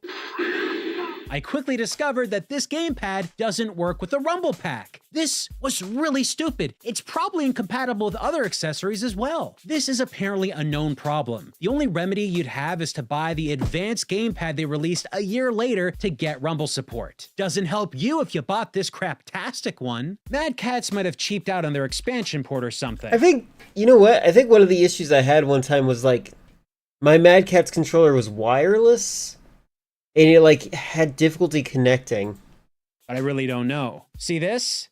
This is why you're trash. Hey. You might think aside from the expansion slot issues, it wasn't all that terrible, but no. There are reasons this bad boy stuck with me all these years. The Z trigger on the back, wobbly and spongy. This might be from age, but the official controller of the same vintage doesn't have this problem. Pushing the shoulder button on the far edges, responsive. However, if you move closer to the center of the controller for each button, they don't move. This is a build problem, not aging hardware. They were built to hinge on corner presses instead of an entire button push. Guess they didn't care. Even the D-pad, which is iconic for Nintendo controllers, was turned into No. The D-pad is iconic in that it is useless. No game uses the D-pad. You know what I would do if I designed a Mad Catz controller? I'd just change the place where the analog stick was to be on the left side. Design that is both squishy and squeaky at the same time. But most offensive of all, the A and B buttons. Crazy unresponsive. Check out my run in Mario Kart 64 here. You can see me push the button to accelerate, but Mario doesn't move an inch. You've got to really push down hard to get the kart to move. It's about as close to unusable as a face button could get. Oh, it also has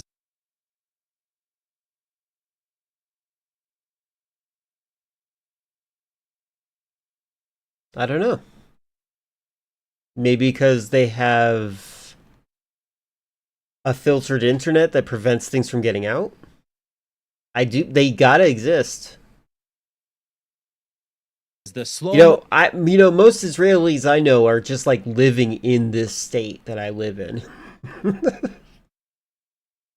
And turbo functions like the So they Genesis might just gamepad, identify as but American. The buttons are already so terrible, I really don't care about any extra functions this useless controller may have. Now sure, Nintendo 64 controllers, they're older now. Even Nintendo's first-party releases have their own special problems, especially a well-used analog stick. But I'm not comparing this controller against a brand new one or even a refurbished and cleaned up model. This here is a well-loved, long-used Nintendo 64 controller. It's from the same era and has probably seen more action over the years compared to this Mad Catz one. The difference here is all down to build quality. Mad Catz showed their hand with this controller, a glimpse into their quality standards. It was the warning shot to gamers everywhere, a message that was loud and clear to anyone who dared play their devices. Mad Catz makes mad trash. Just imagine when this thing was new. You brought it home and it got busted after a few plays, if it even worked to begin with. Then, after the Rumble Pack comes out, you discover it I don't know if he's doesn't gonna work explain with it. why You this couldn't is. bring I it don't back I to the don't store think for that there's a refund. reason They you could had find, your but I'm money, curious. and you had a useless controller. Sounds like a scam, doesn't it? It's not a scam. Now you get to buy another Mad Catz controller. That's 2 controllers for the price of 2.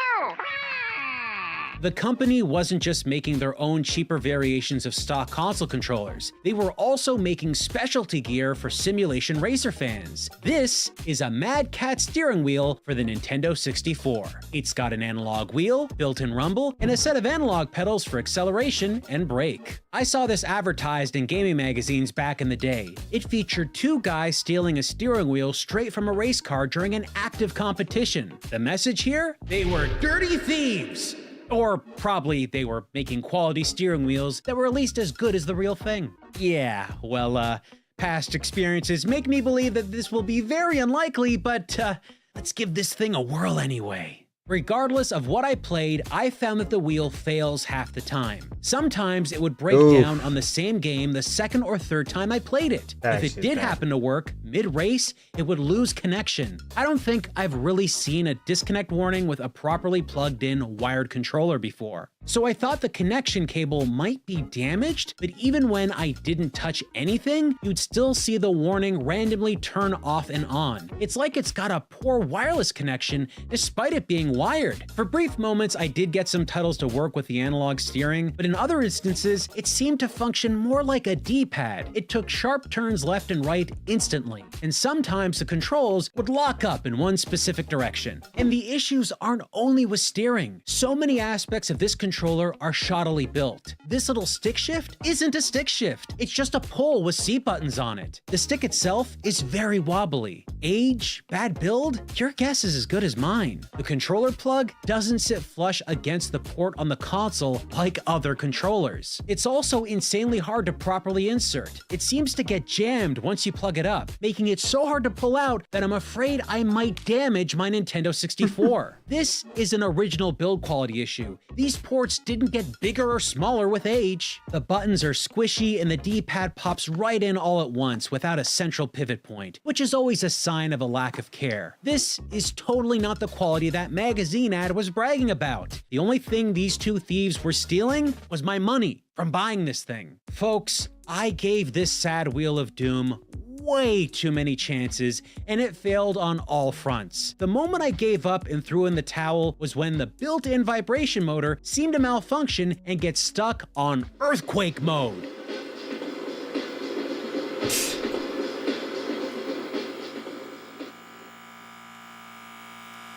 Just sat there, vibrating, without end. This is an incredibly unreliable product.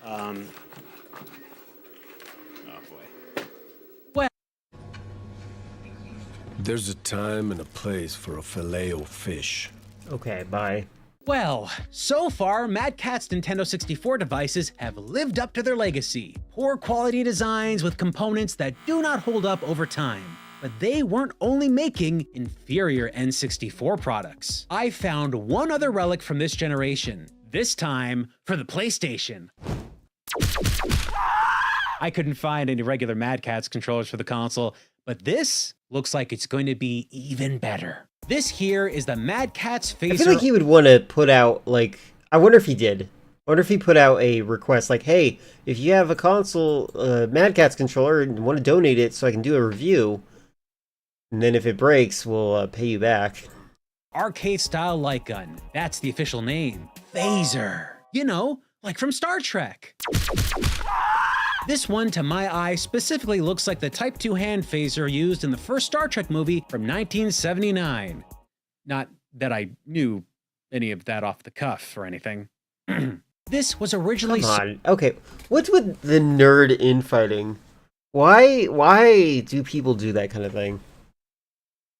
Sold with 2 different controller port adapters, one for the original PlayStation and the other for the Sega Saturn. When I found this, it only came with a PlayStation adapter. I imagine this doubled up on the value of your purchase if you could use it for either system, if you even happened to have both back then. But it also doubled up on Mad Catz profits. One SKU, 2 console markets. Yeah, I'm thinking that's why they did that. The moment I grabbed this, I was excited to zap my way through one of my all-time favorite light gun games, Point Blank, an absolute arcade classic. I played first with my real Namco GunCon, you know, for science. Plays like a dream. Then I switched over to the Mad Catz Phaser. It didn't work. This is when I learned something really fun about the Mad Catz Phaser. It's a standard light gun controller compared to Namco's synchronized light gun controller. Each game has to be specifically programmed to work with each style of light gun. Some titles support both, some do not. Most important to me was the fact that my favorite light gun games, like all the ones that were made by Namco, do not work with the Mad Catz Phaser at all. But lucky for me, I have a copy of Die Hard Trilogy 2 Viva Las Vegas, which happens to support both controllers. There we go. So how did they compare in a shootout? Well, the GunCon won on every front. Aiming was better and way more accurate. And for some reason, anytime I fired with the phaser, the screen wobbled. That did not happen with the GunCon. Probably just a standard light gun effect, I guess, so maybe I can't blame Mad Catz for that. What I can flag them for is the controller's abhorrent design. It's fine for the world of Star Trek, but not for real-world gaming. They put the buttons in a position that has no spot to rest your hand, so there's no comfortable way to use them. Now, you could hold it like this, and then maybe here and touch the first 2 buttons on either side, but when you want to get at the start button, you kind of have to use your middle finger.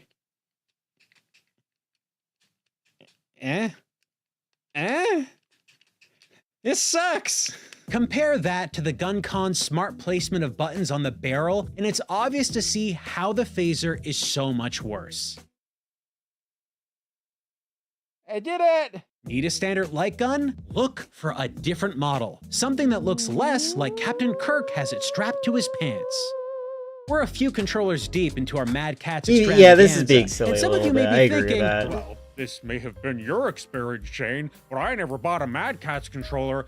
I knew better than that. I was a serious gamer. For some, that could very well be true, but I'm betting a whole bunch of you bought Mad Catz and did not even know it. How is this possible? Mad Catz would supply companies with controllers for them to slap their own branding on, hiding in plain sight. Remember that Sega Genesis controller we had a look at early on? Well, Toys R Us rebranded it with the name High Frequency. That's right. These 2 controllers are identical.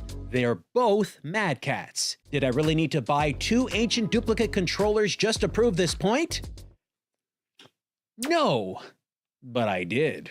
I was a serious gamer. Toys R Us used the exact same name to sell Mad Catz Nintendo 64 controllers as well. Check out these pictures taken inside the store from back in the year 2000. All this right here, Do you believe that the year 2000 was 100 years ago? High-frequency branded controllers. But make no mistake, these plastic imposters are secretly made by the Angry Kitten people. I can't say for sure how many other brands at the time were actually disguised Mad Catz. There's no depository for this information, but I can say for sure a decade or so later, another piece of camouflage Mad Catz hardware popped up. Rebranded controllers with GameStop.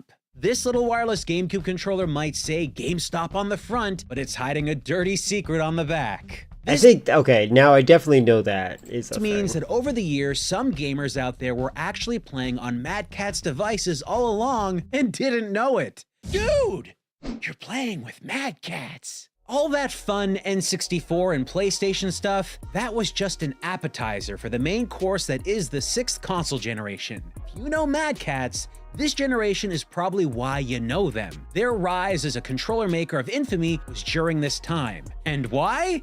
Because of the PlayStation 2. By that gen, Mad Catz refined their strategy. Sell lower quality products for less than the competitors, targeting the larger population of money-conscious consumers out there. Whether you were a kid trying to stretch your allowance as far as you could, or a parent who just didn't know the extra $10 made a difference, there was always someone willing to buy the cheaper off-brand thing. And the PS2's incredible sales brought in a new massive consumer base, potentially looking for affordable accessories for their new favorite console. Just like the previous generation, This one also launched with only one controller in box. Mad Catz bombarded the market with different models of gamepads at this time. It meant big numbers for the company. Heck, the first full year after the PS2 hit shelves, Mad Catz net sales increased by 50%. So yeah, people were buying them. And now, I'm going to look at a few of their PS2 offerings to see if things could have gotten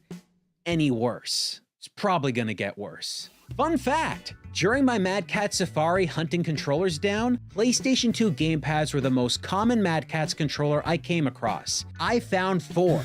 Makes sense, right? Like we said, it was the dominant platform of its time. More people were likely to buy one of these knockoffs on that platform. To test all of these out, I decided to play Metal Gear Solid 2 Sons of Liberty. This was one of the first games I played on the PlayStation 2 that made full use of all the advanced pressure-sensitive buttons. The directional pad, the it's probably the only one. And the triggers are all pressure-sensitive, meaning that they can register lighter inputs as well as hard inputs, and the game behaves accordingly. You can see it here with the official PlayStation 2 controller. You can run or walk with the directional pad alone depending on how hard you push down. I forgot about that being on the D-pad. Is adjusted by pushing the L2 and R2 buttons. Press a little, move a little, and the face buttons are much of the same. But of course, the analog thumbsticks are near essential when playing a game like MGS2, since you can sneak around by softly tilting the stick in full 360-degree freedom. I need to play actual hardware MGS2 again at some point. Something the D-pad alone cannot do. So clearly, this is a good game to test out these 4 controllers. Let's start off with the Mad Catz official Gamepad 200 series. A fully black design with rigid plastic ribs on the side to create the illusion of functional grip. Mad Catz really seemed to think people dropped their controllers a lot. They added ribbed grips to practically everything. I didn't have to test this controller very long as I noticed pretty much right away that it has a broken start button. Next up is the Mad Catz Dual Force 2 Pro Microcon. Mad Catz controllers are I think I had this one. Sometimes called the little brother controller because younger siblings typically got stuck with the off-brand controller. I can't imagine what else would have inspired them to make such tiny versions of their controllers, so I personally believe that's why they made the Microcon line, for younger players' smaller hands. This controller has a working start button. That's an improvement, but it has a broken D-pad. The left direction doesn't work. 2 down, and so far we haven't even moved Snake inside the boat in-game. Really starting to get soggy from all that rain above deck. The one who dies with the most toys wins. Look at this amazing. The one who dies with the most toys wins. That's funny. Number 3 is the Mad Catz Retrocon. It clearly was designed to look more like an original Nintendo Entertainment System controller. Why? I don't know.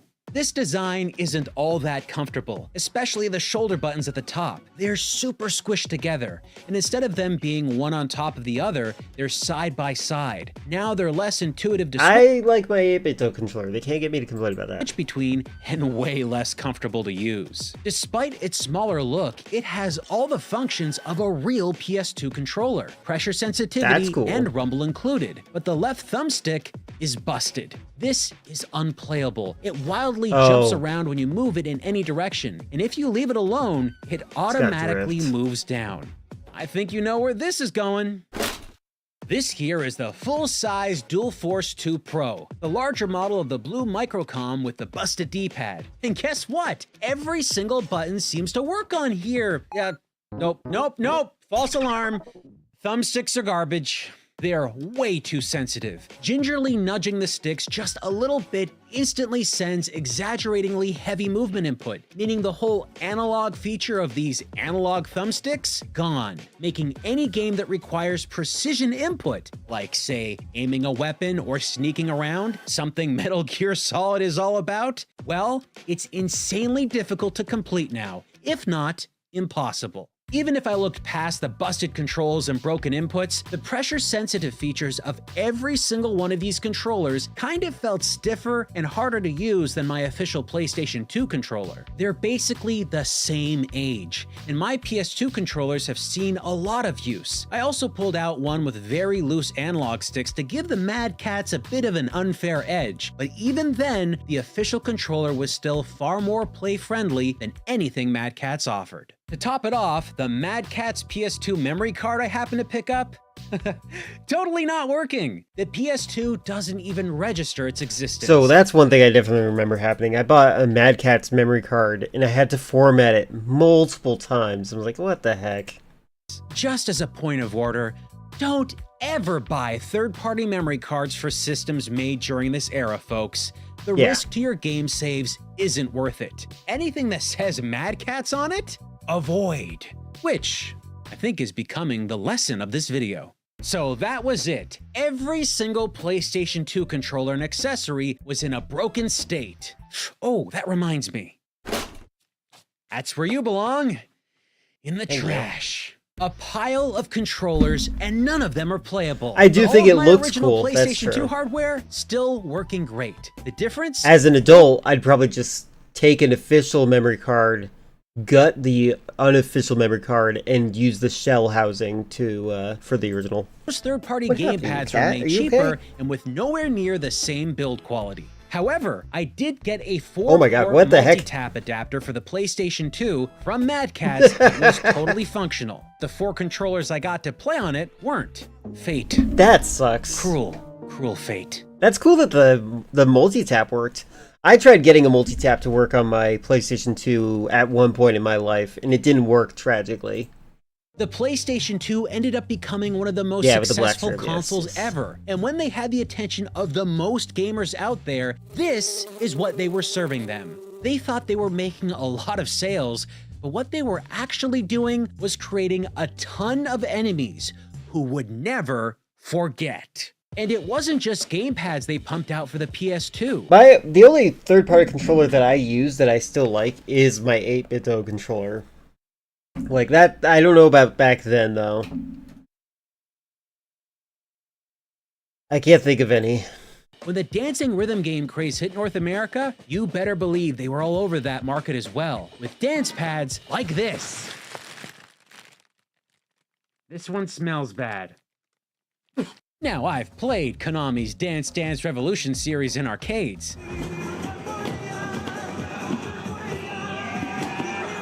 You know, there's footage of Adam Lanza dancing around on a dance pad. I don't think I'm going to talk anymore about that. And when they transitioned this stuff home, Konami made their own line of official dance pads. You've got pressure-sensitive regions that represent button inputs, combined with a long cord to play further from your console, rubberized underside to prevent it slipping around on the floor it's laying on, and a moisture-repellent plastic top that can be easily wiped for cleanliness. This came out in the early 2000s. Despite this piece Today, Nintendo, Microsoft, and Sony still put inferior hardware on their controllers. Do they now? Well, I know the Nintendo Switch controllers suck. I don't know how the Switch 2 controller's handling these days. I haven't heard any complaints about it yet. If anybody's been keeping up with that, I would like to know. Chris is the only one who I can think of that would be lurking and hearing that, and maybe have something.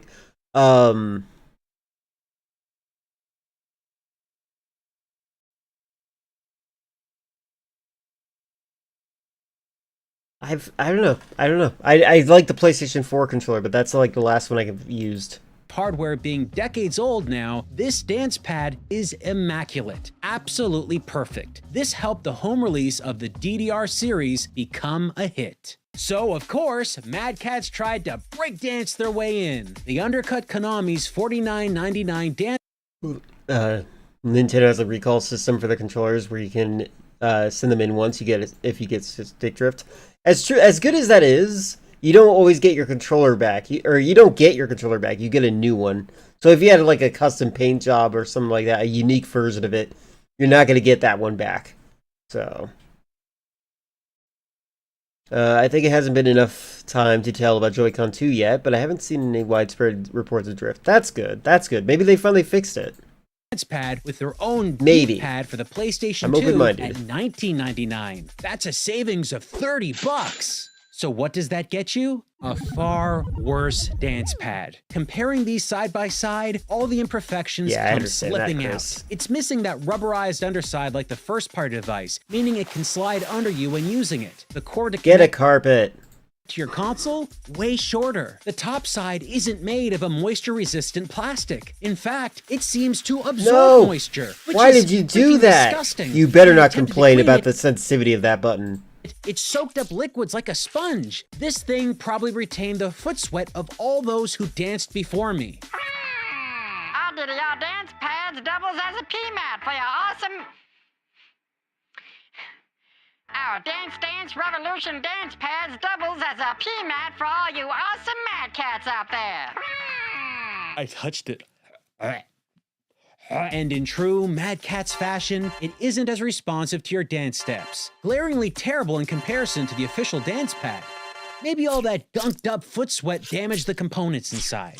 I actually paid more for the Mad Catz pad than I did for the very good condition Konami pad. Feel like I got ripped off. No, I don't feel like it. I know I got ripped off. I got ripped off buying dance pads. I don't even play DDR that well, and yet I have 2 of these You were things. confident about opening Joy-Con. That's good. I assure you that a lot of electronics are not terribly difficult. The only thing I'm ever afraid of is like accidentally ripping off a very important ribbon. So like, still be careful about it. But yeah, you can probably do it. I have faith in you. Speaking of things I overpaid for, check out this. The Mad Catz handheld racing wheel controller. A big, clunky, awkward to hold design that is totally lifted straight from an RC car remote. A few years ago, I had reviewed this oddity because the thing just perplexed me so much. They tried to sell it by putting a quote from professional racing superstar Mario Andretti on the box. The #1 handheld racing wheel for the PlayStation. Sounds to me like Mr. Andretti never tried out the competitors' products, like these, Namco's Nijicon and Jogcon. Both designs are much smaller, easier to hold, and far more sophisticated. They're both so much more fun to use and play games with, simulating the function of a steering wheel far more accurately and comfortably than what Mad Catz created. But the cunning cat people were not about to give up on The cunning steering cat wheel. people. What did you just call me? Anyway, yeah, someone would be incredibly lucky to send in a beat up gray one or get a green pink one in return. Yeah. For the next device, I'm gonna switch it up a bit. Up to this point, I've been evaluating old used controllers, heavily played and possibly damaged by other users, but not this one. We're going to unbox a premium Mad Catz product, brand new, still wrapped in its original plastic, the Mad Catz Universal MC2 steering wheel. The abbreviation MC means Mad Catz, so that means the full title of this thing is the Mad Catz Universal Mad Catz 2 steering wheel.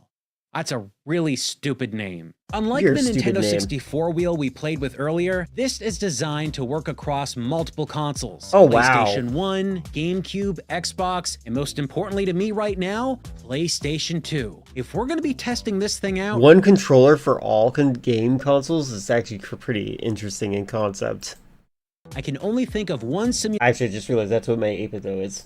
simulation racing game worth the attempt, Gran Turismo 4. You can use this both on a tabletop or in your lap. They even have these grooves under the steering wheel with some pop-out leg holders. Unfortunately, while I was playing this way, I found that the wheel would shake around anytime I tried to position my feet to operate the pedals. Oh, I didn't It's even think about very that. restrictive, and honestly, I'm not a fan. Tabletop mode it is. Well, looky here. It's got a working gauge displaying how much pressure you're pushing on the pedals, which is a nice touch, I guess. But I really don't know how that would be useful for any game you'd play. I'd be looking for my vehicle speed, which isn't there. I know how much pressure I'm applying. I'm the one applying it. Besides, I think the visual feedback on pressure is actually a good thing.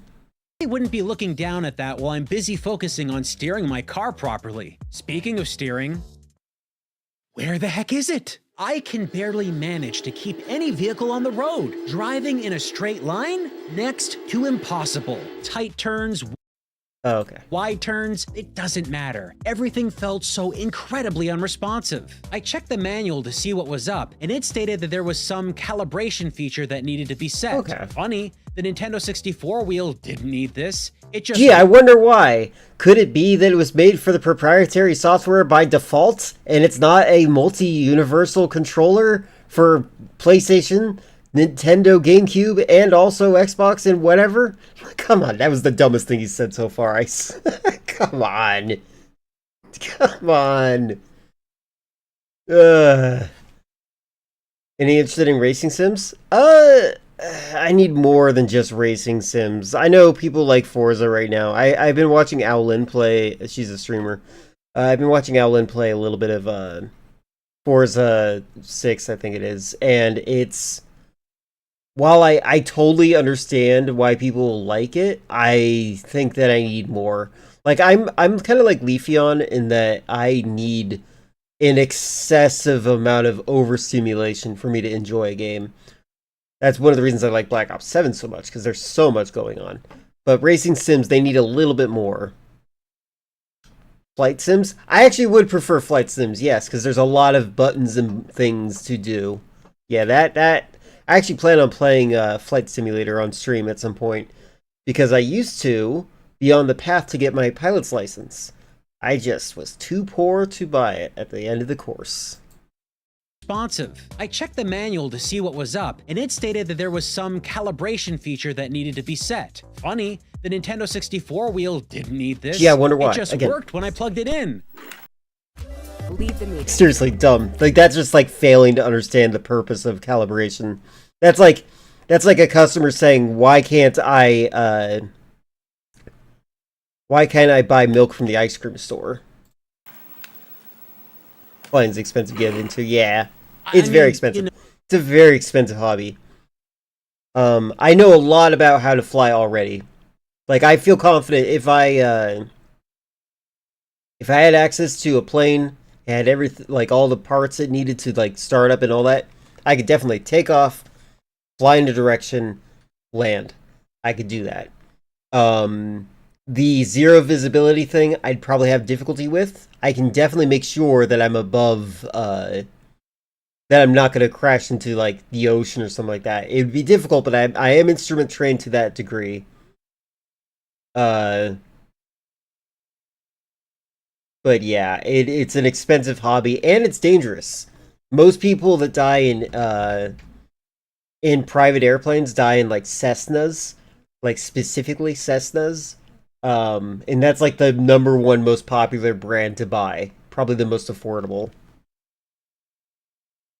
When the console registered the wheel as connected. Anyway, I fiddled around with the settings. Yeah. Adjusted them Any kind of sim can be really expensive in that way. every possible way I could. No dice. Nothing I did made this thing work properly. To verify it was the wheel and not the game, or perhaps my own terrible skills, I drove a race with an official PlayStation 2 controller, and it worked fine. Made turns and everything. So here we are, a brand new in-box Mad Catz controller, untouched by human hands, swaddled in an unbroken seal, and it doesn't work properly. Now maybe this controller has degraded and all You should have calibrated it. this time not being used. Components failed, or maybe there was some kind of manufacturing problem, or heck, this could have been damaged over the years from someone rightfully playing kickball with the box. So I checked in with reviews written 2 decades ago, back when this hunk of crap was first released. Guess what? Both a reviewer at CNET and another at GameSpot both addressed the same concerns I did, as if we were kindred spirits, separated through time, bound together by a stunningly awful steering wheel at different points in history. Since flying's so expensive and dangerous, you could always try paragliding or skydiving.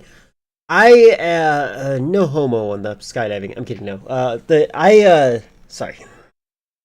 Anyway, I'm not really into being in the sky. Like, I'm fine with my feet planted on the ground. Just not base jumping. Yeah, I'm not into base jumping either. I actually I think I'd rather fly a Cessna, even though those are, like, notoriously dangerous. A lot of the times they say it's the user error that kills them, and it might be a confidence and overestimation of skill. I actually know someone who died in a Cessna, death recently. I think it was 2023 that they died. I was streaming, and I did briefly mention it offhand.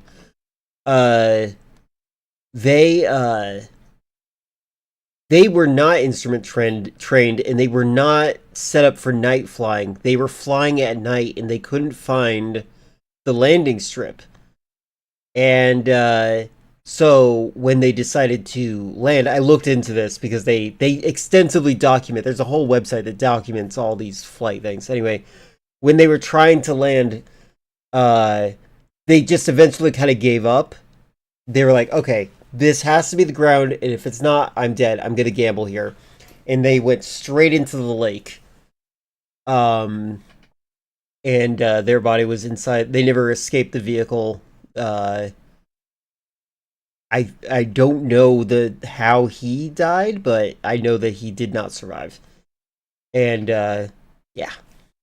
What about a glider? I'd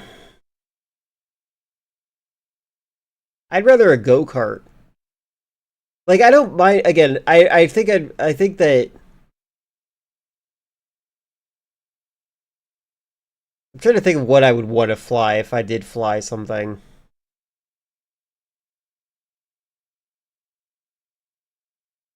I think I literally just would rather something slightly bigger than a Cessna, so it's not so influenced by the wind resistance. Yeah, they were untrained for it. And the problem is, like, so they took off. It was definitely daytime when they took off and they were heading back home. They were going from their home away from home. They took off, they flew, and then nighttime happened while they were planning. So it was a problem of them timing their route poorly, not really, like, overestimating their own skill level, and then kind of getting lost along the way. An unpowered aircraft? Oh, okay. That's what you mean. Hold on, let me see. Hold on.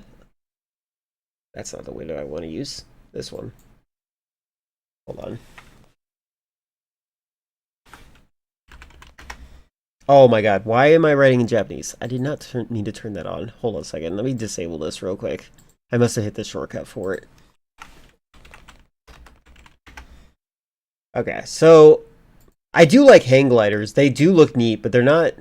I just want them to be more portable. What about a wingsuit, guys? I'm kidding. My main thing is I would want... Yeah, work like paragliders, rely on those rockets for hot air to rise them. Yeah. I'm looking at... I don't know. I think I'm more of a commercial Airbus person. Like, in terms of flying. Like, I like the wind resistance on them more. Yeah, wingsuit and kinetic jump. Yeah, there you go. Chris has it right, though. Stating that this wheel wasn't only for PlayStation. This one product also has connectors for GameCube and Xbox. They not only cut costs on build quality, but cut out focusing on making their device work well with one specific console at a time. In their brazen attempt to be the master of all, they became the master of none. In box, out of box, back on release. The phrase is jack of all trades, master of none. Day or now, this has always been a terrible product. How is this company this freaking awful at making video game hardware? How? Failure after failure thrown on the pile. You think this dissuades me? That I see won't what you go just on? posted. You're wrong. It's fuel for the fire. We're gonna keep tracking down this wild feline in all its forms, on all its platforms. As part of the great hunt. Right, I'm gonna stop here. This is very interesting, very fun. I think I've seen as much as I want to see of that right now.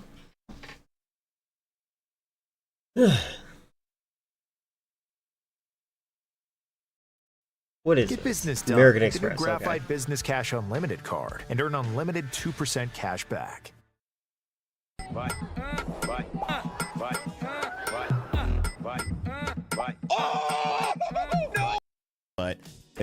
okay, we just saw that guy reveal that he got a Charizard holographic card. People always talk about that one expensive Charizard card that is for sale online, but like they don't really talk about the fact that nobody's buying it. Like, It's so stupid. What's the demand if there's no supply? As soon as I bought it, it's sold out. So I haven't seen too many people with this thing to actually check it out. So that's kind of why I wanted to make a video of it. This is an aviation controller for flight sims, and it has all of the basic controls right here at your thumb tips. That's cool. Honestly, for me, you know, I would like to have an aviation system on my you know, when it comes to driving sims, racing sims, I'd rather Trucker Simulator, and I'd rather have the actual like steering wheel and such. So like something like this would be amazing. This is something that I'm going to use a lot because, you know, I'm not really into setting up and tearing down controls all the time. I don't have some giant sim rig, so this is like kind of perfect for me when I don't feel like pulling the joystick out. So anyways, let's go over the main features of this thing, and then we'll take it for a little flight. So basically it has 4 little buttons at the top. These are just push buttons up here. It also has a hat pin. It has 4 buttons right there. It also has this little joystick here, and you could push that in as well, which I like to use. I'll show you guys later what I like to use that for. And the coolest thing about it has these 4 throttle and speed brakes and trim, all these little functions right on the front here. So looks like it might be a pain to clean though. Many different things. You could use these for throttles. Like say you have a twin engine or a single engine, however. Looked at eBay for Hollow Charizard. Prices are all over the place for the same card. It sold for 1,240. Yeah. It's not real. That's how I'll describe it. You want to set these up. This is a little trim switch right here, so you can, you know, it feels very like Elon Musk would buy it at that price. Tile. It's got little clicks in there, so that adjusts your trim or whatever you want it to. And on the bottom, these switches are actually pretty awesome as well. We have a parking brake. Oh my god. Landing gear switch, and the oh my god, the landing gear switch looks like landing gear. Laps, or you know, whatever you want to use that for. So that is pretty cool. It's got a few buttons up here for like menus or whatever you want. This is the connection. You press that to connect wirelessly to your PC. Which is cool too, is this does have a wireless dongle.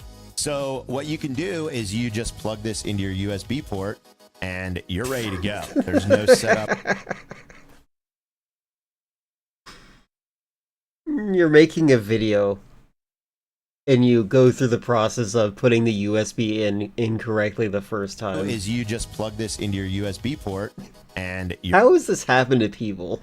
You're ready to go. There's no... I never have issues putting my USBs in. Set up for that. It is pretty stinking easy. Why? One of the cool things about this too is that you can take these off. These pop right off and you can put on a different one. So say you want... they have different ones. Flaps there. They also have speed brake for the Airbus as well. They have this specific little slider for the speed brakes for an Airbus replica, and also a Boeing replica for the speed brakes. I believe that would go. I believe those would go right here. So yeah, that's cool. You can put those on, and you know, whatever you're flying or whatever you like to fly, just have those on there. So that's pretty cool. Also on the back of this thing, we have something extremely awesome. We have rudder controls, and they affect each other. So just like real rudders, real rudder pedals in real life, these act exactly the same. The only thing they don't have is brakes. Like, you know, you would push down on your brakes, but I mean, that's still pretty cool. So yeah, we will definitely be using those. So when you hold this thing like this, you use, you know, your middle fingers or cool whatever controller. fingers to do your rudder adjustments. So that is pretty awesome. I can't get a good angle there, but you get the idea. Let's go into the game and let's check this thing out because I am excited to fly with it. Now, setup on this thing is a little bit tricky. I'm going to go over some setup tips for you later. When you're starting out in a session, you want to have your controls kind of set. They're not toggle. They're kind of like press and holds, I guess. And basically what that means is when you start, if your mixture is, say, down here, then your plane's going to stall out as soon as you click ready to fly. So you kind of want to set it up already, you know, where it is. So you want your parking brake out and everything like that. So let's get started. We're going to click ready to fly here. And I'm just using the X-Cub because it's super easy to show you guys some of the features with this. Let's look right off the bat here. So we have our prop. Oh yeah, I forgot to plug it in. Sorry about that. I forgot to plug this thing in. So basically you have your prop. Oh, there you go. So you can adjust that right there. You have your mixture. Now, this thing's very sensitive on mixture, but we're at almost sea level, so mixture can be all the way in for this. And your throttle. Look at that. There we go. I have my trim here, which I can set. We don't really want to mess with that on takeoff. And then my flaps. So that is our flaps, which is really, really cool. I have this button for my tablet so I can see, you know, where I'm at, my map and everything. And this one just kind of switches between my inside and outside views. Let's take off. I'm going to give it some throttle. We're going to push in the parking brake. Parking brake is in. Give it this throttle. is really cool. And I'm using the rear. Easy. Easy. There we go. Flaps up. See, that's the kind of wind resistance I'd be worried about. Regular, you know, Xbox controller. It's a little light, which I like. It's not as there's not as much resistance as you'd find on an Xbox or PS5 controller, which is great if you're gonna fly a helicopter because you're gonna have to be holding that. But yeah, so that is fantastic. And then also we have the trim. So as you can see, this thing wants the nose up. What I could do is just kind of, we'll bring it down, then we'll trim. Oh, wait, I'm trimming up. We're gonna trim down a bit. Let's try to dial in that trim. Look at that. So that is so handy having that trim there. I don't know if you guys saw, but we're a little bit over revving those RPMs just a bit. So I'm just gonna pull back on the prop as well. Imagine combining Flying Simulator with Trucker Simulator and Shopping Simulator, or store, what is it, Convenience Store Simulator. And like, as a trucker, you have to pick up supplies and deliver them to people that are playing Shopping Simulator, Convenience Store Simulator, and then people in the airplanes are also delivering stuff. That could be fun. Just to kind of way limit too the much, max though. RPMs there. I have the hat pin set to kind of look Yeah, around. it'd be amazing. It'd be just a functional society at that point, though. You know, some people like to set those for, you know, rudder trims or aileron trims, elevator trims, whatever. I kind of like to look around. I like having the trim over here, and I don't really care about the other trims, so there you go. Now, what I'm going to show you next is some more advanced things that I like to set this up as. Maybe it'll give you guys some ideas. So I have, as you can see, there's our autopilot controls right here. This aircraft has a handy-dandy LVL button, which you would normally just click right there. It's right in the middle there. I have it starting as a farming sim. Oh my god. So when you press that, it throws on your Industrial farming sim. autopilot. That's horrifying. And it just keeps you level and straight with the heading you're going at. Another thing I like to do, say you're using regular autopilot, I have my heading bug here. So what I have the trim switch set to, I hold this right bumper here and I can set my heading bug. So you see that little heading bug right in the middle changing? It's the blue icon. I have that some people would say that's so green. I can set my heading bug on the fly without having to use the mouse and keyboard and all that. And then also I put my... No, I didn't copy it. No, I didn't copy. I also have my autopilot, my regular autopilot. Let's take off LVL mode. I have my regular autopilot set to this button, and then I also have my altitude hold set to this button, and I have my heading bug set to this button. So what I can do, let's reset our view here. Whoops. There we go. What I can do is I can just set my altitude. Did I turn on autopilot? What a great place for an ad. Yeah. If PETA wanted to make it effective advertising, they'd make it ranching slaughterhouse sim. They did. Do you know the Cooking Mama sim game? The Cooking Mama games? They're very popular. They were Flash games. They eventually became Nintendo DS games. They made a version of that game where you have to slaughter animals. Like, they made their own version of that game that you could find on the internet. They lied and said that it was another Cooking Mama game. They hosted it on various websites. And if you're a kid, you're gonna play that game. Yeah, and then you get a slideshow of horrifying things after you do the horrifying things that they show. They show you a cartoony version of you doing the horrifying things, and then they show you a slideshow of the real horrifying things that happen. Okay. And then control the heading with this thing. So say I want to trim my, or just, you know. Do a barrel roll. Yeah, I heard you. So there you go. So you can set your heading like that. I really like using this. So for trim and heading, it just makes things a lot easier. And also one of the autopilot controls I use as well. I have this switch, so I don't have to take my thumb off of this.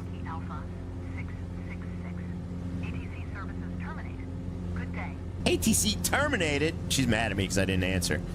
Basically, what I have this set to, this push in here, this will cancel my autopilot.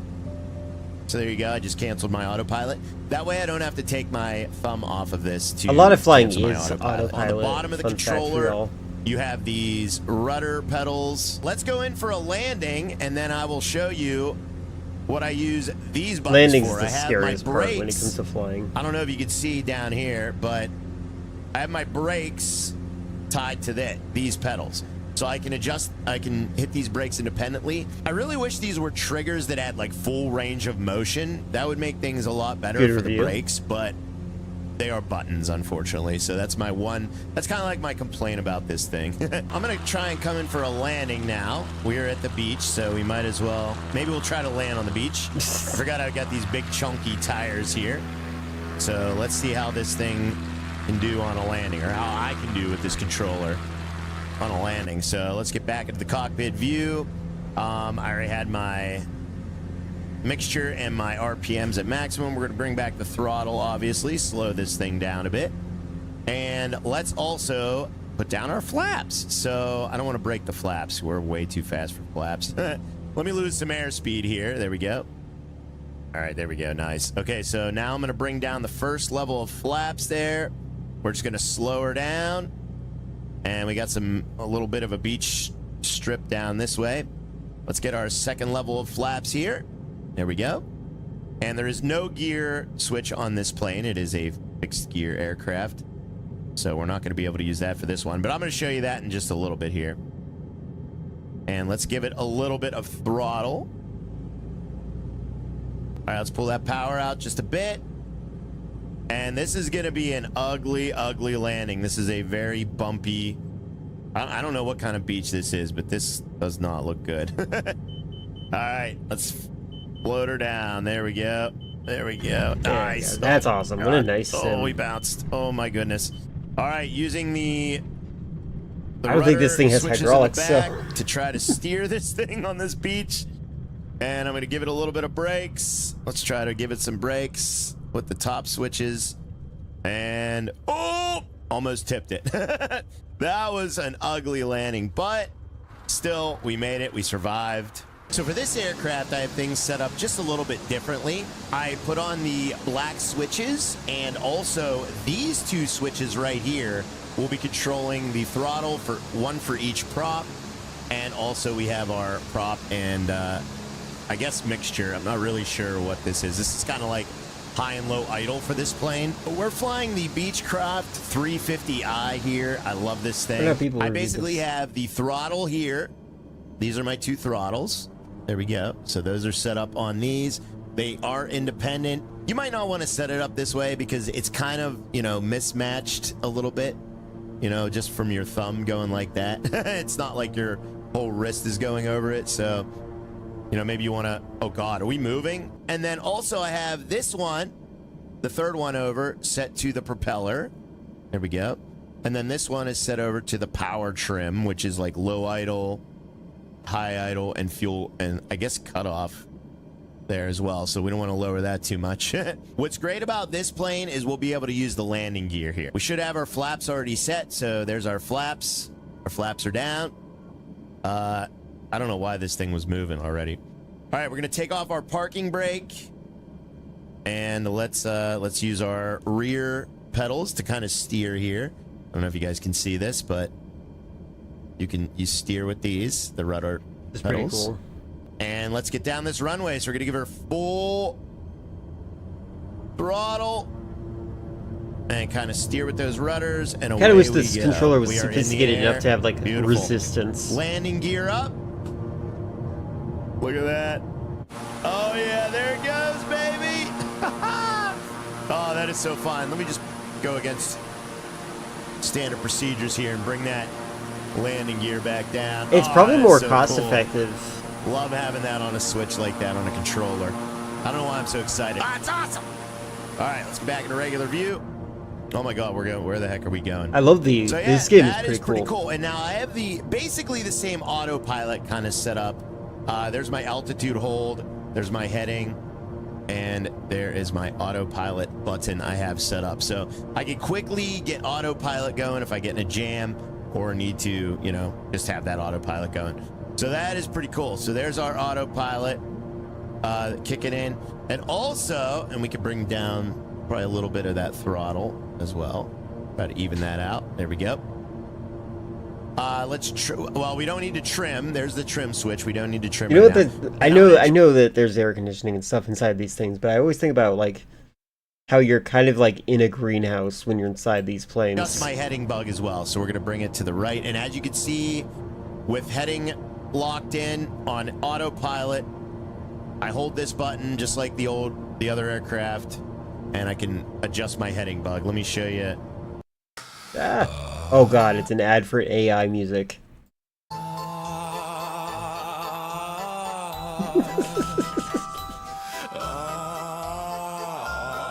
Oh my God. This is so stupid. Step right in. Welcome to my stage. Arrows bend the truth from the lies you've engaged. From Lust Queen with fire in her. Oh my God, this is... They used an AI song to make an ad for this game.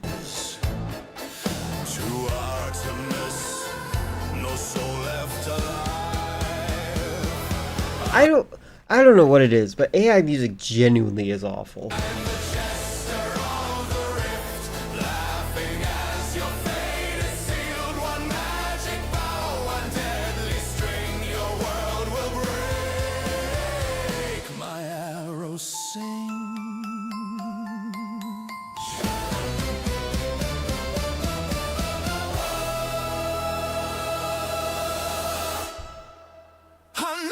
Why, okay, why are we here now?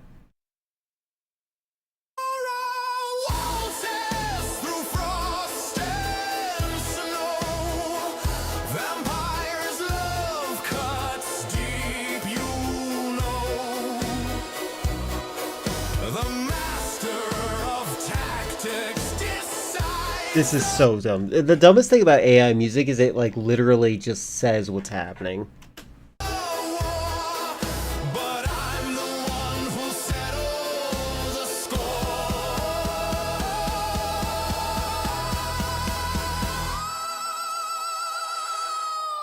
This is like We Are Charlie Kirk vibes.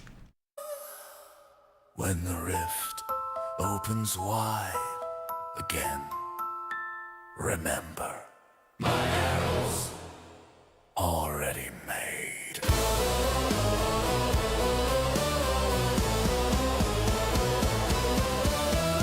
That was so bad.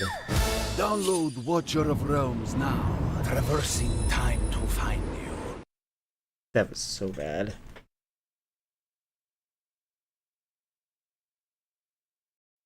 This little light of mine. My God, this is also a bad trope. Zoomed in there. Right, we don't have to see the controller anymore, actually. I guess we could end with one Computer Chronicles. Which one would you rather? Should we see the more recent Buyer's Guide?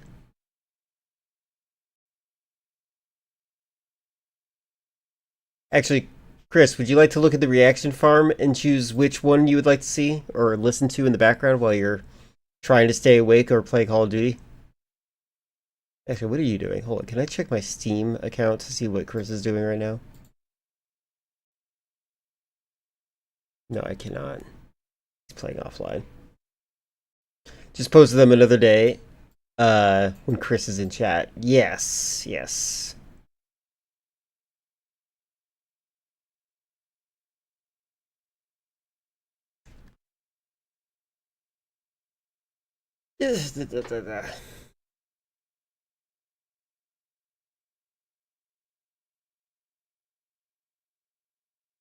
I had to order some wires recently with some cloth fabric on them so my cats would stop chewing on them.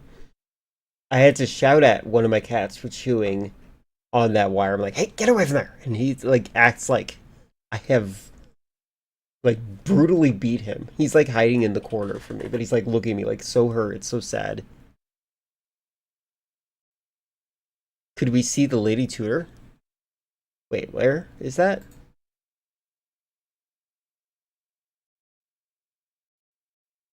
Oh, yeah, with Twin Racing video. Yeah, unfortunately that does work. 1990? Got it. Yeah, it's really unfortunate the copyright, the way it works on YouTube. I wish it didn't. I feel like I am providing fair use by talking over it and being obnoxious, you know? Like, unironically. Like, me talking over something should be enough. I'm transforming it. I'm making it mine.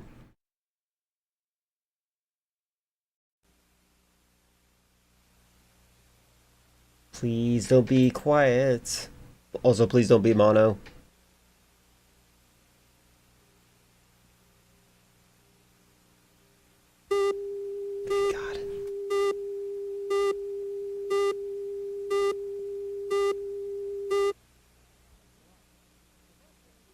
Go. Thank you. Here's your song. Thanks a lot. The first thing you do is buy the Christmas tree, but that's the easy part, even at a place. Okay, Tim Allen. We could watch the JCV video. We could teach Chris how to record stuff on video. It's like this where you have to saw it down yourself. The next step is buying the Christmas presents. You have to remember, I'm bad with acronyms. My brain is thinking that you just wrote Jesus, Virginia, Christ. Sometimes that's not so easy, especially if you're trying to find a gift for a computer nut. Well, today we'll take a look at some great Christmas gift ideas for the computer user on your shopping list on this special holiday edition of the Computer Chronicles. Okay, this feels like it should be an alert. Am I crazy? This feels like it should be an alert on my stream too. Chronicles.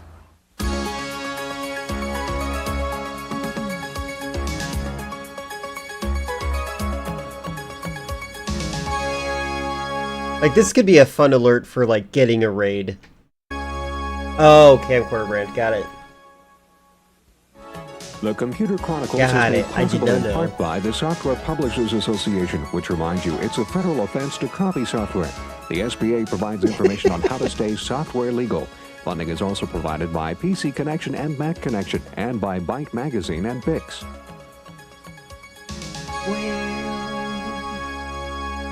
Welcome to the Computer Chronicles. I'm Stuart Chaffee, and with me this week is Paul Schindler.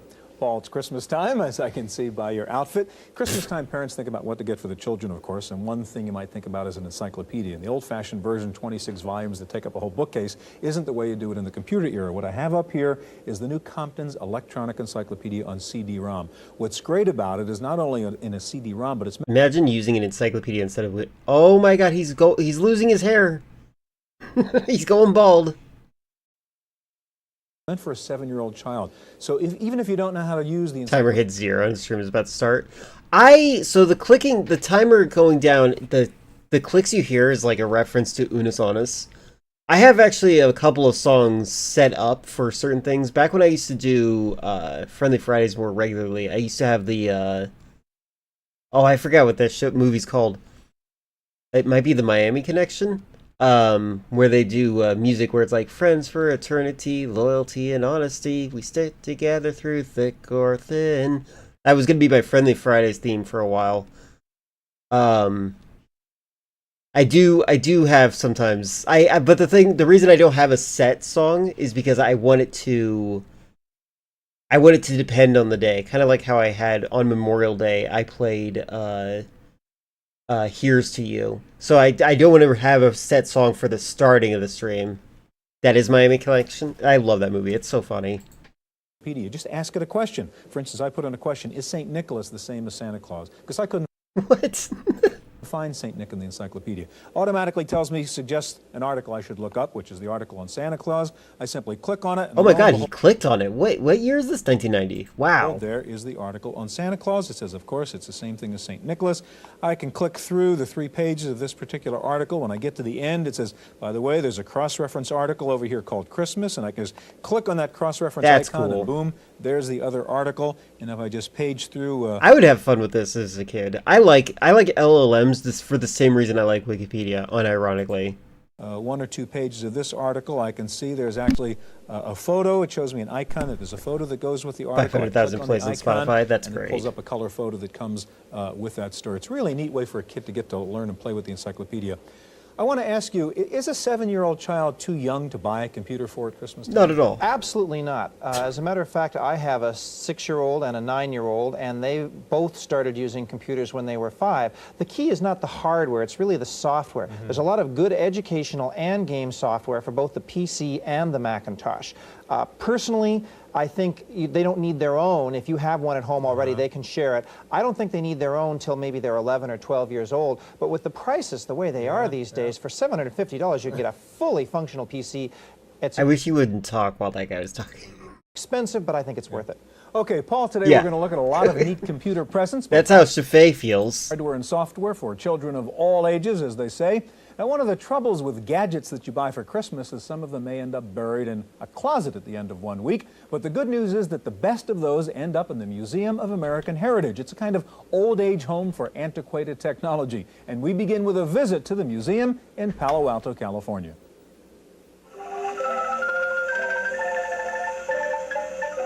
The Museum of American Heritage is a world far removed from that of microprocessors and floppy disks. Operating systems here are still of the manual variety, and memory is not measured in bytes, but in time. This California museum specializes in machines from the Industrial Revolution, machines that, in their own time, were nonetheless considered revolutionary. Among the museum's prized possessions is this knitting machine dating from the late 1800s. That's incredible. Small-scale entrepreneurs could buy it for just $25.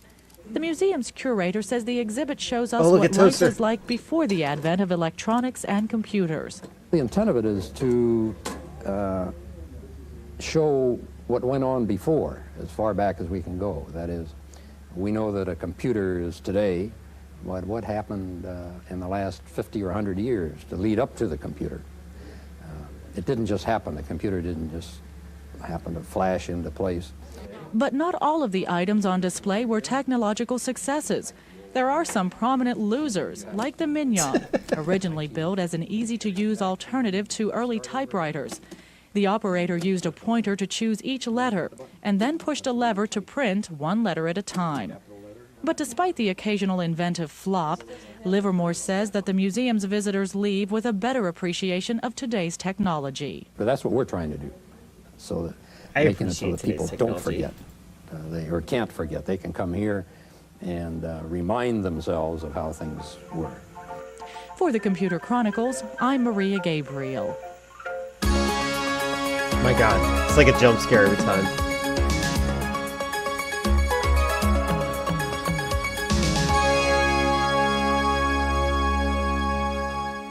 We're happy to have Jan Lewis joining us for this special holiday show. And during this first segment, when we're looking at PC computer products, we have Chris Barr, West Coast editor with PC Magazine. And Chris, maybe you can begin.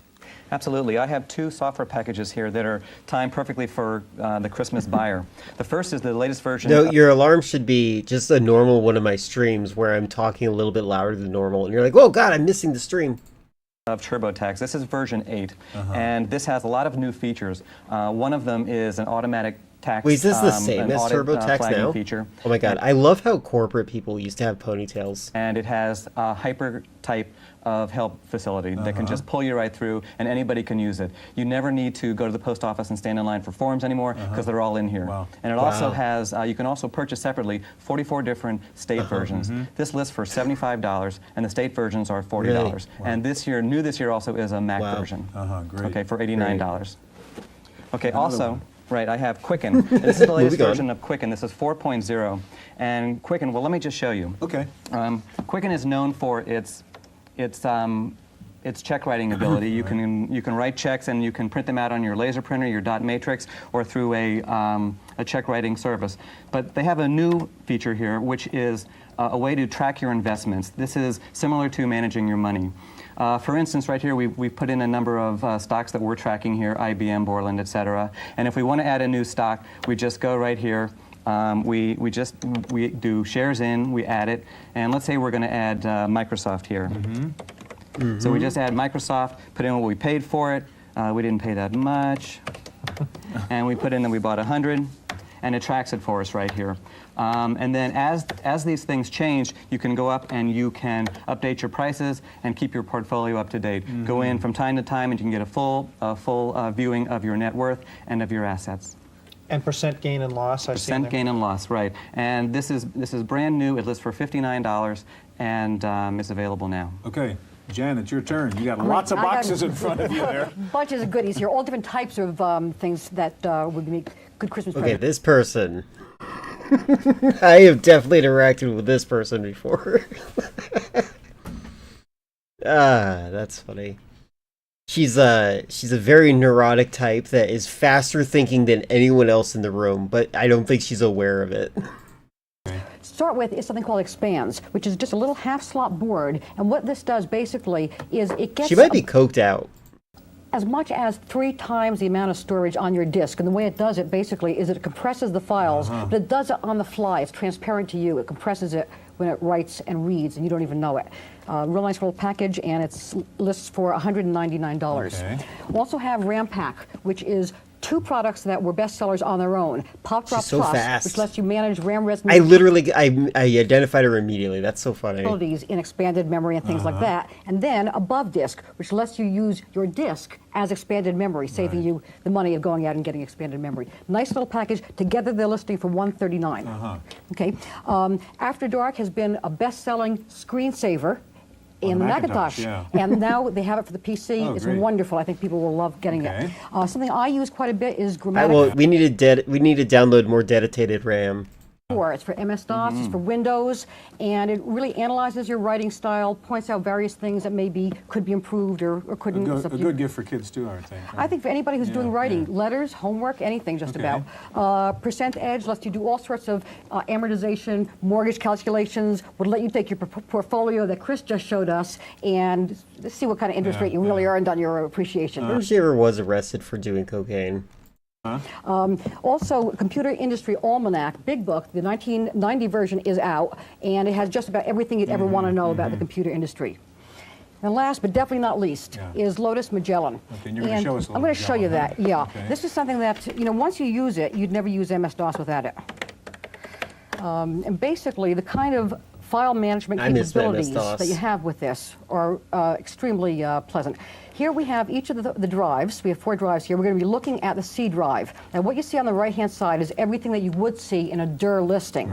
But what you can do is just with the cursor keys, you can go over here and now have access to each one of these individual items. Now, if the directories are going to show you other things. Can you look at the files? You can look at the files too. And let's just say you can also find things. She sounds like she's been on the show before and he knows how impatient Stu is. Yeah, that might be what's going on. But also, as I said, I think that this is also how she normally is. I think if she went up to a cashier to buy something, the cashier might be overwhelmed and she would just be patiently waiting because she's actually used to people being overwhelmed when talking to her. I want to find Jan. So it showed me 2 files. I'm going to go up in this directory and look at this one. I can actually go in here. Normally, to look at all these files, I have to have the applications, I'd have to open them. Don't have to do that. You can do that from Magellan. Each one of these. And in fact, if some of these things are not even ASCII files, you can still see them. In their native mode. Exactly. Is it hard to use Magellan? I've heard that. Not at all. Just take a look at this. You can do things like, again, you're just using really function keys and the cursor keys. Let's say that you wanted to only look at, throughout your entire C drive, you only want to look at program files, let's say. Yeah. It's also been accused of having an extensive setup situation. It is not. It's not that hard at all. Yeah, there they are, all your there it is. program files, yeah. All the comms and the XEs, and they come from different directories, and they're all there. Okay, Jan, I need you to give Paul a shot Alrighty. here. And while you're handing the keyboard over, what's it cost for Magellan? Magellan is $139. Not bad. All right, Paul, you've got a bunch of boxes. I sure I'm sorry, do. what did you just say? $139. Not bad. 139.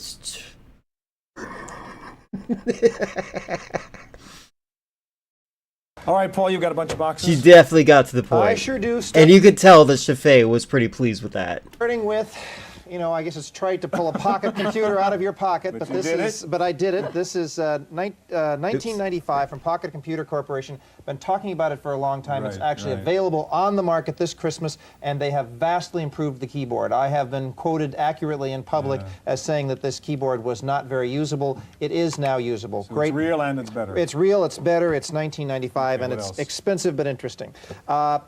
I have a similar product to Jan's. This is called Stacker for $229. It doesn't look like a disk drive, but it can double the capacity of your disk drive by compressing files. That's from Stack Electronics and What? How? How does that work? Carlsbad, California. I like this. This is called the Faxomatic. It's not exactly like the Vegomatic, but it receives faxes and prints them out on your printer so that you don't need a separate fax if all you're doing is receiving. It's kind of hefty, $400 from Tall Tree Systems in Palo Alto, California. But it, by the way, and all the other things I'm showing this year, I picked out with the help of my colleague Richard Dalton, who also helps me do the software reviews on the Computer Chronicles. The HP LaserJet 2P, $800 this Christmas season. And by the way, it should be noted that Paul is speaking a lot faster now than he was when he initially started talking. That's really interesting. Buy it before the end of the year, they'll throw in a free paper cartridge that's normally $125. Absolutely great.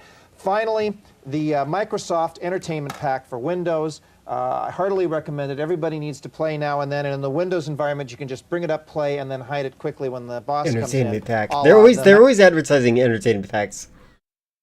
It's like this is their way of gambling. It's like something in there's got to be interesting to you.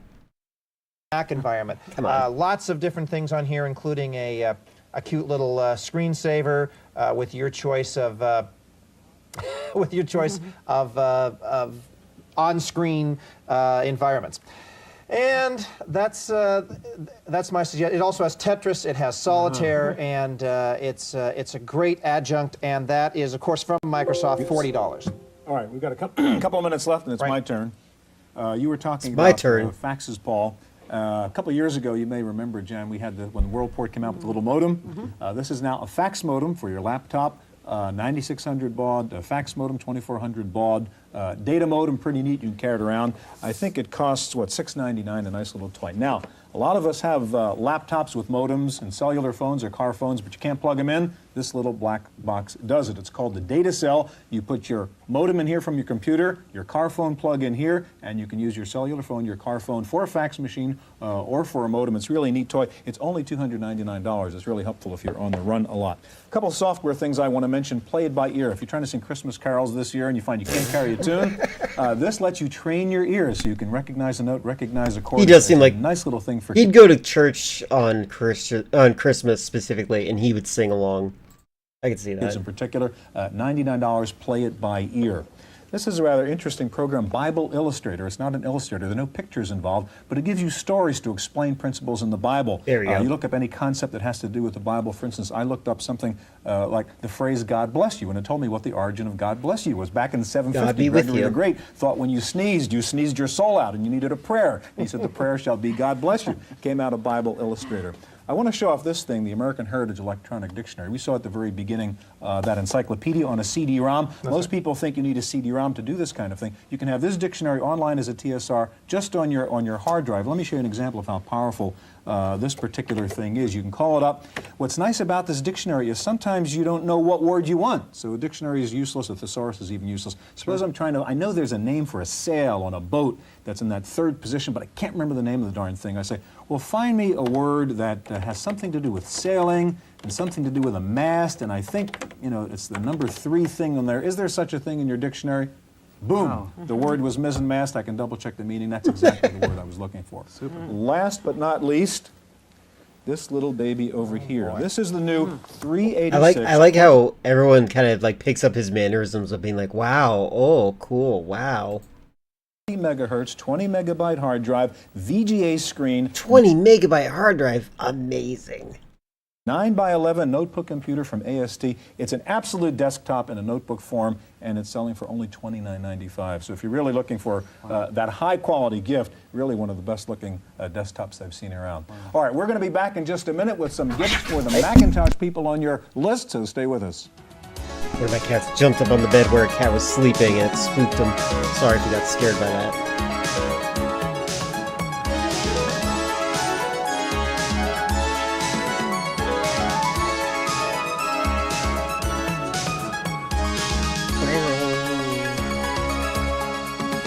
Literal jump scare, exactly. Poor cat. Hopefully they forgive each other later. We're back now with Paul Schindler and Jan Lewis, and joining us in this segment when we're talking about Macintosh products, Andrew Eisner, Director of Mac User Labs. Now, before we get to you, Andrew, one of my suggested gifts is this Mac 2 SI. It doesn't come with the dinosaur, by the way, but it's 35% less expensive than any Mac 2 has ever been before. Of course, comes with color, the 68030, 20 megabyte drive, 40 megabyte drive, in fact, 2 megabytes of RAM. Very nice machine, about $3,700 to get the Mac 2 SI. Now, given I've got that machine, Andrew, show me some things I can do with it. Well, Stuart, first of all, fun item on top of the screen here is a computer critter. This is the dinosaur. You can also get a rabbit, and they cost about $25 or $30. Now, I've got a couple of CD-ROMs I brought along. First of all, the Wow.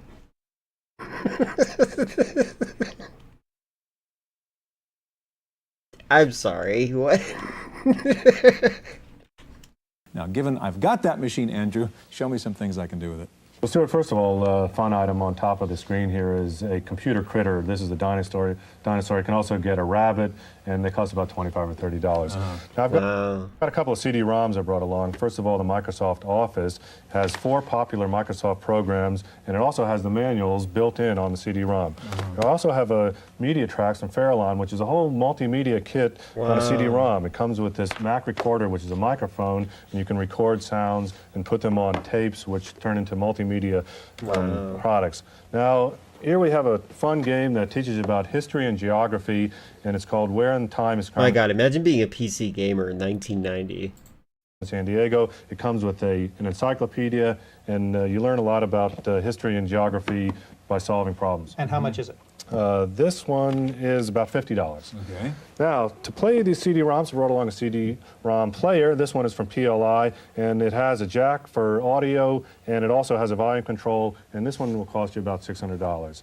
Now, let's take a look at Cosmic Osmo here. I love how you introduced Computer Critic with the most unamused face. Yeah. So and what you've got is you can click around anywhere on the screen, and you can explore this fun world here, and it plays sounds, and you can go places, and here you click on the screen and it's playing music, and then if you go into the other room you can go places.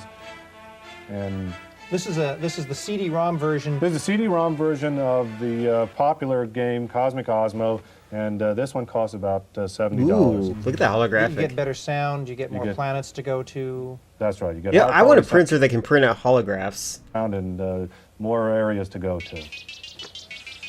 One other thing. Are you able to shut it up? A great stocking stuffer would be a sim. This is a. Look at her acting fast. 1 megabyte sim, and they're actually getting very cheap these days. They're costing about get them anywhere from about $40 to $50. So All right, Jen, it's your turn. What have you got?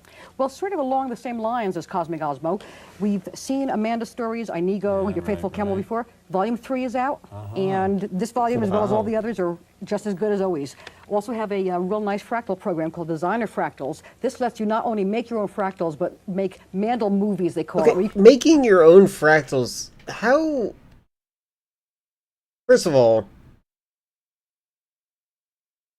it's been a long time since I've actually interacted with someone that I knew that was obsessed with fractals. Aren't fractals kind of like always the same looking? Or is that the feature of them? You can actually zoom and pan around the Mandelbrot space. It's something that How much is is real that? fun. This one I don't recall. It's real cheap. It's under $30. I don't recall the price of it. For HyperCard, Wild Things has just a bunch of X commands in there that can let you do all sorts of really, really neat animation. Handoff 2 is a really useful utility. What this does is, first of all, it's a file launcher, sort of like on Q. But what it does... Stewart's was given the body in addition language to for that, is it sure. actually lets you launch from the Finder documents that don't have an application.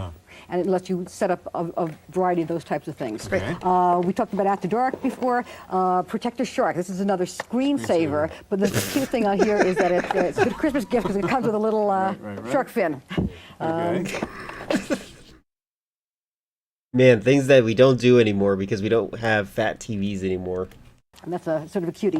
But my Sort of a favorite for this year is something called Click Change from DoubleClick. And you're going to show us that. I'm going to show you that. Right. And I love this thing. And let me just first point out, you may have noticed on the screen that these windows don't look the same as we're normally used to seeing here.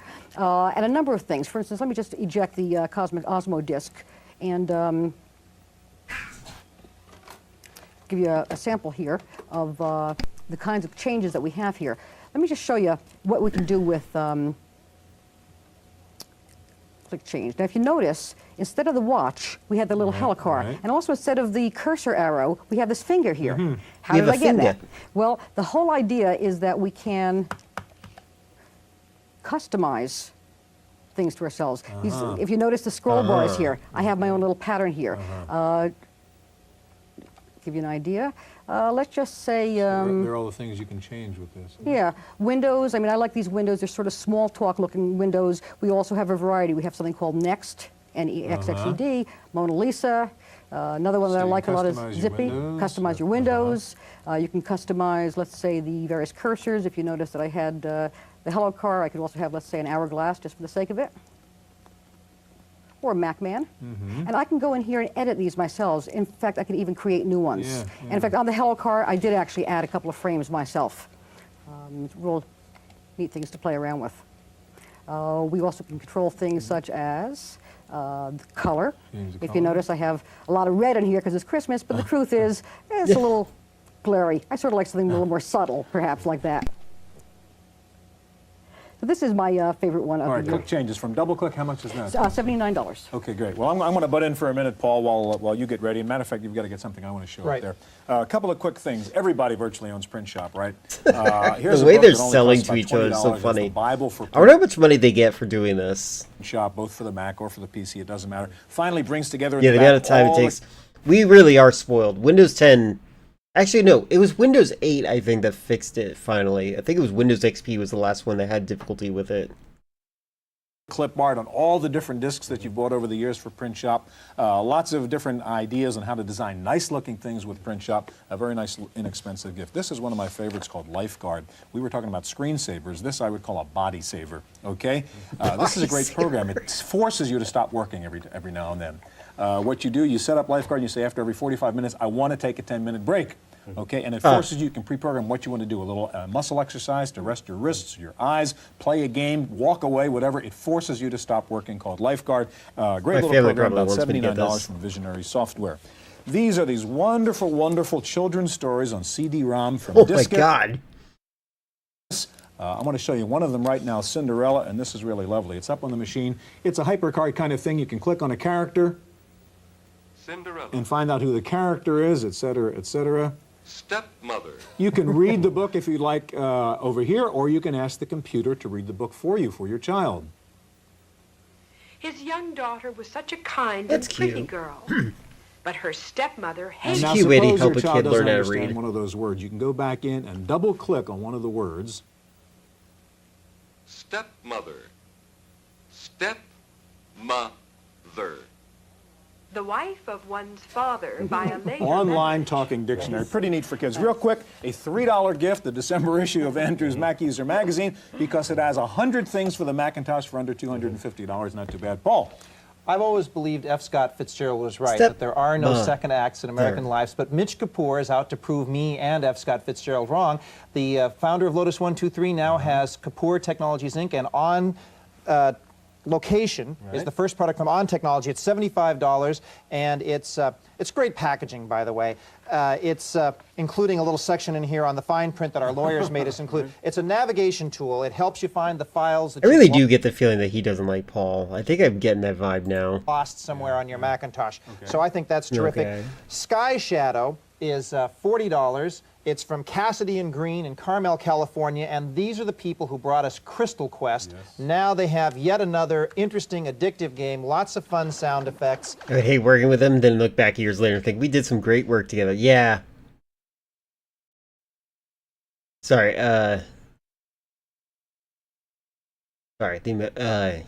even if he seems disinterested, he does so much research, and he's determined to make every part of the show run as smoothly and on time. Yeah, he's like the ultimate train conductor, and he takes himself very seriously, and he takes his show very seriously, even though I don't think this was what he wanted to be. That's the part that's crazy. I guess professional is the one word I would use to describe him.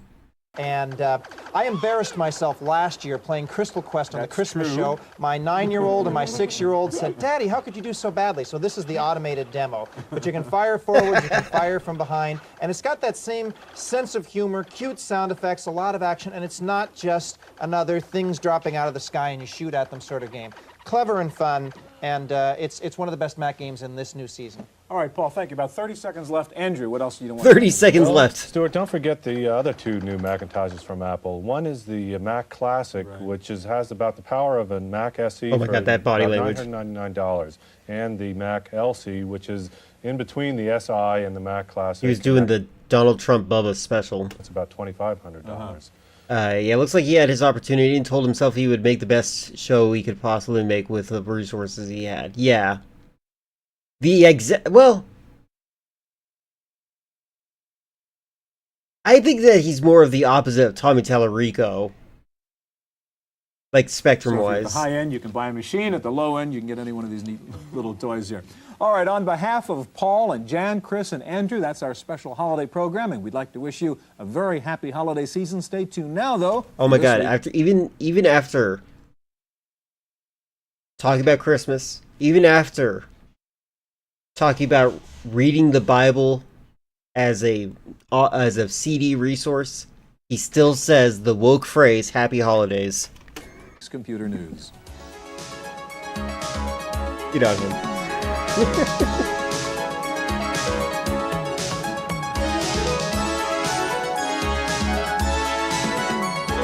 That too. I mean, Vic takes the show very seriously, but has a great time, while Tommy doesn't take anything seriously. Yeah. Okay, I see what you mean.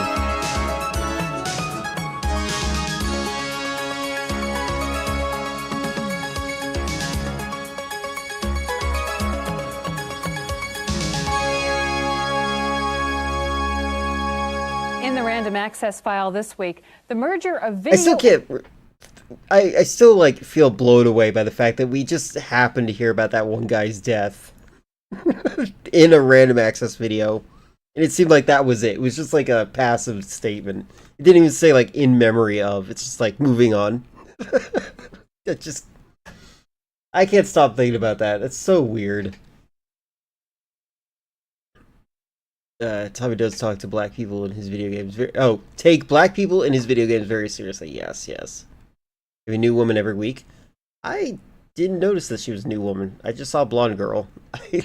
I'm very racist. I'm sorry. They're taking it to the hood.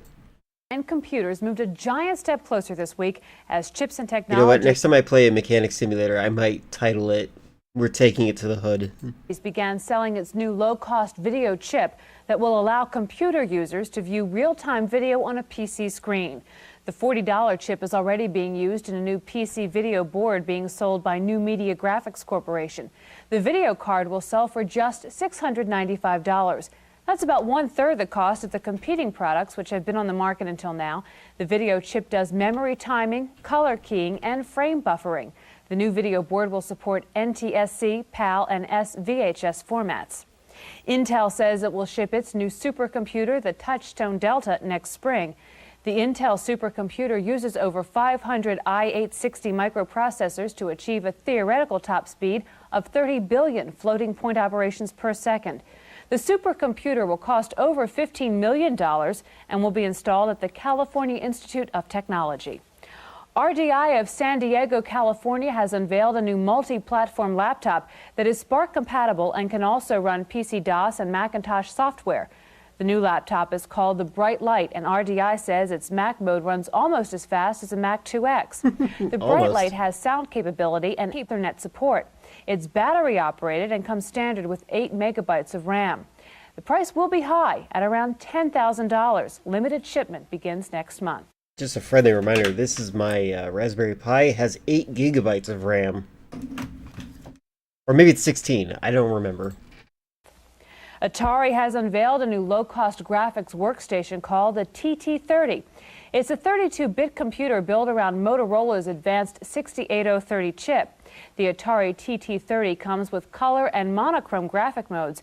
It will sell for under $3,000. Taking a look at this week's top software titles for the Macintosh, Mac Connection reports that After Dark from Berkeley Systems is still in the #1 slot. Disk Doubler moved up to second, followed by SAM and Adobe Type Manager. In 5th place this week is Mac Utilities. SAM? Oh no, that's Microsoft Bob I'm thinking of. And Peter Norton. Completing the top 10 list are Quicken for the Mac, FileMaker Pro, Microsoft Word, Suitcase 2, and Pyro, both from 5th generation. Apple Computer says it can't keep up with the demand for its new low-cost Macintosh Classic. The new Mac Classic sells for under $1,000 and is faster than a Mac SE. Okay, that's actually impressive. Under $1,000. Apple will reportedly boost production of the Classic at its manufacturing plant in Singapore and will bring online new production capacity from its factory in Ireland. I think they said IBM supercomputer does 30 billion flops, 30 gigaflops, which Google tells me is like the processing power of a PS Vita. Amazing. Same thing with the Neo. Autodesk has announced a new interactive graphics system that will run on 386 and 486 computers. It's called 3D Studio, and it has all the tools needed to do three-dimensional authoring and animation.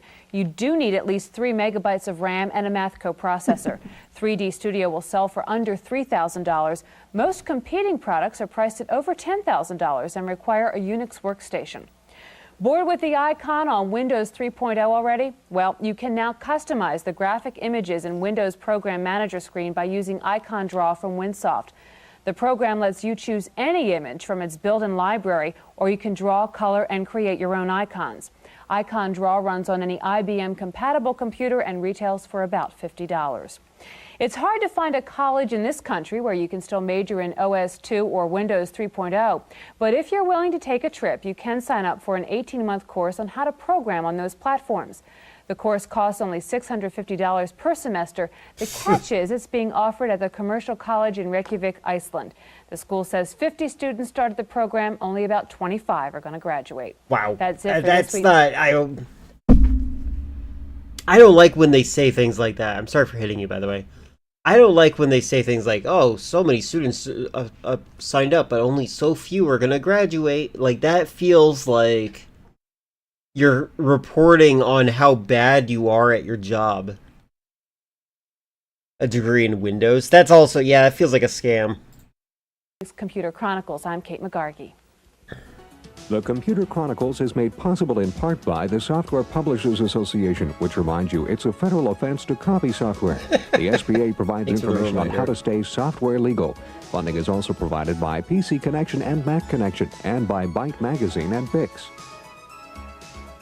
For a transcript of this week's Computer Chronicles, send $4 to PTV Publications, Post Office Box 701, Kent, Ohio 44240. Please indicate program date. Please indicate program date. I don't know if it's related, but oh, sorry. But that's how it was like in IB in high school. Many get in, but few graduate. Yeah, but I consider that it like that type of thing. It's like it seems like it's a failure to teach, right? Like if you're not able to communicate your lesson in such a way that people stick around and actually figure out and learn from what you're doing. Like sometimes it seems like they're bragging about it, right? Reporting the graduation rate. It might be, but like that's pretty bad. Like in general, I know what they're trying to do. It like I'm interpreting the data differently. Look at these guys having fun.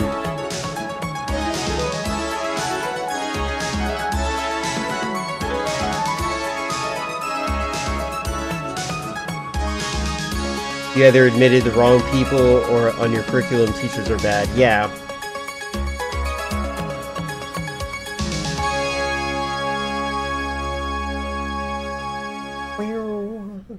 I might make that my raid sound effects of people raiding into my stream like very soon. Maybe I'll do that tonight. Either way, low graduation rate reflects poorly on the school. True. It really does. That's exactly what I'm thinking.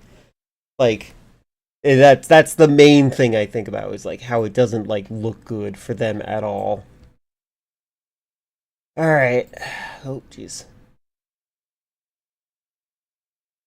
I think it is. It's just like it continues. Like, hold on. The first thing you do is computer nut. Well, today this special. Same one.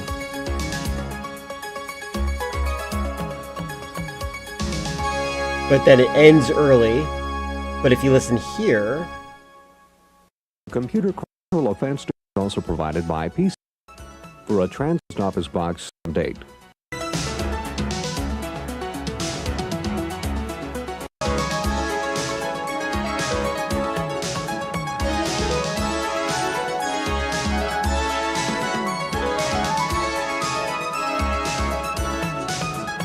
Reminds me of Deus Ex. Does Deus Ex have an intro song at all? Am I crazy?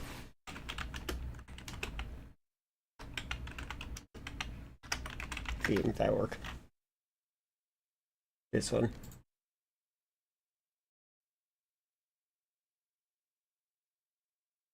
Loading, loading, loading.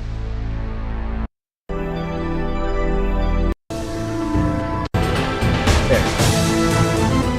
It's like, it's got a similar kind of like upbeatness to it.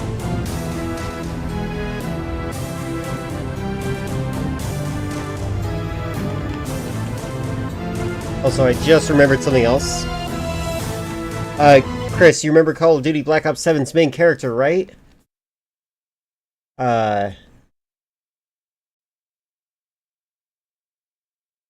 Which trailer is it? Is it this one? Yeah, it might be this one.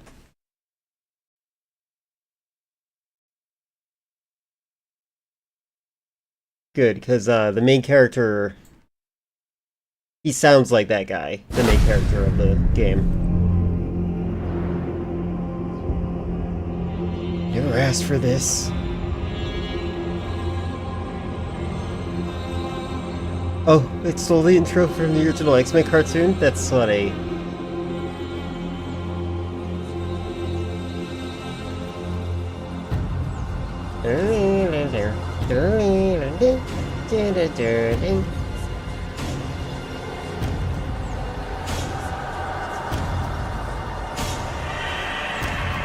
This is not the trailer I was hoping for.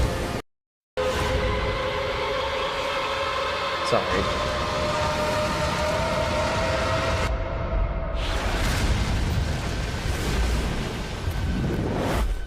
There we go.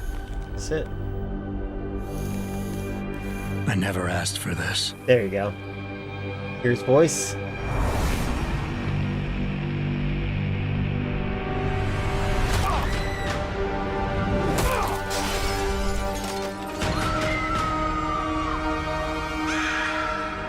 She was lost to me.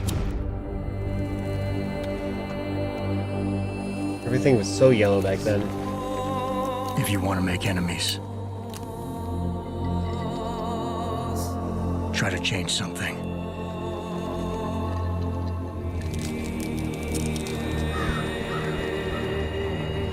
The year is 2027. I used to watch this trailer over and over again because I loved it so much. Like, the concept behind it was so cool. It's a time of great innovation and technological advancement.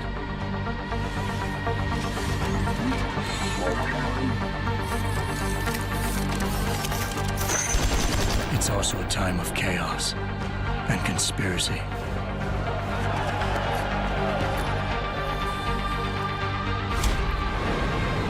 I don't even know whose side I'm on. Breaking news. The riots continue in the streets of Detroit. Protesters rallying outside of Seraph Industries. One of the world's leaders in the controversial science of human augmentation. I don't want to play this game, but people hate it. These people, Adam, they're like ghosts. Always in the shadows. Always hiding behind lies.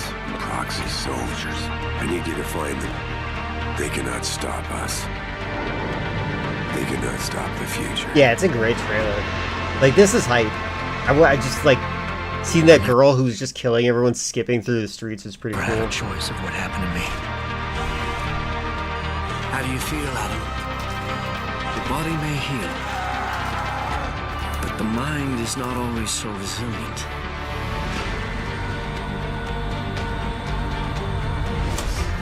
Like, I'm surprised he hasn't been a character in Call of Duty from what I've seen so far. I remember being sad that this game didn't have a third-person view.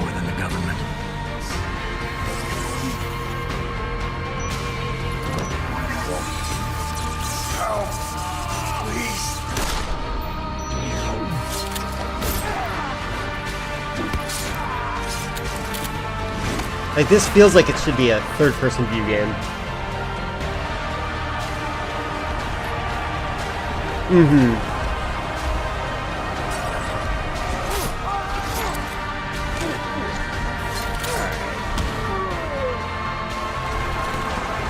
I see it, a 3-minute video. Police have opened fire on the crowd. Oh wait, you found the video with the music. Nice. I appreciate that.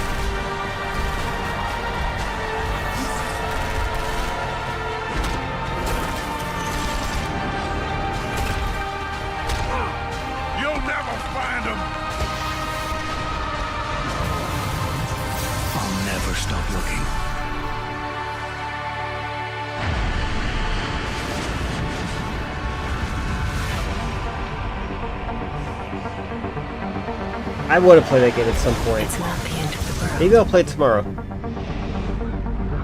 But you can see it from I here. was thinking of starting Pragmata. I'll look into it. Anyway, let's check out this real quick. I'm just gonna hear it. People. There are people on screen. I don't need to see people.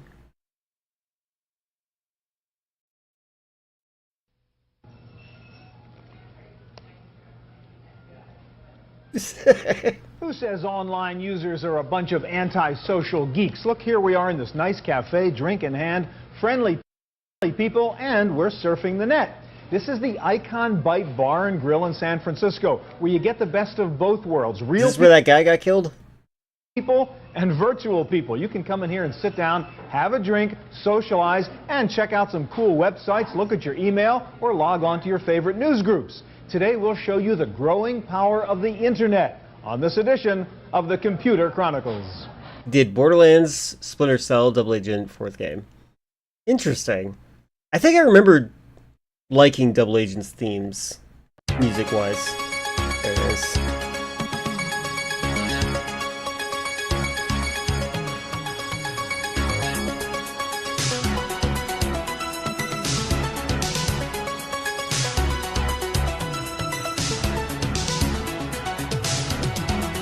Okay, good.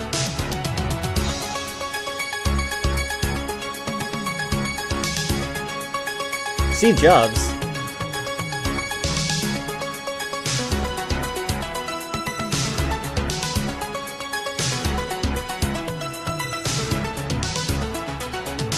I might edit it down so that the raid doesn't get overwhelmed by it.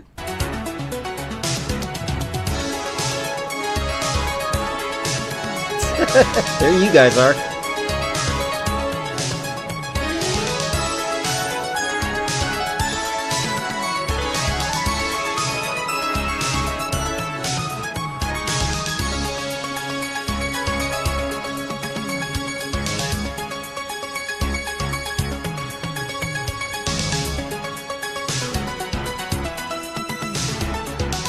Severe tire damage. That's your job.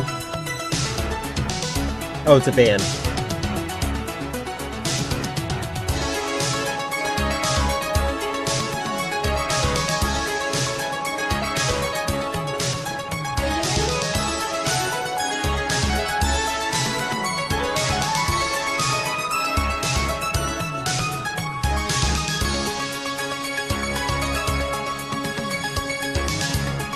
Let's see if he gets the iconic part at the end.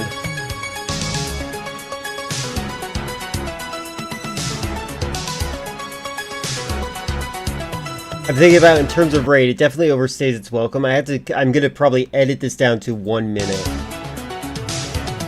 I'm good at editing, so it shouldn't be that difficult.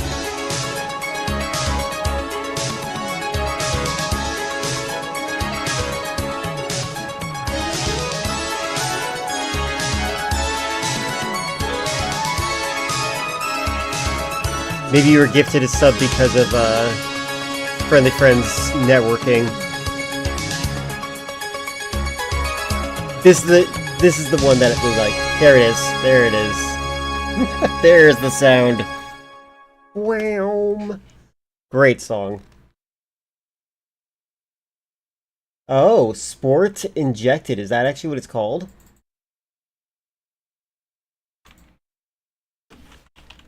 Dramageddon. I'm just checking if they actually got claimed. The heck am I looking at? Something tells me this is not true. I'm on the side of the internet that I don't want to be a part of at all. I'm just gonna stop there. I'm gonna jam out to this later again, probably. In Albany, Chase is Wait, did I proud not? to root for the home team. Sport because they're our Injected team main too. Dramageddon? Hold on. Oh, wait. Sorry, I was copying this song that's right here. This is the real music.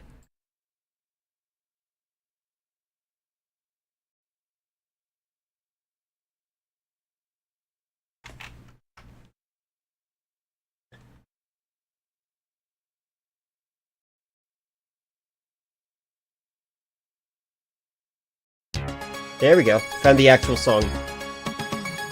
And it's higher quality, I can tell, with my headphones that are from Walmart.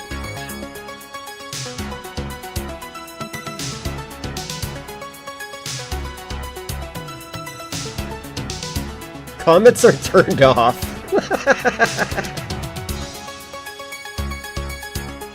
Here, let me give you a link to it.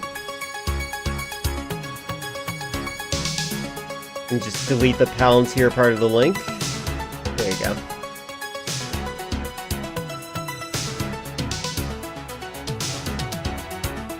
I'm still gonna have to edit the song.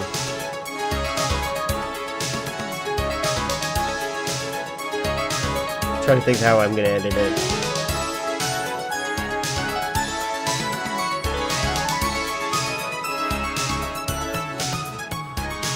Wow, right here probably. It's a topic video. Oh, I didn't realize. Oh, you're right. Huh. Fascinating. I'm gonna just download this now before I forget. This will be the new raid sound effect. but it's going to be only 1 minute long. It's going to be just long enough for me to say thank you, Raiders, for welcoming, etc., etc., etc. What are you up to? We're currently doing this. Welcome to the stream. And then boom.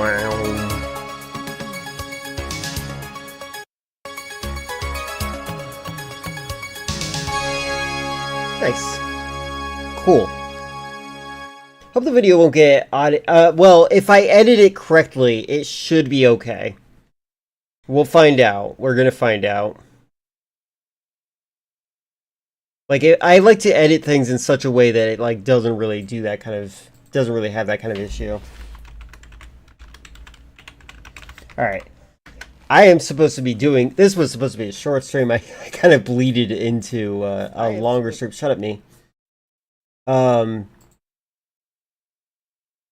Leafeon, if you're lurking, I will watch the robot video that you have. If you're not lurking, we should raid out. Well, there's only 5 people in here. Let's send them out. Thank you all for hanging out. Thank you for your conversation, your company, your time.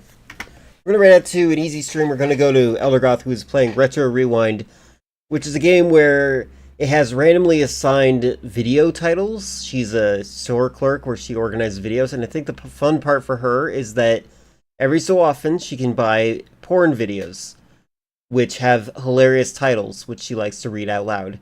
So yeah, hope you all have a great night. I'll see you all tomorrow. Take care, and goodbye.